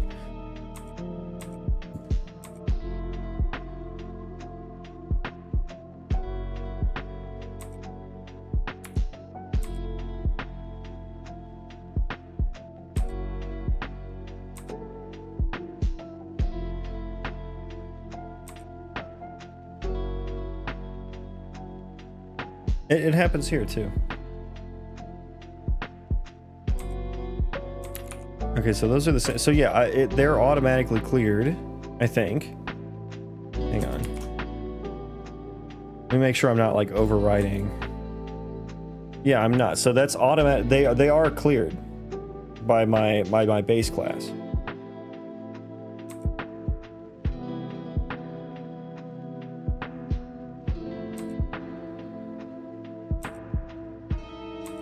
No, no, they're not. Okay, never mind. Wait, what was so the blueprint task is, wait, hang on. The fuck did I write?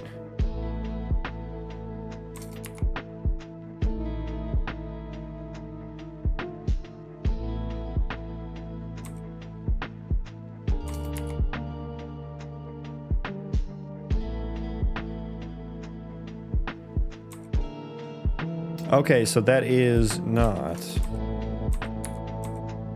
in clear cached instanced data. That is purely a... Okay, so we'll just handle this in the base class. Exit state.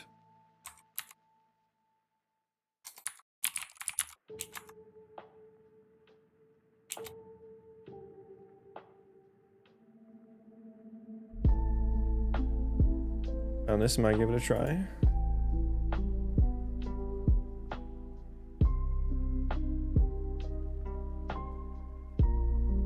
Is this for Lumina?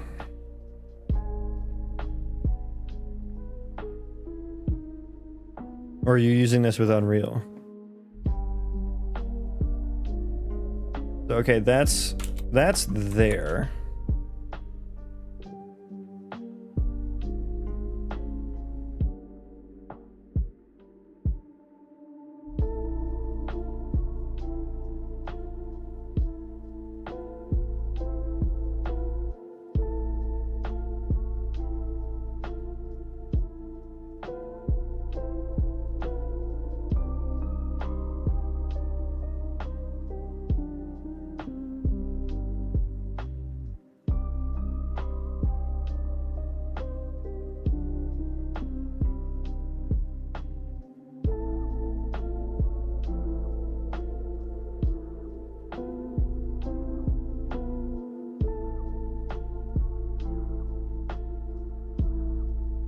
For Lumina, nice.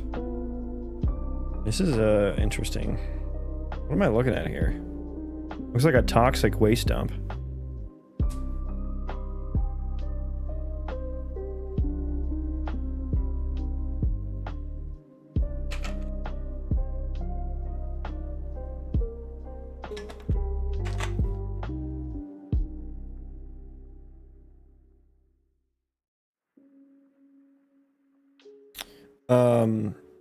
Yeah, I guess we're just seeing if exceptions stop happening. I guess that's what we're doing right now. The answer is no. So this is a new one. This is a fucking new one. What is this?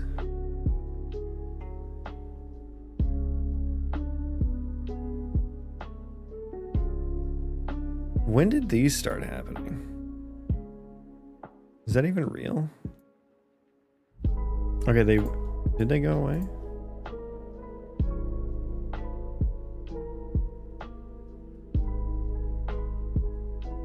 Why is this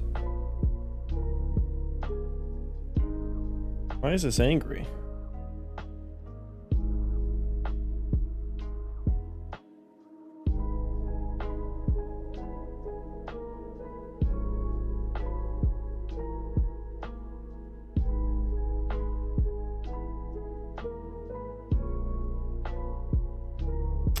This log did not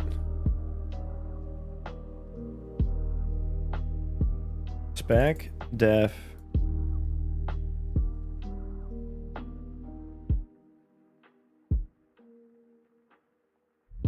why is everything just why is everything being like this? I have values there. What's wrong?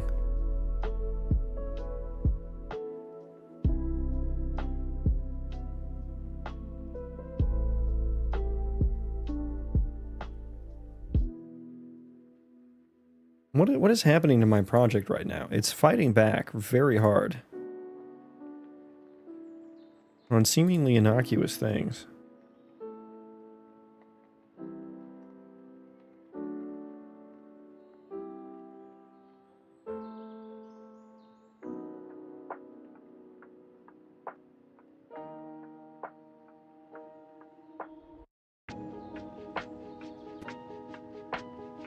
Like, why is there just a fucking log failing? Like, I would understand if there was like incomplete information here, but it's all fucking there.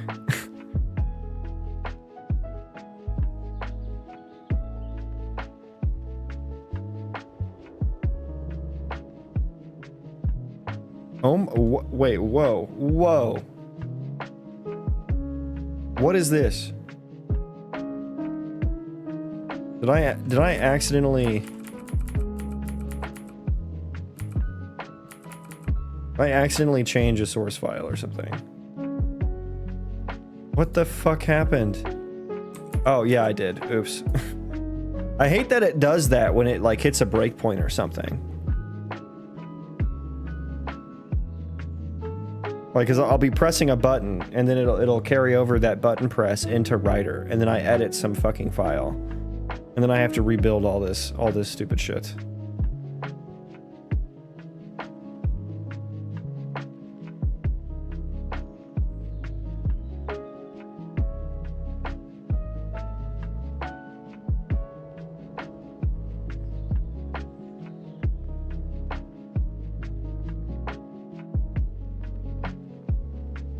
So yeah, now we wait. I'm gonna run to the bathroom real quick while I run.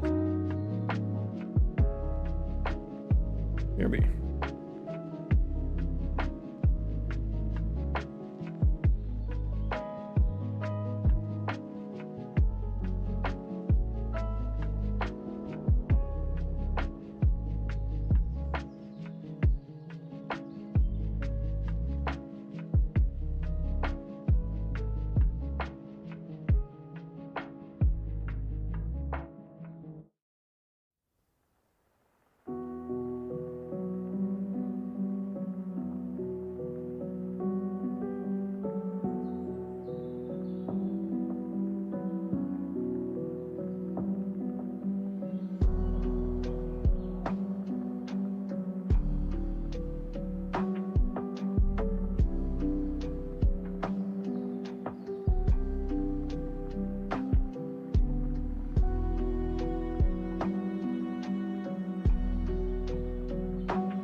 So, yeah, I guess let's just see if it keeps failing. I don't fucking know, man.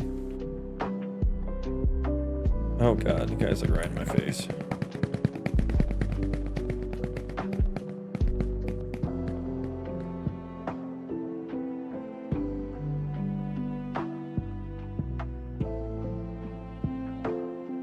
Okay, I mean, running fine. It seems to be on startup that things happen, so I'm just gonna give this a few run-throughs and show doggo face in stream. If one of them comes by, I will do that. So the move temp and forward thing did not help. It did not fix this. It did not fix that. So I think we need to add by copy rather than by reference.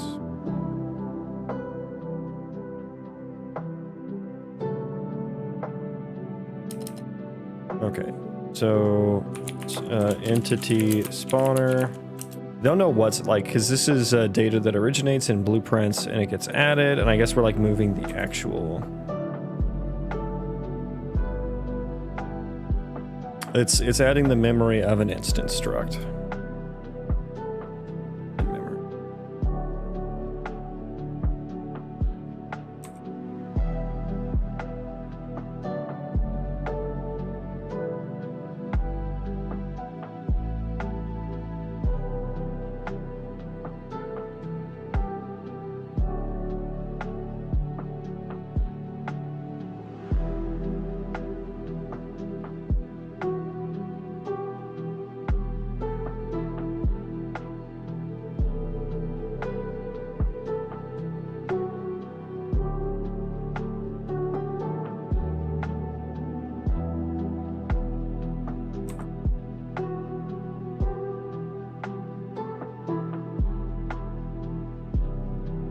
Should I just take in the...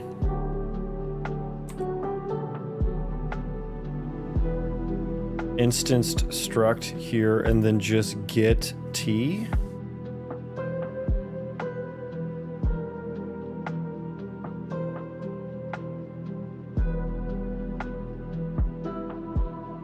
Let's just do T.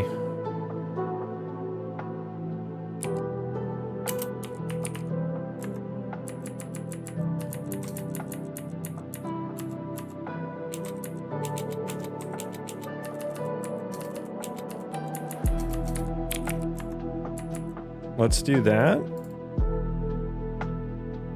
Or no, this takes in, what was I saying? It's a F instanced struct.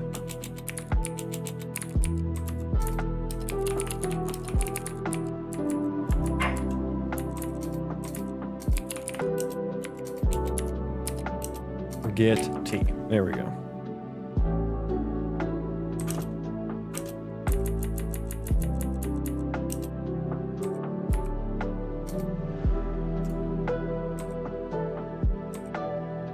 So add function, data instance. Okay, so we need to change that to F instanced struct.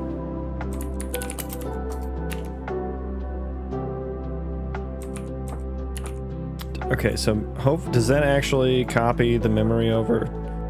I create a new one. Let's try that. So we're adding. I think I need to change that. We'll see what the compiler says.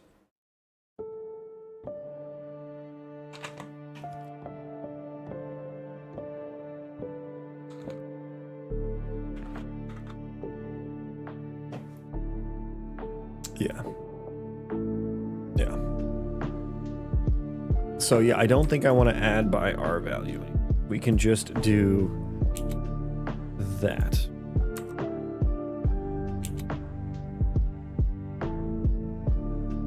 And then we wouldn't want to forward anymore.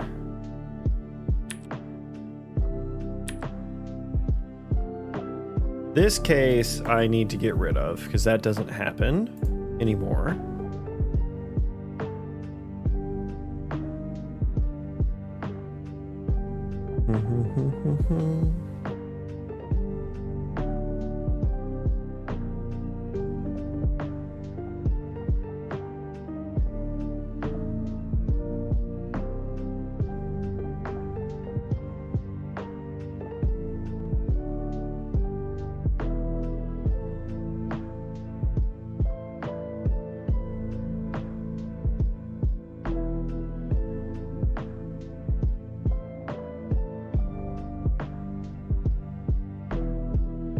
Ah, yes, that will do it.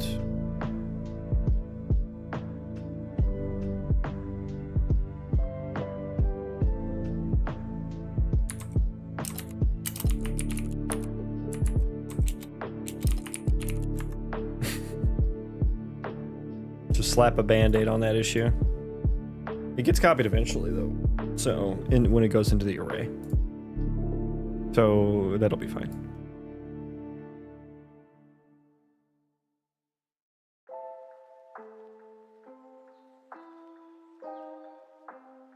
Wait, does it still not like that? Oh no, different issue here. Add entity data. New data.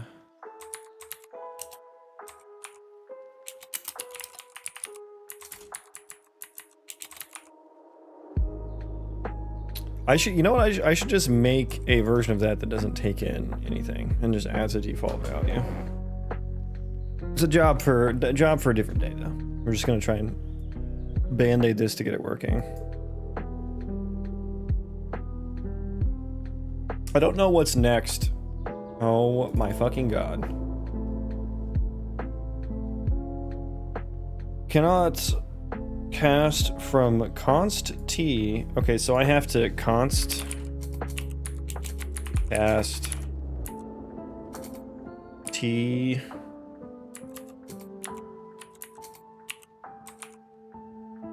Is that what you're saying? It's just because it's not const? I guess I could just, let's not past const here then.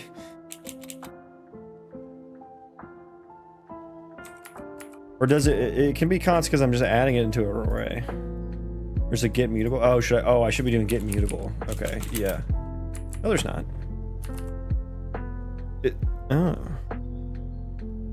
I think it's, oh, because this is const. Yeah, so let's just not const. There it is, yeah. You're right.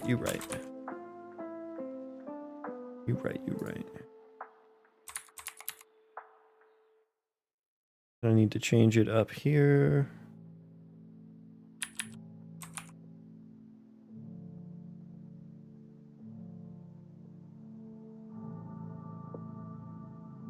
You're still unhappy with me. Because this is const now. Jesus, okay, fucking fine. I have to like forward this through so many functions. I do need to clean up the use cases a lot here.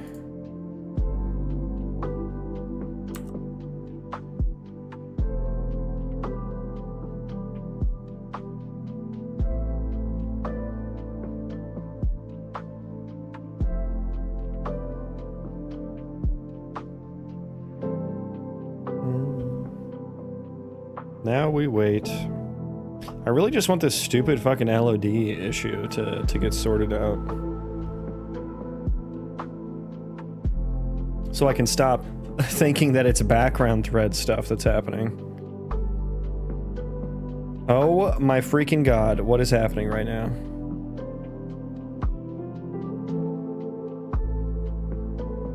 Okay, what am I doing here? Command. This is the command buffer, which I'm not using anymore. Probably because that's const. Does that matter? Add commands.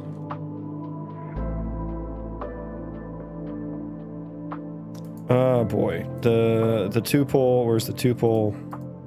Is it just of type T? Const cast T. Move temp needs to not happen, that's the issue.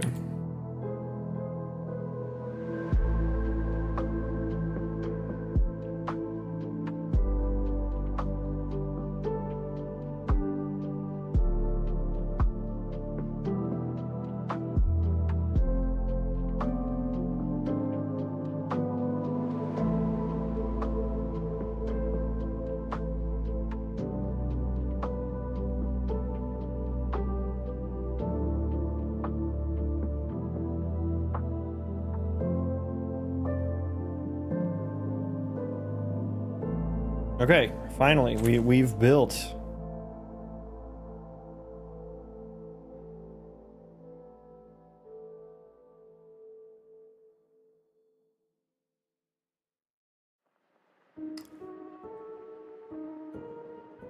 All right.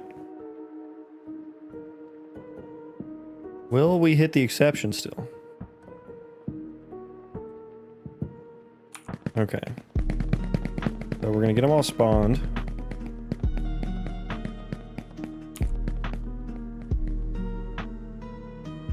Fuck my life. Oh my god. Oh my god. Oh my absolute god.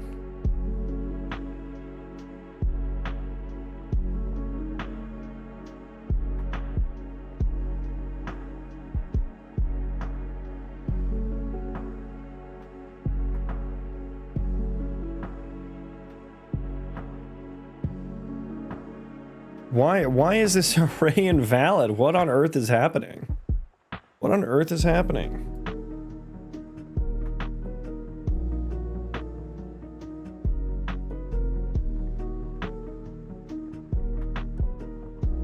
What's the next move here? I have add commands, or no, go here. Add function. Add entity data, don't pass in a ref.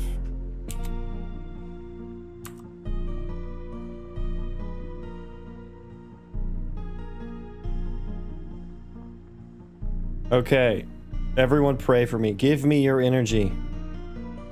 Tim Sweeney, save me, please.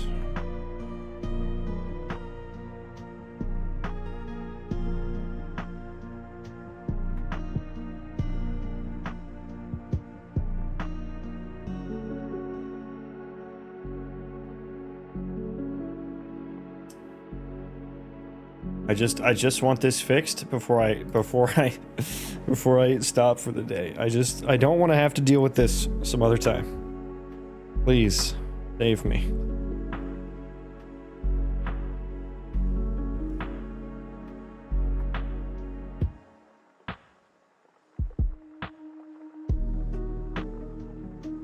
Now we wait. Elliot, does your project take this long to fucking compile sometimes?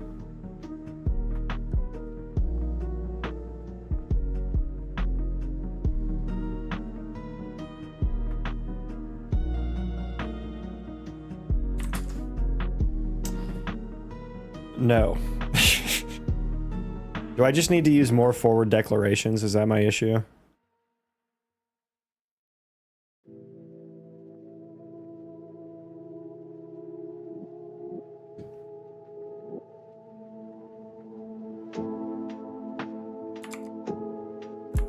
Okay, let's see if this issue is fixed.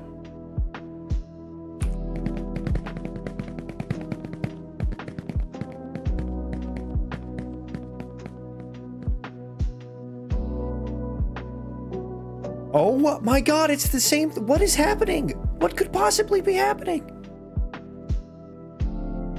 I probably turned off, what is it, the build dot something or other. What's the fucking file? The build file? Build.cs.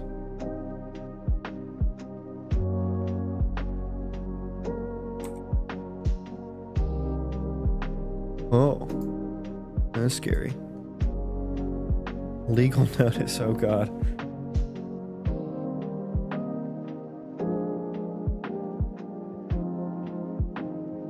I've removed all the API things like you told me to. Isn't there like some setting for Unity files somewhere?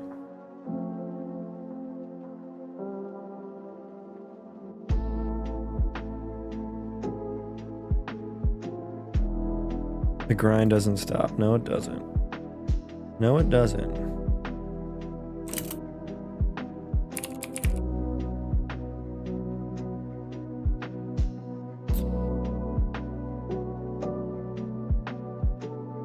Use adaptive Unity build.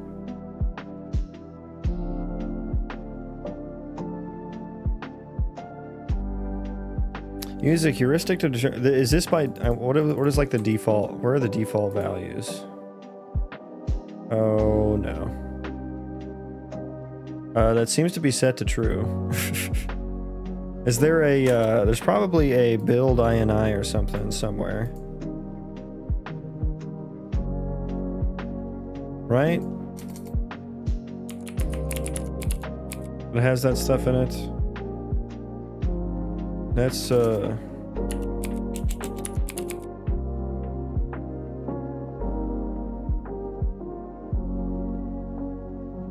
where's the fucking it's default something, right? Default game.ini. Okay. Is there settings in there or anything? Packaging.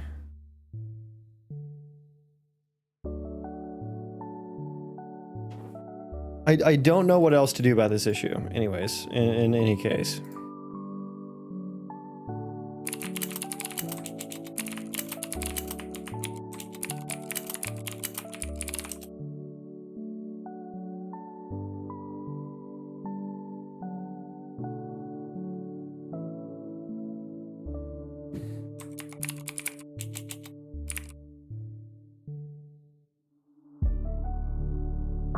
Yeah, this is what I found.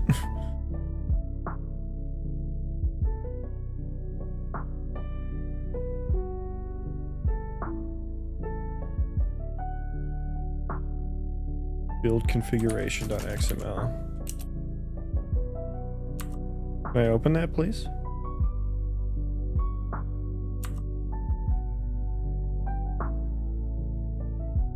Where is that supposed to be located? It's in like the engine settings. Oh, user app data. Can I do that here? No. Okay, I'll have to look into that later. See what there's some Unity build settings probably I can change. But back to this issue with that fucking LOD data just being invalid.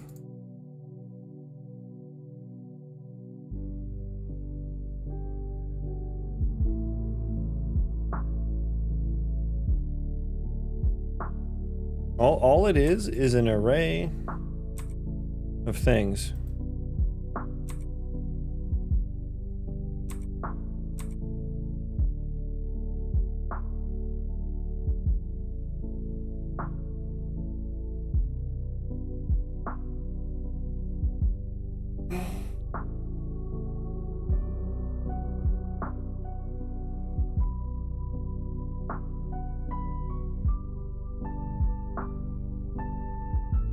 I wonder if I should just like delete it.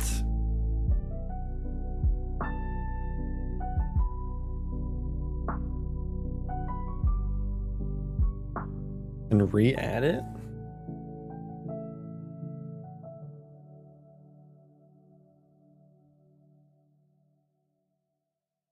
How do instanced structs handle nested structs?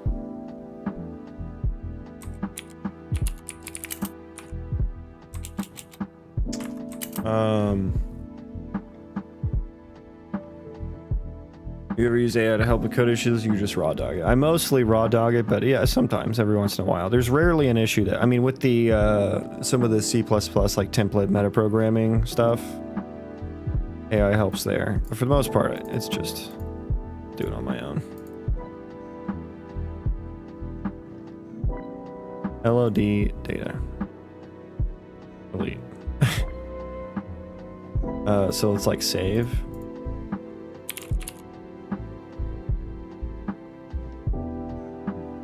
I forgot what I was supposed to set this to. Avatar entity data. What was this? Like 1,000?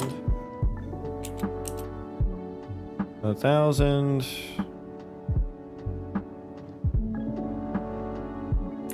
Oh. Is that 12,000? That's 120,000. Okay. Save. Close.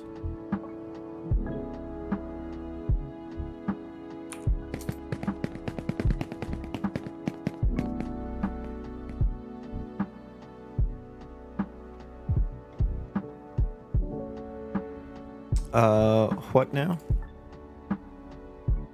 Okay.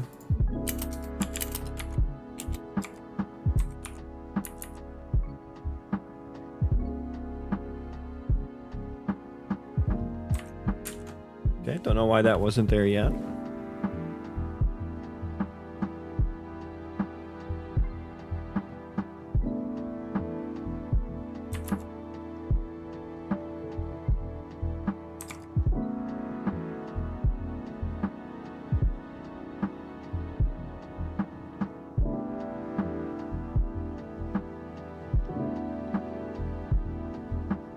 Okay.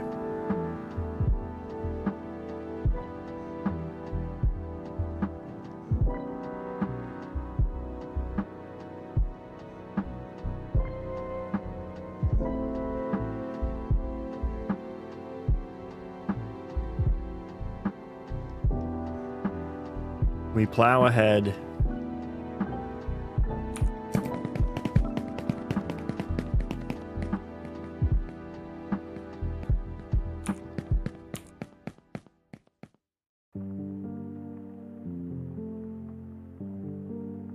Okay, so far that's good. Try again.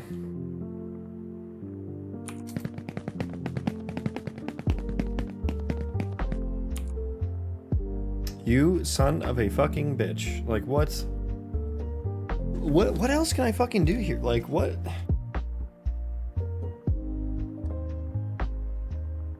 is happening? Okay.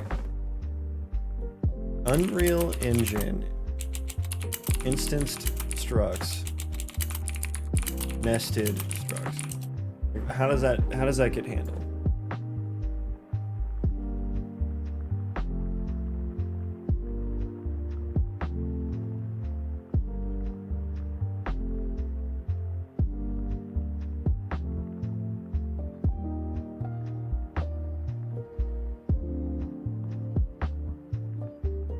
I don't know that I'm seeing anything that's like it doesn't handle that. Nested struct arrays or something.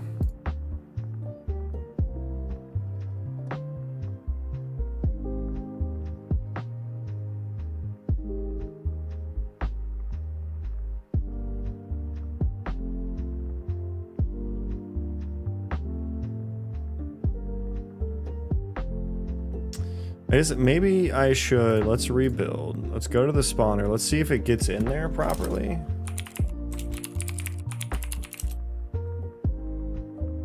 So breakpoint that.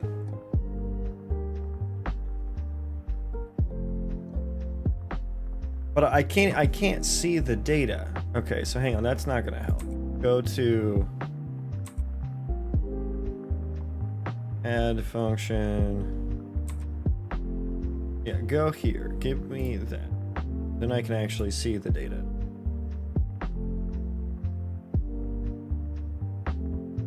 We'll see if it gets in there properly. I mean, it has to for some of them because it runs for a while, right?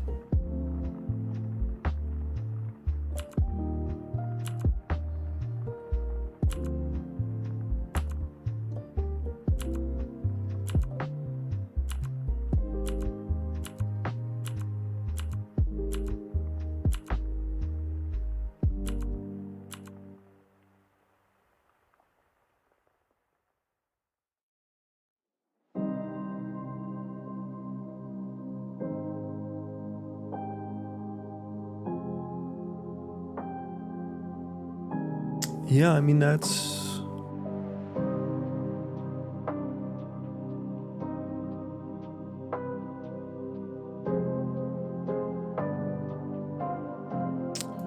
Is just breakpoint there?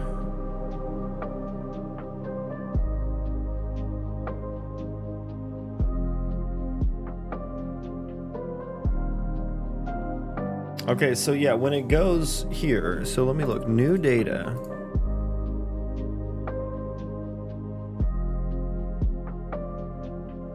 It's invalid right here. Why does that happen? It's not initial, it's like not copying it over properly.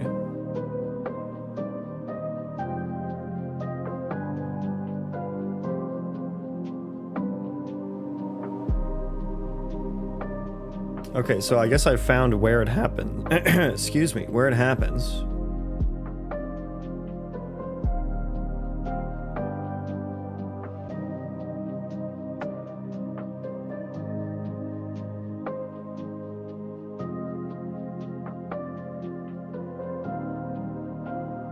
Should I in place?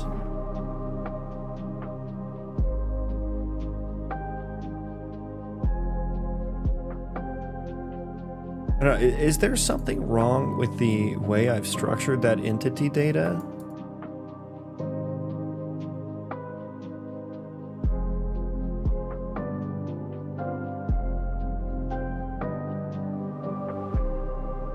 Is there like a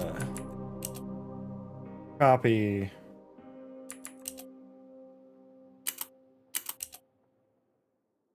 Oh my god.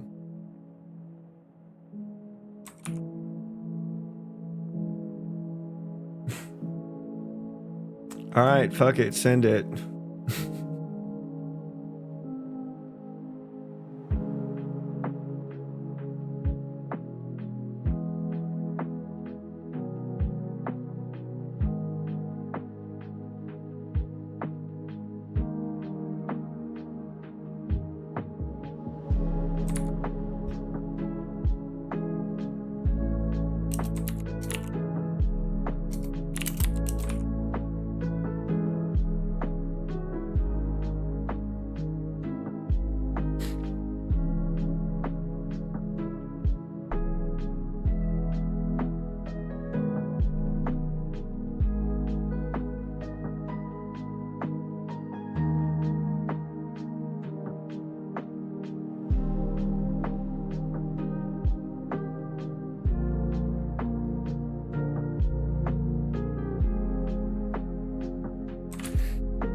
Okay. Yeah, so we're gonna skip forward until we get to LOD data, which is gonna be several. Here is LOD data. It's still invalid. Why isn't this array getting like fucking copied? What is wrong with this array? Does it have something to do with like blueprintability?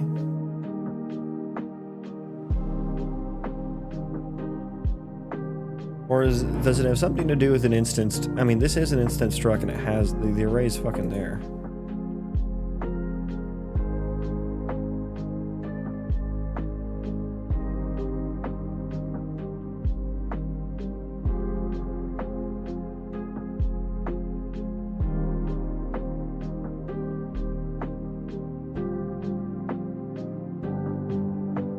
Should in place happen? Probably not, but we're gonna try it.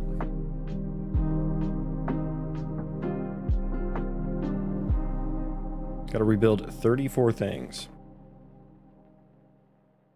I might call it here. I need to hop off anyway. I was just really hoping to get that figured the fuck out. I'll have to, it's not gonna be very entertaining, so I'll do it offline. Who can I send you guys over to? Let's go hang out with Shawnee B. We haven't raided him in a while. It's been a while since I've seen him on, actually.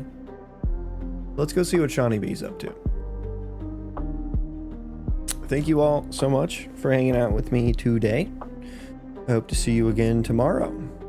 I should be in for another stream tomorrow. And Monday, no work on Monday, Labor Day. So get a nice stream in then as well. Hopefully I get this issue sorted out before either of those. Yeah. And then I need to, yeah. And then we're going to do just more refactoring and optimizations. So that's going to be so much fun. Super fun. But yeah. Thanks everyone. I'm going to send you over now. So bye. Bye.